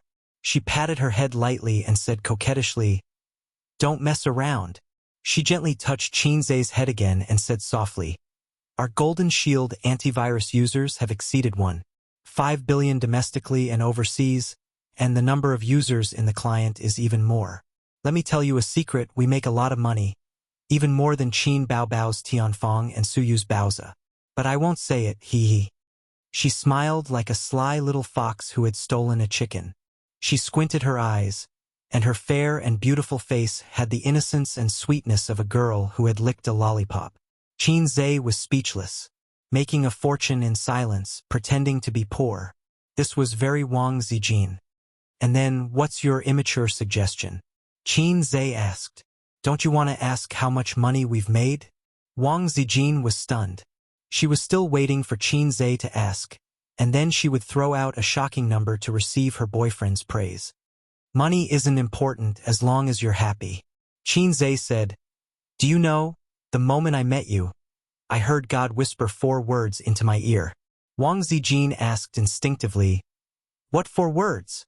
Qinzhe said, "You can't escape from your doom." Wang Zijin stared at him blankly, her eyes gradually blurring. Lighting. Shine it over here. Cameraman, focus the camera over here. Waha, good acting skills were indeed a godly skill in picking up girls. He didn't ask how much money he had made. He was the one who gave the purple crystals to Wang Zijin. No matter what happened in the future, he was the one who gave the purple crystals to Wang Zijin. It might be worth tens of billions or even hundreds of billions, but Qinzhe didn't care. He had the confidence to not care. Even if he didn't have the purple crystals, he still had Tianfeng and Baoze. Even if he failed in the end and lost everything, he still had the system. It was a little low, but it was still the system. You couldn't treat the system that was kicked out of the group as the system. What if he didn't have the system? Would he be willing to give the purple crystals to Tianfeng? Would he be willing to give most of the shares to Suyu for free? Don't mess around. It was impossible for Salted Fish Zhe to hook up with the 2 goddesses. Salted Fish Zhe's fate was to be a silly boy under his sister's legs. No, he couldn't even get his sister. Forget about each other and live a peaceful life. That was his and his sister's fate. So I still have to thank you, low system. Every time Qinzhe reminisced about the past, He would silently thank the system from the bottom of his heart. Many times, but every time he felt the same gratitude. The more salted fish he was in the past, the more grateful he was now. There were millions of salted fish in the world, but the system chose me. I accidentally became the saltiest one, hard and salty. I really am a man with great luck. So don't *king blabber. I started a harem because of God's will. Hey, I want to make a game. Wang Zijin restrained the emotion in her eyes and said seriously, try a mobile game first. Smartphones are so developed now. An excellent mobile game, the income is not worse than online games, and the cost is less than online games. Qin Zhe nodded slightly. Sister Ziwei seemed to have made preparations. But even if it's a mobile game, it's not easy to do well. There are millions of mobile games, and there are too few really outstanding ones. Qin Zhe said. He couldn't exchange mobile game data or anything with the system. The points had to be used to deal with the risk of failure of the next task. Wang Zijin said, I've already thought about it. We can use it as a reference. She took out her mobile phone and searched in the App Store. She said, do you know the Parade of Frogs that is very popular recently? The mobile game in Japan is unexpectedly popular in China. She handed the mobile phone to Qin Zhe. Qin Zhe took it and looked at it. There was a software in the App Store. It had the same color, the same icon, and the same name. Parade of Pandas. A domestic product by Penguin. I played it before. It has the same design, the same template, and even the color and background are 90% similar. It's a shameless plagiarized work. But this game is very popular in China. There are many people playing it. Penguin must have made a lot of money this time. They don't need the designers to rack their brains, and they don't need the scriptwriters to write the script. They just need a group of programmers to copy it easily and put it on the shelves. They can just sit there and collect money. Wang Zijin became more and more excited as she spoke. She put on a working people are the most glorious attitude. This is a huge business opportunity. There is no game that can't be plagiarized. If there is, then buy it. Qin Zhe. Sister Ziwei, has she been tainted by the big dye vat of the industry so quickly? Brother Ma, please return the pure and innocent Sister Zine to me. Qin Zhe's face was full of tears. Sister Ziwei had once again broken through herself and stepped into a higher level of life. She had gone from being a young lady to a veteran of the internet to a game designer. Sob, sob, sob. Wang Zijin was full of pride. This time, I'm definitely going to use King of Glory as a reference and develop a mobile game of my own. Qin Zhe shook his head. Don't, you'll be sued. Wang Zijin snorted. You think I'm afraid? Qin Zhe. Go, Sister Ziwei. Let Brother Ma also feel the fear of being plagiarized and the shame of being dominated by piracy. Piracy was a word that could never be avoided in China. Perhaps it could be beautified with the word pirated, but at the end of the day, it was still piracy. It was a world-famous pirated culture. It was really shameful to think about it. Don't blame foreigners for looking down on us. After all, we have too many things to complain about. It's just like how we look at those Hindustanis who treat trains as electric scooters and are looking for trouble. Then, in the eyes of foreigners, we are also labeled as pirates. Don't refute it. The biggest game company in China, a well-known listed company, started and made money from piracy. Even now, it was still tirelessly on the road of piracy and plagiarism. There was no way to refute it. Qin Zhe hoped that one day he could lead the world, clear the name of his motherland, and let the world know that Red Flag Nation didn't only have piracy. Just thinking about it made him happy. Stop, he couldn't go on indefinitely. With such a grand theme, if the system gave him a grand task of leading the world, Qin Zhe wouldn't have to wait until the end of the year to die. In mid-August, Qin Zhe wrote, copied, the entire script and revised and perfected it himself. I'm not copying. I'm just a porter from two worlds. On the road of clearing the name of my motherland, there will inevitably be some stains, but please don't mind. After all, the river crab law of the two worlds was different. Some things needed to be revised. For example, in his world, cleavage could be exposed in ancient costumes. But this time, the revision wasn't too big. It wasn't as big as when he wrote The Journey to the West script. He was a man, so he couldn't perfect a script adapted from a women's genre. Some classics in women's genre were simply toxic in the eyes of men. F***ck, a woman like you actually likes someone other than the male lead. That's too vicious. Shino is dead. I'll burn him if there's anything. F***ck. For such a trivial matter, you guys actually fought over dozens of chapters. Even Yuwa would be poisoned to death. Abandon the book. Qin patiently wrote down the script, but his heart was greatly traumatized. Several times, he couldn't help but revise some of the toxic points in his heart. But thinking about it, these toxic points might just be the high points of women. So after thinking about it, he gave up. Qin was full of anticipation. He ordered his plain-looking assistant to send a notice in the company's internal group chat. The leaders of the production team will have a meeting at 1:30 p.m. in the afternoon in conference room 3. You can't be late. After this notice was sent, Tianfeng fell into an atmosphere of anticipation and excitement. Tianfeng Entertainment's first TV series was about to be filmed. Chapter 559. Conference Room 3. Qin presided over this meeting alone. His sister, who used to play with her phone as a vase, wasn't there.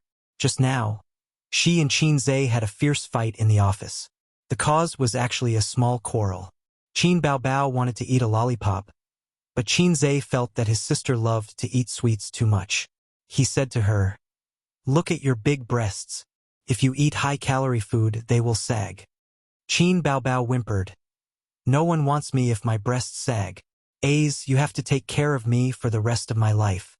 He didn't know what would happen in the future, but young women like to exercise. Big breasts don't sag. Moreover, his sister's 36D breasts can be lawless in front of domestic women. But in foreign countries, E and F cup breasts would appear small. Only those breasts would sag seriously. Hers was the best size. Qin said with disdain, "No one wants you, so you throw it to me? I'm not a spare tire. Get lost. I'll marry you to a redneck." Little redneck could be a derogatory term or a nickname, but redneck was definitely a derogatory term. His sister's mentality exploded. He pounced over and slapped her. His sister, who no longer had the advantage in strength, was pressed down on the sofa and bullied. Not only did she not teach her brother a lesson, but she was also taken advantage of for a long time. Her butt hurt like hell. In fact, the two of them often bickered, but not that kind of bickered. Going back 11 or 12 years, his sister had the advantage of developing first and could always beat his brother. Now, her brother could slap her to the sofa and not get up for a long time. At this moment, she threw a pack of tissues with tears in her eyes and scolded, "Get lost. Get lost. Little rednecks are all bad things." Just like this, Qin came to the meeting alone. The touch of his sister's extremely elastic but still seemed to remain in his hand. He finally understood why some people compared a woman's butt to a peach. It was because it was really too similar. Qin came back to his senses and scanned the people in the meeting room. There were a total of 10 people, including the junior leader of his company's production team and the senior director and scriptwriter from Star Art. "Let me first welcome our 2 foreign aides." Qin smiled and said, "I've been busy recently, so I haven't had the time to get in touch with you too. How should I address you?" The middle-aged man with glasses got up and introduced himself. "My surname is Sun Wuda." Another lean middle-aged man with white hair, but it was hard to tell if it was natural or dyed white. He introduced himself. "My surname is Zhao Yuqian. Sun Wood. Zhao Yuqian." The name was given as if it was a joke. Qin suppressed the dissatisfaction in his heart and nodded. "Thank you for joining us. Everyone, please give us a round of applause." Pa pa, pa pa. The sounds were endless, each more intense than the last. The 2 senior directors and scriptwriters from Star Art were actually very familiar with the junior leaders of the production team before this. They drank together, chatted together, and even fought together. Recently, the great sword industry has been revived. Even a wildfire can't burn it out, but it will grow again when the spring breeze blows. I'll only tell you about the benefits of the male industry secretly.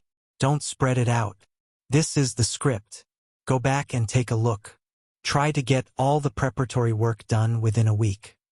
Qinzhe sent out a few printed copies of the script. There were a total of 4 copies.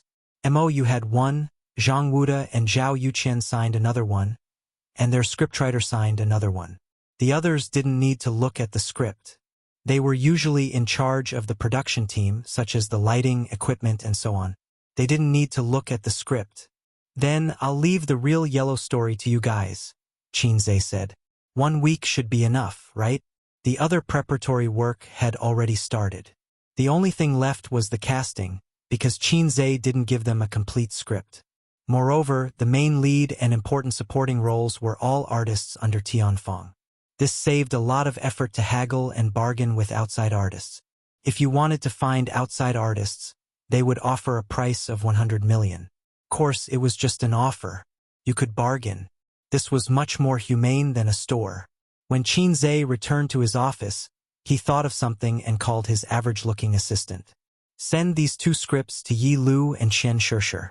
Tell Qian Shishir that she can choose the role herself. Qinzhe threw the scripts over. The assistant took the scripts and left. He was very sensible and didn't show any smile. Although I don't know why CEO Qinzhe doesn't like me. As long as he's in the company, I'll obediently follow him and try not to appear in front of him. This was Qin Baobao's assistant's survival rule in the workplace. It was very simple, just a little sad.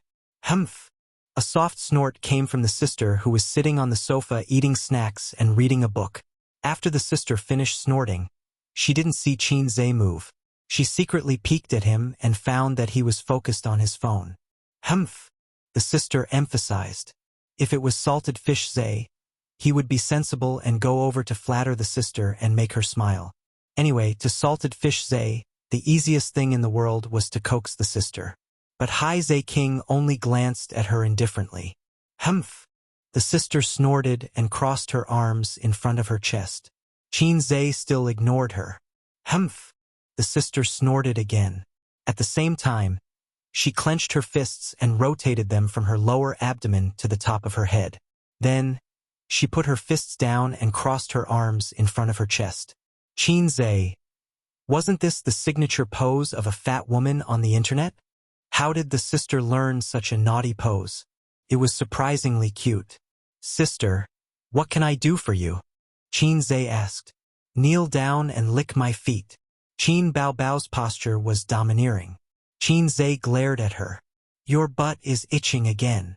He got up and walked toward Qin Baobao. Qin Baobao shrank to the other side of the sofa in fear and said hurriedly, I'm just joking. Qinzhe sat down and put the sister's long legs on his lap. He gently massaged them. They were cool, smooth, and elastic. Felt good to the touch. Are you really not going to act in a drama? Although the female lead role is promised to Yi Lu, there are still many outstanding characters in the drama. If you act well, you'll still benefit greatly from it, Qinzhe said. Not interested. Qin Baobao shook her head. She thought to herself, and give you a chance to be alone with the wolf in the house? What a joke. With me here, you two can only flirt with each other. Once I leave, you two will become friends or something. She heard this from Qinzhe. Qin Baobao wasn't going to take the blame. Qian Shishir's personal office. She held the script in her hands excitedly and looked at the ordinary-looking assistant. Really, can I really choose the role? The assistant nodded and added, the female lead definitely can't. Qian Shishir smiled. Of course I know that. Yi Lu is already half a step into the A-list. I know my limits. The assistant smiled.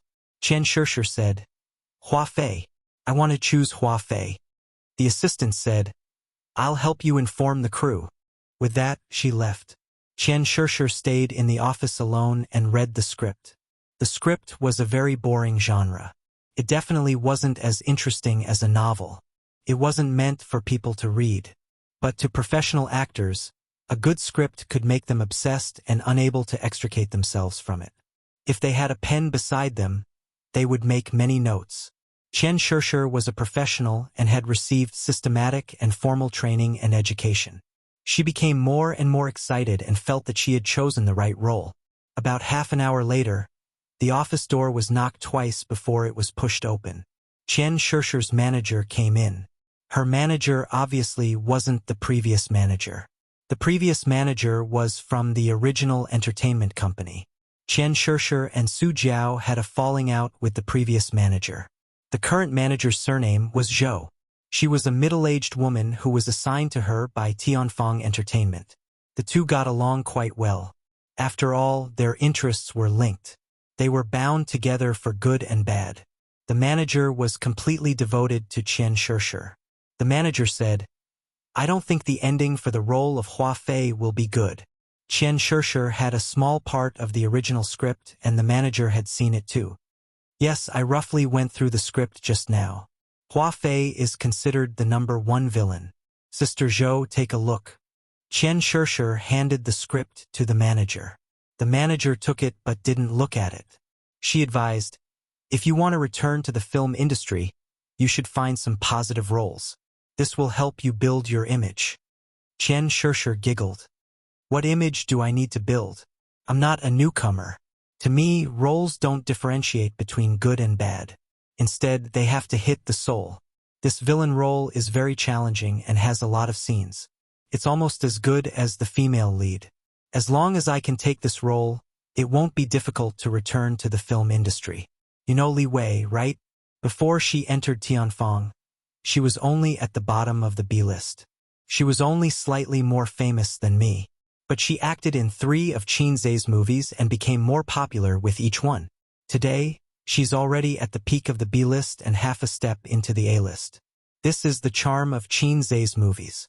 She repeated in her heart, "It won't be difficult." Qian Shishi's small chest was burning with raging flames. As a professional and a top performer, she had once become famous in the entertainment industry. She even had the ambition to stand on the stage and win the title of Best Actress one day. But while her dreams were great, the reality was that she was a poor girl with anorexia. Now she had a chance to clear her name. Just thinking about it made her excited. The script was good, very good. Even though she had been out of the film industry for many years, she still had this ability. Boss Qin was really a strange man.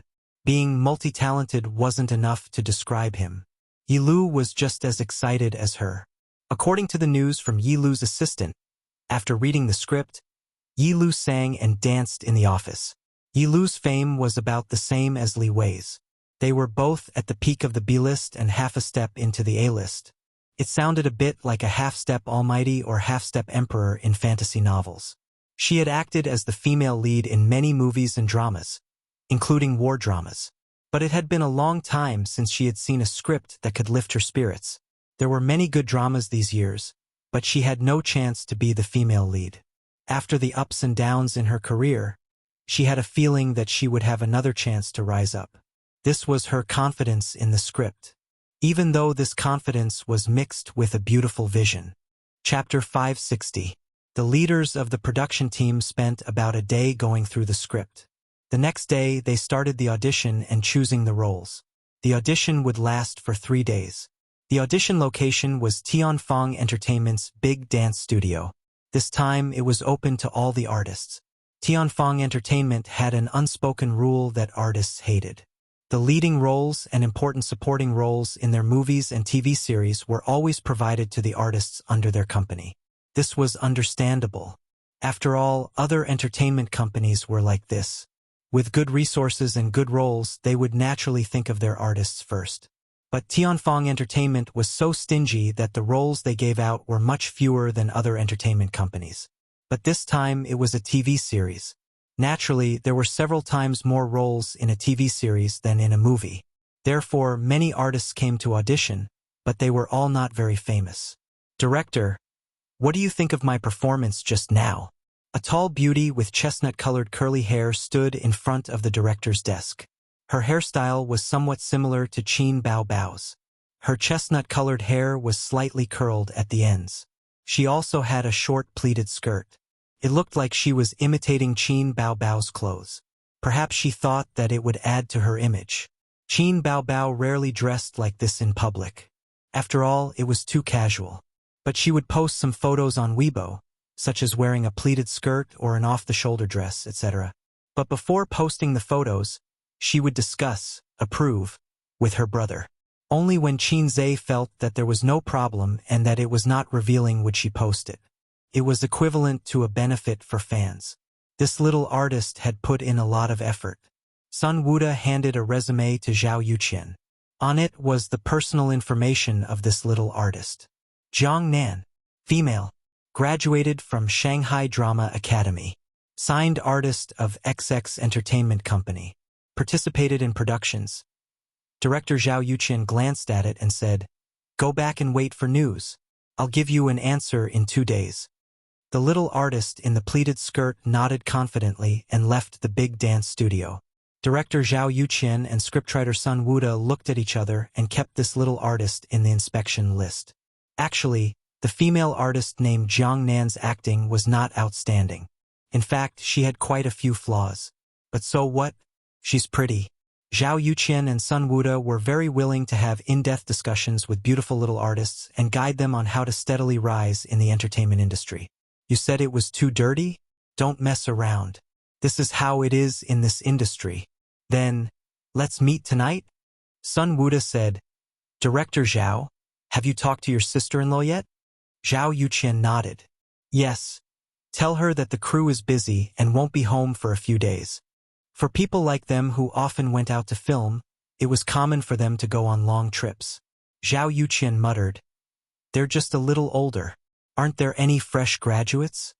Zhao Yuqian preferred younger girls. It was probably because he had seen a lot of flirtatious women, so he was especially fond of pure and soft girls. Flirting, it was especially exciting to teach. Qinze had already delegated most of the matters in the crew to the two of them. The newly promoted director, MOU, also had to learn from them. Absolute power should be enjoyed to the fullest. Following that, they auditioned for a few more roles. As long as it was a pretty little artiste, they would fold the bottom right corner of their profile and mark it. When he felt that there were enough people, Zhao Yuqian put a cigarette in his mouth but didn't light it.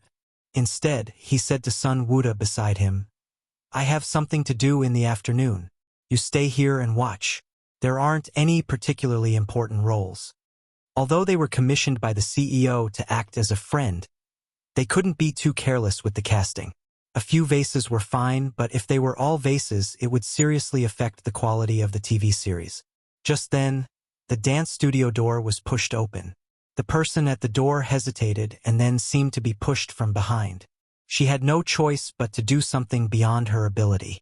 Screenwriter Sun Wuda's glasses flashed with a sharp light. Director Zhao Yuqian quietly took out the cigarette in his mouth and sat down, as steady as a mountain. Suyu looked back and met the eyes of a few girls who got along well with her through the crack of the door. The girls winked at her and closed the door. "Give me your resume," Sun Wuda said. Suyu calmed herself down and walked over with light steps with a straight face. She handed over her resume filled with personal information. Throughout the entire process, the two women, who were experienced in the field of flowers and swords, never left Suyu. From her face to her chest, from her chest to her small waist, from her small waist to her slender and straight legs. "What role do you want to play?" Sun Wuda glanced at the resume that couldn't be any simpler and handed it to Zhao Yuqian. He pointed at the words, "Backup artiste of Tianfeng Entertainment." Zhao Yuqian looked back at him, indicating that it was fine. "I only want the role of a palace maid. Just give me 15 minutes. So you pretended to be calm. 15 minutes? Zhao Yuqian frowned. So you quickly changed her words. 10 minutes, no, 5 minutes is fine too. I can act it out live. She looked as calm as an old dog, but she was actually panicking inside. She thought that she had disguised her strong in appearance but weak in reality expression very well, but of course it couldn't fool the two experienced drivers. Zhao Yuqian, on the other hand, was thinking that it was impossible to make a deal with just 15 minutes. "I see that you have good potential and look very smart. How about this? I'll give you a chance. There's a supporting role here that's not bad. I'll give you 20 minutes to act out this small scene. If there's no problem, I'll let you pass and give you the role." Suyu's appearance was elegant and beautiful. Her face was fair and rosy, and her lips were rosy. Her eyes were sparkling, and her nose without black hair made her look especially cute. In school, she was privately named one of the campus belles by the men. Can I? So you was overjoyed. Newcomer, wanna be popular, timid. Zhao Yuqian and Sun Wuda labeled her in their hearts. Such a girl was actually very easy to coax and deal with. Profit. Especially Zhao Yuqian. Although Suyu's figure was delicate and tender, he liked this kind of thing. Her small, protruding breasts were so tempting in his eyes. He wished he could shoot at the world. The little girl in front of him had an irresistible impulse from beginning to end. He really wanted her to experience father's love. The part that Suyu got was a rich and colorful inner drama when a palace maid was worried about her master. It was a test of her acting skills, as well as a clarinet scene where she talked to herself. She had always had a good memory. After reciting it a few times, she memorized it easily.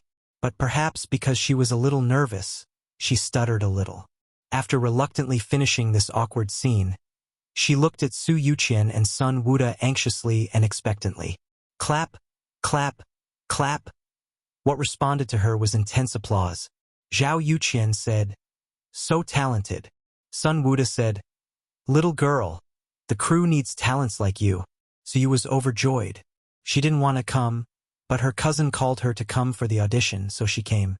When she said that she wanted to audition, the sisters in the backup artist group all teased her and pushed her over. Do I have a hidden talent in acting? So you didn't have a mirror in front of her. Otherwise, she would have denied this idea. Zhao Yuqian said, "Are you free tonight?" So you was confused. What's wrong? Sun Wuda continued, "Today's audition is about to end. Director Zhao and I will represent the crew to treat the artists who passed the audition to a meal. You must come. We don't want anyone to find excuses to avoid it." So you thought about it. She still had the habit of going home immediately after school. If she didn't go home after work, her mom and grandma would be worried. But since she was working now, she had to focus on her work. She would call her mom and grandma later to explain that she had to work overtime or something. CEO's office. In the spacious room, Qin Zhe and Yi Lu sat on the brown leather sofa. Qin Baobao leaned against the office chair and stared coldly at her brother and Yi Lu, who were talking about the script not far away. This was a rare woman whose legs were comparable to hers. "Humph, your legs are long but you're ugly. Your legs are so ugly and you still want to seduce my brother." No wonder Qin Baobao looked jealous. Yi Lu didn't hide her admiration for Qin Zhe at all. Her gaze made Qin Baobao recall how Wang Zijin looked at Qin Zhe back then. And why was it back then? Yi Lu was wearing a short-sleeved shirt that exposed her shoulders and three-quarter pants. Her legs were long and straight. They were indeed beautiful legs that could compete with Qin Baobao.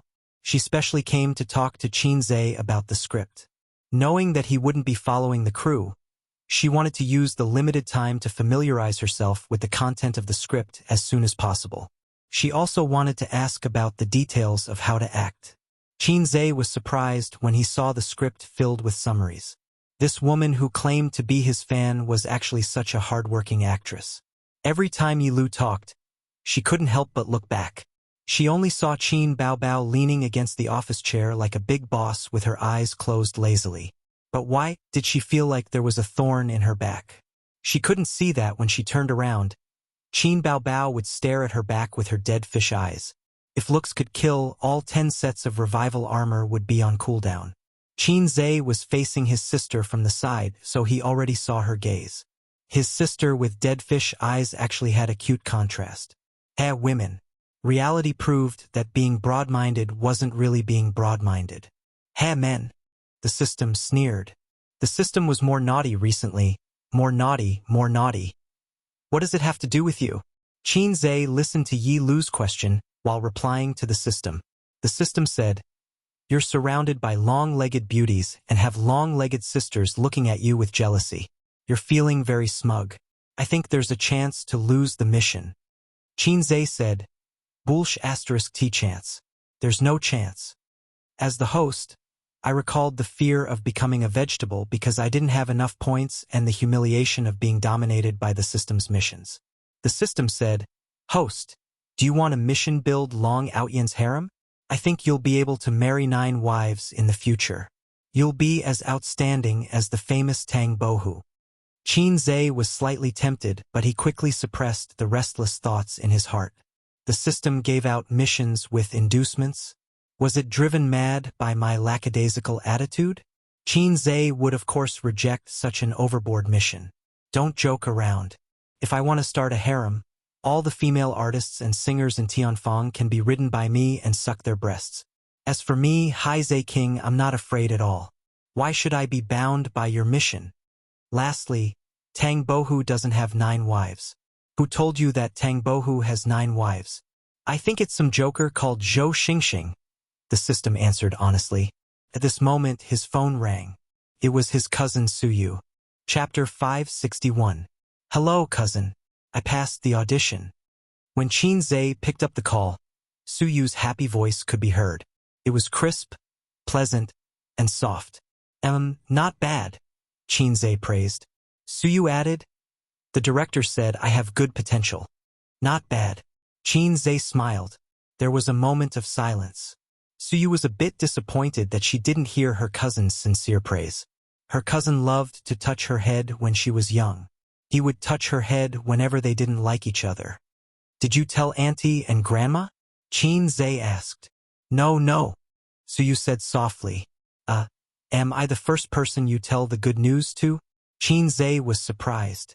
He and his sister didn't like to go to their uncle's house to have such an unreliable uncle. Their attitude was cold. At the same time, his cousins also had some grudges against him and his sister. The relationship between cousins wasn't bad, but it wasn't good either. It was mainly because he didn't remember much about his childhood. In his childhood, his sister took up 99% of the space. He only vaguely remembered that his relationship with his cousin was pretty good. Suyu hung up the call in disappointment. Then I won't bother you anymore. Qin said, okay, call me if you have any problems. Yilu sat quietly at the side while he was on the phone. Yilu said, CEO Qin, you spent a week writing this script? Qin nodded. Why? Yilu shook her head. I just find it hard to believe. Writing such a script in a week was already hard to believe. Without considering the time, just the quality of the script made her, a capable actress, gasp in amazement. Oh, he was a fast shooter. He wrote songs so fast too. Qin pretended to be pretentious and said lightly, not exactly a week. I've been quite busy these past few days and couldn't find the time. I only wrote the beginning. I started working hard the day before yesterday and the script was ready. Yilu was stunned. So, this should be the basic operation of a fast shooter? Basic, don't be stupid, sit tight. A man could not be a fast shooter, but this man who was a fast shooter felt so charming. Oh, men. Qin Bao muttered disdainfully. Oh, women. Qin heard it and sneered. The older sister glared at him fiercely. Due to the presence of outsiders, she didn't PK with her younger brother in real life. Otherwise, she would definitely teach this little pervert a lesson. At 7 o'clock in the evening, Suyu carried her backpack and took a taxi to the hotel. Suyu had never stepped into a hotel of this level before, so she was a little nervous and timid. She pulled on the straps of her backpack, took a deep breath, and stepped in. She went to the private room according to the address in the text message and knocked on the door. You're here. Sun Wuda opened the door. His face was red, and it looked like he had drunk a lot. Suyu stood at the door and pecked at his head. The moment she entered the room, she was stunned. It was different from the scene she had imagined of a group of people sitting around a table. The private room wasn't big because the table itself wasn't big. There were only 3 people at the table. The scriptwriter Sun Wuda, the director Zhao Yuqian, and a beautiful older sister with makeup, fake eyelashes, and chestnut-colored curly hair. Come in. Sun Wuda pulled her in. Suyu was invited to sit beside Zhao Yuqian. When Suyu saw Sun Wuda return to his seat, she hugged the older sister's waist. Director, is it just us? Suyu asked timidly. Yeah, only you and her passed the audition, Zhao Yuqian said. Tisk. Little sister is so pretty. Jiangnan smiled. Hello, sister, Suyu replied. Both of you are good seedlings, seedlings worth nurturing, Zhao Yuqian said as he wrapped his arms around Su Yu's waist. So you noticed it? So she turned sideways and blocked it with her elbow. She looked at him with shock and vigilance. This scene made Jiang Nan burst into laughter. She raised her glass to dissolve the awkwardness. Director Zhao, let me toast to you. Zhao Yuqian didn't mind and raised his glass with a smile. Zhao Yuqian knew that picking up girls was like cooking, so he didn't show too much of a desire. For the rest of the time, Zhao Yuqian, Sun Wuda, and the others toasted each other, ate and chatted. Su Yu was forced to drink a few cups. Her little face was burning hot and had an intoxicating blush, which was especially attractive. When her face was full, Su Yu stopped drinking. At most, she would take a sip. Zhao Yuqian and Sun Wuda tried to persuade her a few times, but the little girl resisted. Zhao Yuqian gave Jiang Nan a look. The latter understood. Sister, let me toast to you. Let's get along well after we join the crew. Jiang Nan raised her glass. Su Yu couldn't refuse her, so she took a sip.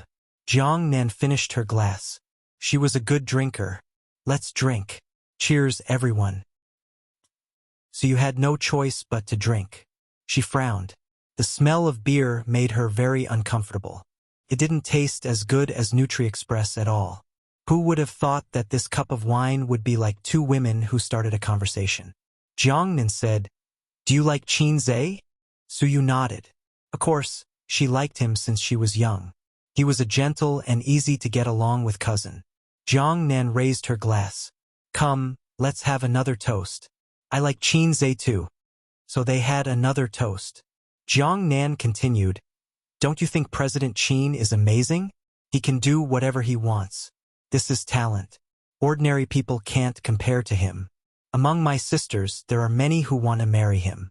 I say they're all daydreaming.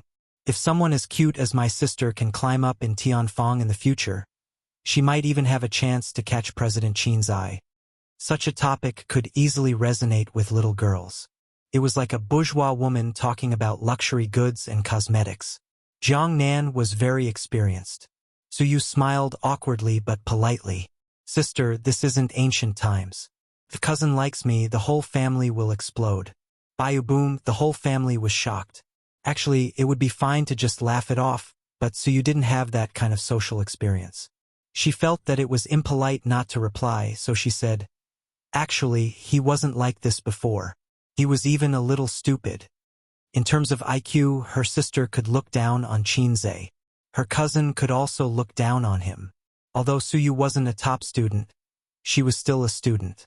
For someone like Qin Zhe, who had worked so hard to muddle his way into an above-average grade, it was indeed ordinary. He could get into the University of Finance and Economics purely because of his grandfather's hard work.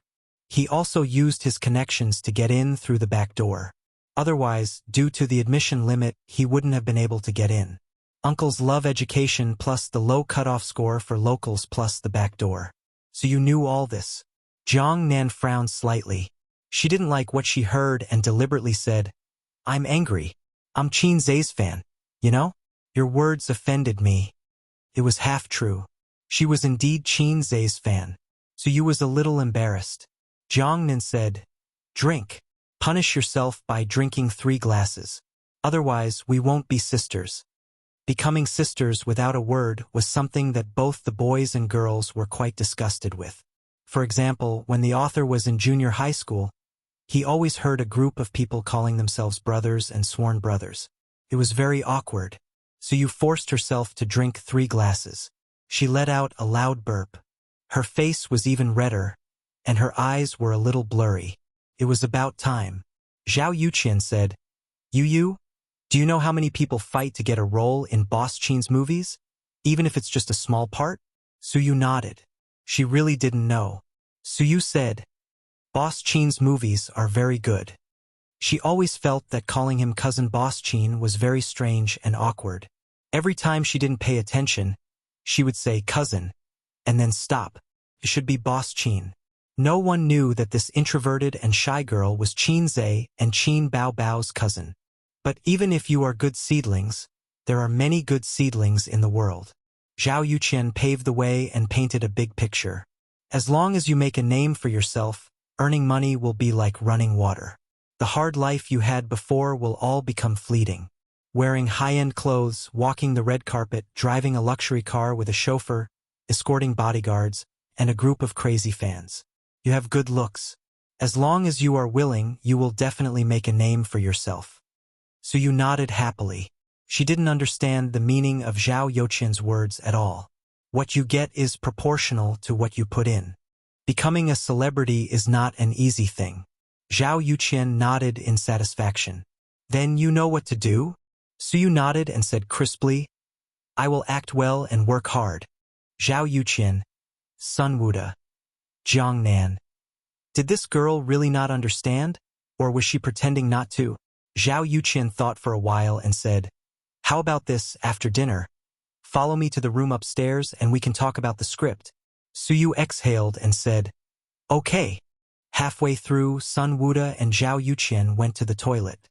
This girl is a little innocent. Sun Wuda pushed open the cubicle door one by one. After making sure that there was no one there, he said, That's what makes it interesting. Zhao Yuqian stood in front of the urinal and looked at his bloodshot eyes. Did you bring the medicine? Sun Wuda nodded. Yes, I will give you one later. But I feel that it's not easy to persuade her. Did she agree? Zhao Yuqian waved his hand. She drank so much that she agreed to it half-heartedly. At most, I will chat with her in the room. Sun Wuda said, Will it cause any trouble? I'm worried about Tianfeng. What can happen? Zhao Yuqian let out a long sigh. It's like this in our line of work. Tianfeng is untainted. Look, Mo, you didn't say anything. In the entertainment industry, only good female artists can make a name for themselves. Qin Baobao is an exception. But how many Qin Zhe are there in the entertainment industry? When Zhao Yuqian first entered this line of work, he didn't see many chaste women. There were still a few. But slowly they were all soaked in the industry. He used to like a small-time actress many years ago. At that time, he was still doing odd jobs on the set. The assistant director was his relative. Later, the small-time actress met him and complained tearfully to him. Zhao Yuqian was very angry and went to reason with the director. The director didn't say anything. But that night, he was slapped a few times by the assistant director. The next morning, he saw the small-time actress he liked coming out of the director's room. She had dark circles under her eyes, but she was smiling contentedly. Zhao Yuqian knew that there must have been an indescribable deal last night. He felt that he was really stupid. Because of his relative, he wasn't kicked out of the set. Zhao Yuqian said, Oh right, are you coming later? Sun Wuda said, You go first. I'll come later. But I'm afraid she's young and can't take it. I think we should change to a big suite. Bring Jiang Nan too. Her persuasion might be better than ours. Zhao Yuqian said. Good idea. When they were in Star Art, these two partners had developed the habit of working together. Chapter 562. After dinner, Suyu followed Zhao Yuqian and Sun Wuda upstairs to talk about the script. Jiang Nan also went with them. Turn off your phone, in case a call comes in later and disturbs us, Sun Wuda said. Okay. Jiang Nan smiled and took out her phone.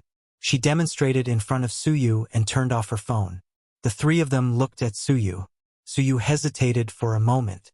I have to tell my family. If I don't go home late, my mom will be worried. Suyu had never seen the world and didn't even have working experience. But she was not without EQ. She felt that this matter was a bit unreliable.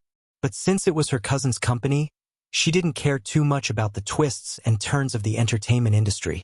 She didn't want to talk about the script, but her other sister had agreed. She didn't have the courage to refuse. People with little experience and thin skin were easily led and didn't know how to refuse. Zhao Yuqian said, Just say that you want to talk about the role and rehearse. Tell your mom not to worry. Suyu nodded and rubbed her temples. Her head hurt and she felt like vomiting. Cousin, I'm talking to the director about the script in the hotel, Liyue Hotel on Longhua Street. Is that okay? After sending the message, she said that she felt nauseous and wanted to go to the toilet to vomit. She didn't receive any messages from her cousin in the 3 minutes she came out of the toilet. Did it mean that there was no problem or that he didn't see it? So you didn't think much about it. The alcohol made her brain numb and she couldn't think carefully. Zhao Yuqian pretended to be relaxed. Is your phone off? Yes. Let me see. So you took out her phone and showed it to him. Zhao Yuqian pressed the button and the screen didn't light up. He nodded with satisfaction. They went upstairs and opened the door to a spacious suite. This should be the most luxurious suite series in the hotel. There was a balcony, a living room, and 2 rooms. After Jiang Nan entered the room, she threw her bag on the sofa in the living room and smiled flirtatiously. I'm going to take a shower first. She glanced at Su Yu and winked at Sun Wuda and Zhao Yuqian. Su Yu was confused. Let's go to the room. Zhao Yuqian put his arm around Su Yu's thin shoulder. Su Yu took a step back and kept her last hope. Where's the script? Zhao Yuqian sneered. Sun Wuda said, there's no need for a script. In the film crew or even in this industry, if the director wants you to act, you can act. Whether or not you have acting skills or a script, it doesn't matter. So you didn't say anything and just looked at him. Sun Wuda continued, therefore, the director's words are very important. They are so important that they can determine the life and death of a newcomer. Do you understand? So you shook her head. Sun Wuda clicked his tongue. All right, you'll understand in the future. Little girl, have you ever had a boyfriend? Su Yu shook her head again. The 2 of them looked at each other with joy in their eyes. Why did you choose to be an artist? Sun Wuda asked in a casual tone. To train myself, Su Yu said. It was her wish to train herself during the summer vacation. It was her cousin's wish to have her come for the audition. According to her own heart, being able to get along harmoniously with the backup artists was already something worth celebrating. Her recent goal had already been achieved. She didn't have high expectations for herself. You've never thought of making money? Sun Wuda asked. Making money, of course, Su Yu said. With her family's financial situation, if she could earn some money to support the family while working in her cousin's company, her mother would be very happy. That's right. Sun Wuda sighed. But money isn't easy to earn, right? No matter what industry it is, it's not easy to earn money. Celebrities are just like writers. Not only is it difficult to earn money, but there are also a lot of haters. After saying a lot, Sun Wuda saw that he was almost done laying the groundwork. He said directly, to be honest, as long as you're willing to communicate with us for a night, you can take the role. Also, if you want to act in the future, we have a quota.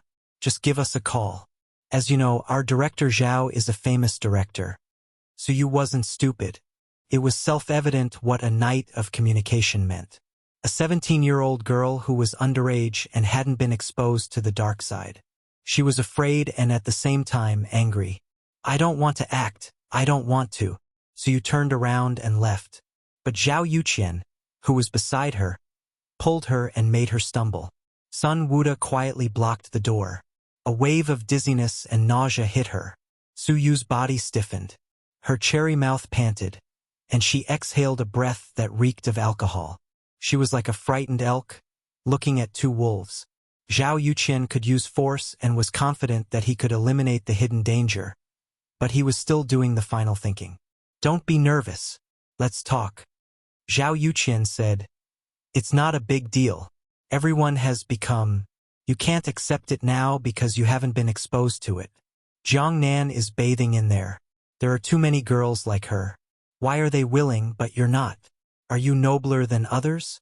No, they're the ones who have experienced the scenery of the top of the mountain and seen the world that ordinary people can't see in their lifetime. The world of money, the beauty of money, the rich life that people can't extricate themselves from. Zhao Yuqian said, there are many artists who are willing to take off their clothes, but it doesn't mean that you'll have a chance. Your starting point is higher than theirs. As long as you're willing, you can sign the contract now. You'll enjoy a lot of things, such as fame and fortune. You'll be different from the girls in school. Not only will you enjoy their envious gazes, but you'll also have endless money. Regardless of whether it was true or not, he had to paint a big picture first. Su Yu said loudly, I'm going back. You go away. She glared at Sun Wuda. Unfortunately, her delicate appearance didn't have much lethality. Instead, it made the latter stiffen slightly. TSK, the first time was unfamiliar, the second time was familiar, but the first time was often the hardest to overcome. If he let go now, this girl would hit a wall a few times. Who knew, she might be obedient next time. Zhao Yuqian didn't want to wait for the next time. He wasn't Tianfeng's director, so he couldn't just leave after filming this movie. If he could get the most out of Tianfeng in the shortest time possible, that would naturally be the best. Tianfeng needed experienced directors and scriptwriters like them. They were here to help. While getting a handsome reward, they couldn't let go of other benefits. Just like cutting fat, the more benefits they could get, the better. He gave Sun Wuda a look. The latter nodded. Suyu gripped the straps of her backpack tightly, like a small beast baring its teeth. I don't want your help. My cousin is Qin Zhe. Qin Zhe and his sister's bedtime activities were eating desserts and playing cards. Their phones were left in the room. The more successful a person was, the less they cared about their phones. Those who spent their days hugging their phones were people who lacked both mental and physical energy. But it wasn't too late. About 10 minutes later, he saw Su Yu's message. His scalp went numb. He dialed the number while running out of the room. Qin Baobao was in the living room. She saw him running across the living room and changing his shoes in a hurry. What are you doing? Going out so late at night? His sister asked. F***CK. Qin Zhe cursed. His phone was turned off. Qin Baobao chased him to the entrance and asked nervously in a low voice, "What's wrong?" "Yeah, might be in trouble." Yeah. Qin Zhe quickly changed his shoes. Damn it, isn't she playing a small role? The director seems to be trying to take advantage of her. Didn't you inform the crew? What the F***CK? Did Xiao Long need to take advantage of her? Only an idiot would take advantage of her. But Yaya was too inexperienced. She could easily be led astray. Qin Baobao's expression changed slightly. Didn't you forbid me to say it? Everyone knows she's your cousin. What is she training for? Qin Zhe was stunned. He couldn't remember clearly because he had never cared about these things. If Suyu came to the company to gain experience, then so be it. Anyway, when a person achieves success, his relatives can do whatever they want.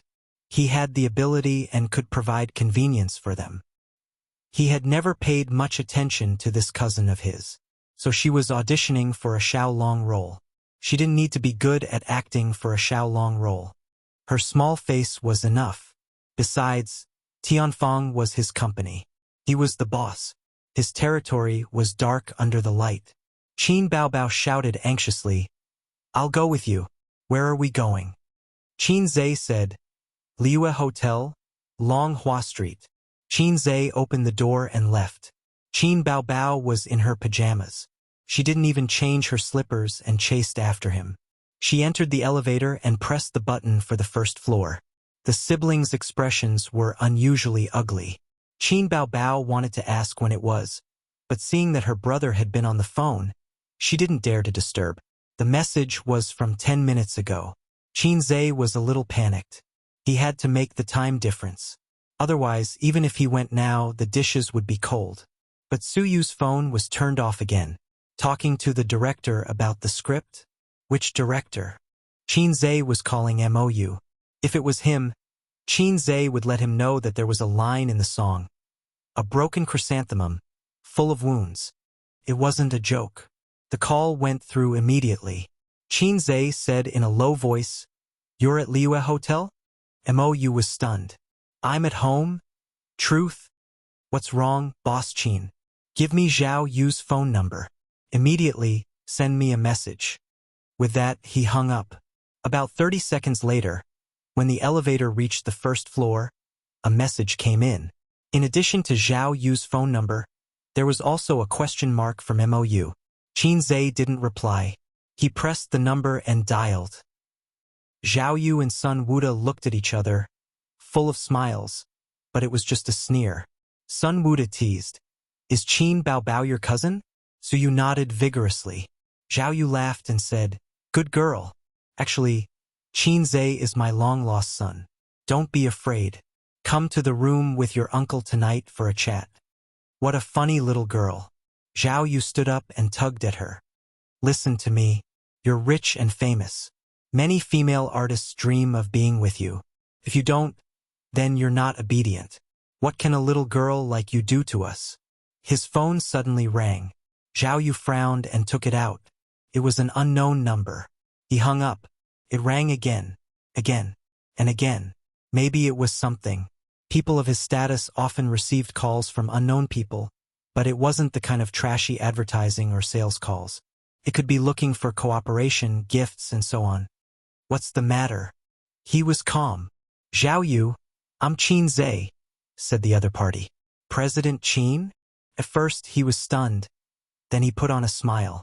It's so late. Why are you calling me? Are you at the Liyue Hotel? Zhao Yu? How did he know? You want to sleep with my artist?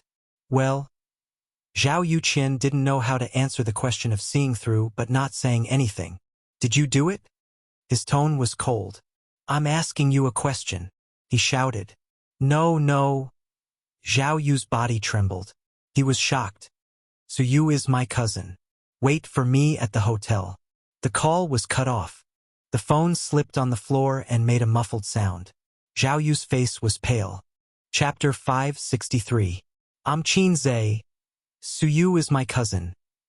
Zhao Yuqian felt a rumbling sound in his mind, as if thunder was echoing. It's over. It's over. She's really Qin Zhe's cousin?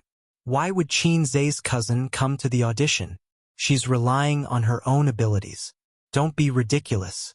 Who would rely on their own abilities if they had connections? This isn't a TV series. What's wrong? Sun Wuda frowned when he saw his strange expression. Zhao Yuqian stared at Su Yu in a daze. Her face was flushed red. She should have looked seductive. Now that he looked at her again, she was as vicious as a snake. Why didn't you say so earlier? Why didn't you say so earlier? You should have just said that you're Qin Zhe's cousin. You pretended to be an ordinary backup artist and came to the audition. You even hid your identity. You're really Qin Zhe's cousin? Zhao Yuqian's face was dark as he asked bitterly. I am. That's why I'm not afraid of you. So you gave herself courage. On the side, Sun Wuda froze. His heart skipped a beat. He turned around and looked at Zhao Yuqian in disbelief. Just now, Qin Zhe called? Sun Wuda's voice was trembling. Zhao Yuqian didn't say anything. He sat on the sofa with his head lowered. His hands were restless as he scratched his head. Sun Wuda was silent for a few seconds. Then, he grabbed his bag and left. Where are you going? Of course. Why are we still here? Zhao Yuqian looked exhausted. He told us to wait here. Sun Wuda was speechless. So, should we go or not? Even though the two of them were experienced in life and society, they were at a loss of what to do. Their boss's cousin was an unspoken rule. They were embarrassed and scared at the same time. It was like an employee who saw a super hot girl in the company and bought roses to court her. He said flirtatiously, "Beauty, the moment I saw you, I was like a programmer who found a loophole. He didn't want to do anything but fix it." Then the beauty said, "I'm your boss's cousin." Coincidentally, his boss was right beside him, but with Qin Zhe's identity and status, he was a big capitalist in the entertainment industry. Did he dare to leave? The two of them looked at each other in silence. Sun Wuda put down his bag and sat on the sofa. Just say it's a misunderstanding. We don't work for his company. At most, we can just quit. Zhao Yuqian said in a hoarse voice. He was emboldening himself and his partner. We can look for Director Huang. Doesn't he have a good relationship with Qin Zhe? With this relationship, he won't do anything. Sun Wuda said. The two nodded at the same time. Zhao Yu calmed himself down and felt less panicked. Why haven't you left yet? He looked at Su Yu. If this girl left, the situation would be much better. I'm not leaving. Su Yu glared at her. My cousin is coming, right? His words became much more righteous. He was like a child who had lost a fight. One moment, he was crying because he felt wronged. But when his father came, he arrogantly said, "This is my father." It was exactly the same. About 5 minutes later, the door lock clicked. Sun Wuda and Zhao Yuqian, who were sitting on the sofa, shuddered. It wasn't the door, but the bathroom door. Jiang Nan, who had just finished showering, came out in her pajamas and was drying her hair with a dry towel. The scene in the room stunned her. Shouldn't it be done by now? But now, the two men were sitting on the sofa dispiritedly. The girl was standing valiantly, glaring at the director and scriptwriter. When she heard the noise, she first looked at herself and then glared at the two men. What's wrong? Jiang Nan was confused. Zhao Yuqian and Sun Wuda didn't say anything. Jiang Nan could only say, "Little girl, it's your turn to go in." Suyu said disdainfully, "Disgusting. What do you mean?" "I just think you're disgusting." Jiang Nan was so angry that she laughed. "If you're not disgusting, why don't you leave? Why are you standing here like a fool?" Suyu retorted, "Why should I leave? I'm waiting for my cousin." "Your cousin?" Jiang Nan sneered. "Shut up," Zhao Yuqian shouted. Jiang Nan, an aggrieved expression. "I didn't say anything wrong, right? Then I'll go to the room first." Jiang Nan said in a muffled voice. "You don't have to go. Put on your clothes and leave," Sun Wuda said. "What do you mean?" Jiang Nan's expression changed. "Are they changing their minds? Are they not going to let me act anymore?" Her expression changed several times. Anger, indignation, annoyance, and other emotions. She went back to the bathroom without a word. When she came out again, she had already put on her clothes and high heels. She picked up her bag and walked out expressionlessly. The sound of her high heels clacking against the floor was crisp and clear. When Jiang Nan walked to the door, there was a loud knock on the door. Pa pa pa. It was very loud and very heavy. It was obvious that the person knocking on the door was very impatient. This time it was him. Zhao Yuqian and Sun Wuda's expressions were extremely ugly, and they were a little uneasy. Jiang Nan was about to go out when she turned the doorknob and opened the door. A man in short sleeves and big shorts, and a barefaced woman in pajamas. Seeing the two people outside the door, she was stunned, and then she was pushed away forcefully. Although she was pushed away so violently that her high heels slipped and she fell on the floor, she wasn't angry. Instead, she was confused and stunned. Unbelievable. Qin Zhe and Qin Bao Bao? Qin Zhe rushed into the room.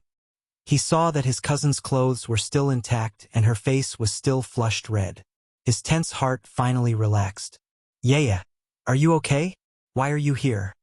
Qin Bao Bao grabbed Suyu and gritted her teeth. "Did they bully you? Did they touch you?" Suyu shook her head. "No, they said they wanted to talk to me about the script, so I came up." Qin Bao Bao was relieved. She wanted to scold her, but this was not the right place. She held her in her arms and glared at the two people on the sofa. Zhao Yuqian braced himself and got up. "Boss Qin, this is a misunderstanding, What he got in response was a kick to the heart and he was sent flying 1/2 meter. Zhao Yuqian lay on the floor and vomited. He vomited everything he ate and drank. The sour smell spread. "Qin Zhe, you?" Sun Wuda's face changed. Qin Zhe slapped him with the back of his hand. Sun Wuda staggered a few steps and fell, and then he was punched and kicked by Qin Zhe. Bang, bang, bang. There was a commotion. Glasses, ashtrays, fruit plates, backpacks. He smashed everything he could get his hands on. Their heads were bleeding and they looked miserable. Qin Zhe looked at them one last time. He didn't scold them or say anything. Instead, he walked to his sister and asked Suyu, "Are you okay?" Suyu shook her head. Women should be instinctively afraid and disgusted when they saw a fight. But the sisters were starry-eyed. When they were in trouble, having a man by their side to solve the problem gave them a sense of security. Both sisters felt safe. Jiang Nan was still standing at the door. She witnessed the whole process of Qin Zhe beating people up. Her mind was in a mess. This girl, what was her relationship with Qin Zhe? These two idiots had slept with Qin Zhe's relatives. It was over. She felt that she might be banned from the entertainment industry. "Who are you? You're blocking the way." Qin Zhe looked unfriendly. This woman still smelled like shampoo and her hair was wet. It was obvious that she was the kind of woman who used deals to climb her way up. There were many such things in the entertainment industry. Tianfeng Entertainment didn't have any at the moment. He and his sister were involved in almost all the movies produced by Tianfeng Entertainment. So, things like unspoken rules wouldn't happen in his crew. If it was a mutual affection deal, Qin Zhe wouldn't care. But if it was his cute cousin, he couldn't. My name is Jiang Nan. Jiang Nan answered subconsciously. She stepped aside and made way. She was a little scared. What if he hit her? Qin Zhe stopped in his tracks. He looked at her and said unhappily, "Did you write Dragon 5? If not, why are you so unrestrained? Go back to writing. I've waited for 2 years. Jiang Nan." Chapter 564. Zhao Yuqian lay on the ground for a moment. He heard the door close twice, and the suite quieted down. After making sure that everyone had left, he groaned and got up. His clothes and face were stained with vomit. His companion, Sun Wuda, was also lying on the ground, moaning and clutching his stomach. Zhao Yuqian struggled to get up and helped Sun Wuda up. They endured the pain and dizziness and walked into the bathroom. The tiles in the bathroom were wet and full of water. Zhao Yuqian slipped and fell. He held back his tears and stood up straight. In the mirror, both of them looked miserable. Their clothes and pants were stained with filth. Their heads hurt and blood flowed down their cheeks. Their scalps must have been broken. One was a famous director, and the other was a veteran screenwriter. They had never been in such a miserable situation. At least not for many years. F***CK. Sun Wuda cursed and grabbed a dry towel to wipe his face. "Don't wipe it." Zhao Yuqian stopped him and said in a low voice, "We'll call the police and solve this through legal procedures. Can it work?" Sun Wuda hesitated. "I don't care," Zhao Yuqian said fiercely. "He's a public figure. This is enough to make him suffer. Remember the artists who were sentenced for beating people up a few years ago." "Fine," Sun Wuda said angrily. "We didn't do anything. He was the one who beat us up." He immediately called the police. The police station was not far from here, so they were dispatched quickly. 3 policemen knocked on the door of the hotel room. Both of them were filthy and had blood on their faces. They looked pitiful. "What happened? Who beat you up?" one of the policemen asked. "Qin Zhe," Zhao Yuqian said. The policeman nodded slightly. "Where are you from? Where do you live?" "Qin Zhe, the boss of Tianfeng Entertainment," Zhao Yuqian said. The policeman nodded. He suddenly froze. If he didn't hear wrong, it was Qin Zhe from Tianfeng Entertainment. "That Qin Zhe. How did you fight? Tell us what happened." The policeman perked up. It was definitely not gossip. Zhao Yuqian was silent for a moment, then looked at Sun Wuda. "We were talking about the script with the company's female artist, and then he rushed in and beat us up," Sun Wuda said. After that, he saw the subtle look in the 3 policemen's eyes. "What are your names?" "Zhao Yuqian." "Sun Wuda." The 3 policemen suddenly understood. Sun Wuda didn't know him, but Zhao Yuqian had heard of him. He was a very famous director. The director, the female artist, discussed the script. The police comrades suddenly understood. "Yes, we are professionally trained police officers. No matter how gossipy something is, we will never gossip unless we can't help it." "Who is the female artist who discussed the script with you?" the police officer asked. He could not hold it in any longer. Sun Wuda and Zhao Yuqian were silent. Cough, cough. Another policeman coughed and said, "I'll take you to the hospital first. Then we'll go to the police station to record your statements."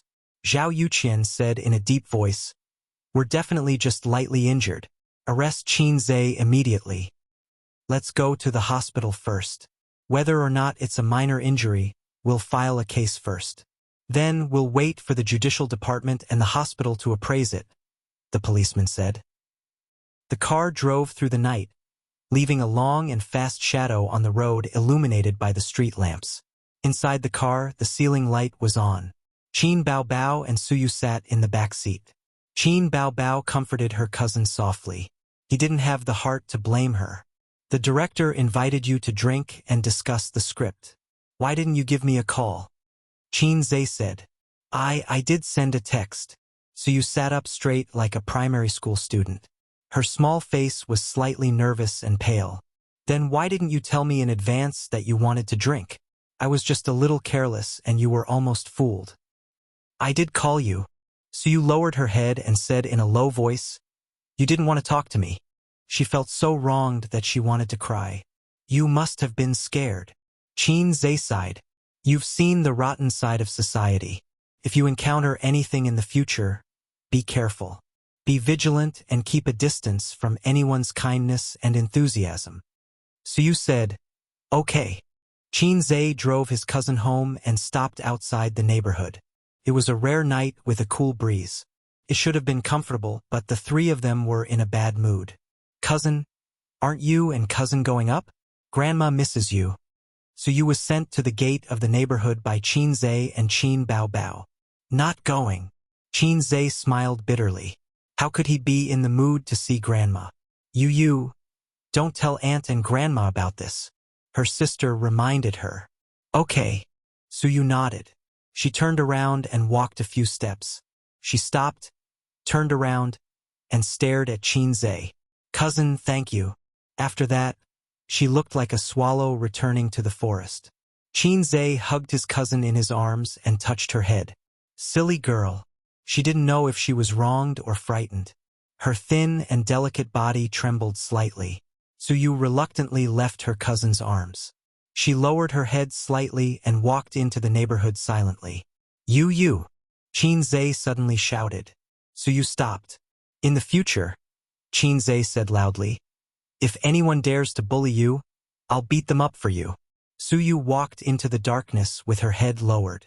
You, if anyone dares to bully you, I'll beat them up for you? After so many years, this sentence seemed to have traveled through time and floated into her ears again. The street lights in the neighborhood sprinkled a dim yellow light, illuminating the 2 lines of tears on Su's cheeks. Tsk Yu, the silly girl. She's still the same as when she was young. Qin Bao's foxy face flashed with anger. She's been closer to you since she was young. The few people in Grandma's family are all the same. Qin Bao had been beautiful since she was young. She was as arrogant as a peacock.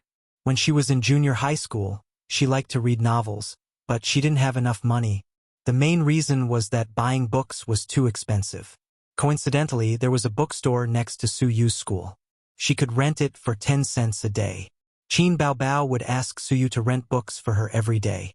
When Yu was in the 5th grade of primary school, she would first take the bus to her aunt's house and send novels to her cousin once a week after school. It was obvious that someone's bad habit of bullying others didn't only apply to her younger brother. Why are you jealous? Qin said angrily. Bah! I'm not jealous. Qin Bao glared at him. She then gritted her teeth and said angrily, you hit them too lightly, these 2 scumbags. If Qin hadn't found out about it early, it might have caused a big mistake. How could the siblings face their parents, uncle, aunt, and grandma? They also couldn't face Su, who was interning at his cousin's company. He didn't care about her at all. He shouldn't have kept her identity a secret, or told her about the ways of the entertainment industry in advance. They looked calm on the surface, but in fact, they were scared. Hitting people can only vent your anger, but it won't solve the problem. Qin said in a deep voice, this matter isn't over yet. You watch. His sister suddenly called him in a very gentle voice. Qin yes. Qin Bao gently hugged his waist. Thank you. What are you thanking me for? As he spoke, Qin looked around to see if there were any paparazzi following them. He didn't find any at the moment. Then he looked at the guard booth. There was only a guard who was sleeping on the table. He didn't know if his surname was Qin. Thank you for working hard for me so that you won't be a salted fish anymore. If the word salted fish didn't exist, I would be touched. Thank you for working so hard to buy the entertainment company for me. This sentence was more pleasant to hear. Thank you for not finding a girlfriend for me. This sentence was a little scary. Sister, Let me pretend that I didn't understand. Qin Bao Bao continued, if it weren't for you, I would probably have to leave the entertainment industry. It was inevitable that a woman with her looks and no background would be able to continue smoothly in the entertainment industry. It was almost impossible for a woman like her to have a smooth career. She wouldn't accept the unspoken rules, so the only way was to leave the entertainment industry. Fortunately, I have a good brother who can be soft and hard. Usually, he was a salted fish, but at critical moments, he was surprisingly reliable. Qin Bao Bao recalled all the difficulties and troubles she had encountered along the way. It seemed that every time, as long as she whined in front of her brother, he would be able to help her solve it. Sob, sob, sob, help me write songs. Sob, sob, sob, be my guest singer. Sob, sob, sob, do a kissing scene with sister. She whined all the way to the peak of her life. There's nothing to thank, you're my sister. Qin Zhe said, my parents are not as close as my sister. Then, do you want to practice a kissing scene with sister? Qin Bao Bao looked up. The wind lifted her forehead hair, and her beauty was unparalleled. Qin Zhe glanced at her half-opened red lips and was quite tempted. Eating the rouge from my sister's mouth every other day, I'm probably the world's most honest, ghost, younger brother. But not now. Who knew if a paparazzi would suddenly jump out and say, ha ha ha, I finally caught your little secret. Wait to be hospitalized. 70 years after the founding of the country, the biggest and most sensational news in the entertainment industry. There was no escape. Qin Bao Bao saw that he was silent and her heart sank. She said anxiously, I haven't practiced kissing for a long time. I'm a little rusty. Have you forgotten what happened last time? Qin Zhe lowered his voice. The paparazzi's eyes are everywhere. Even if they weren't here now, they couldn't be careless. The paparazzi might be late, but they would never be absent. They had to be vigilant at all times. Qin Bao Bao immediately pushed her brother away and looked around guiltily. Qin Zhe, don't look, sister. You're making us look like we're having an affair. I have a small stove, but I never ride it. The siblings reached for their phones at the same time. Qin Bao Bao forgot that she was wearing pajamas and didn't bring her phone. Qin Zhe's phone rang. The caller was a landline, an unknown number. Qin Zhe picked up the phone. If it was a spam call, he would immediately hang up. Hello, is this Mr. Qin Zhe? This is XX police station. It was a woman's voice. It's me. Qin Zhe's heart skipped a beat. You're suspected of intentional injury. Please tell us your address. We need to take you to the police station to assist in the investigation. No need, I'll come over now. Qin Zhe said. There was a moment of silence. Okay. Sister's skirt fluttered. Who's calling? Qin Zhe smiled and said, the police station. I'm suspected of intentional injury. I may have to go to the small dark room.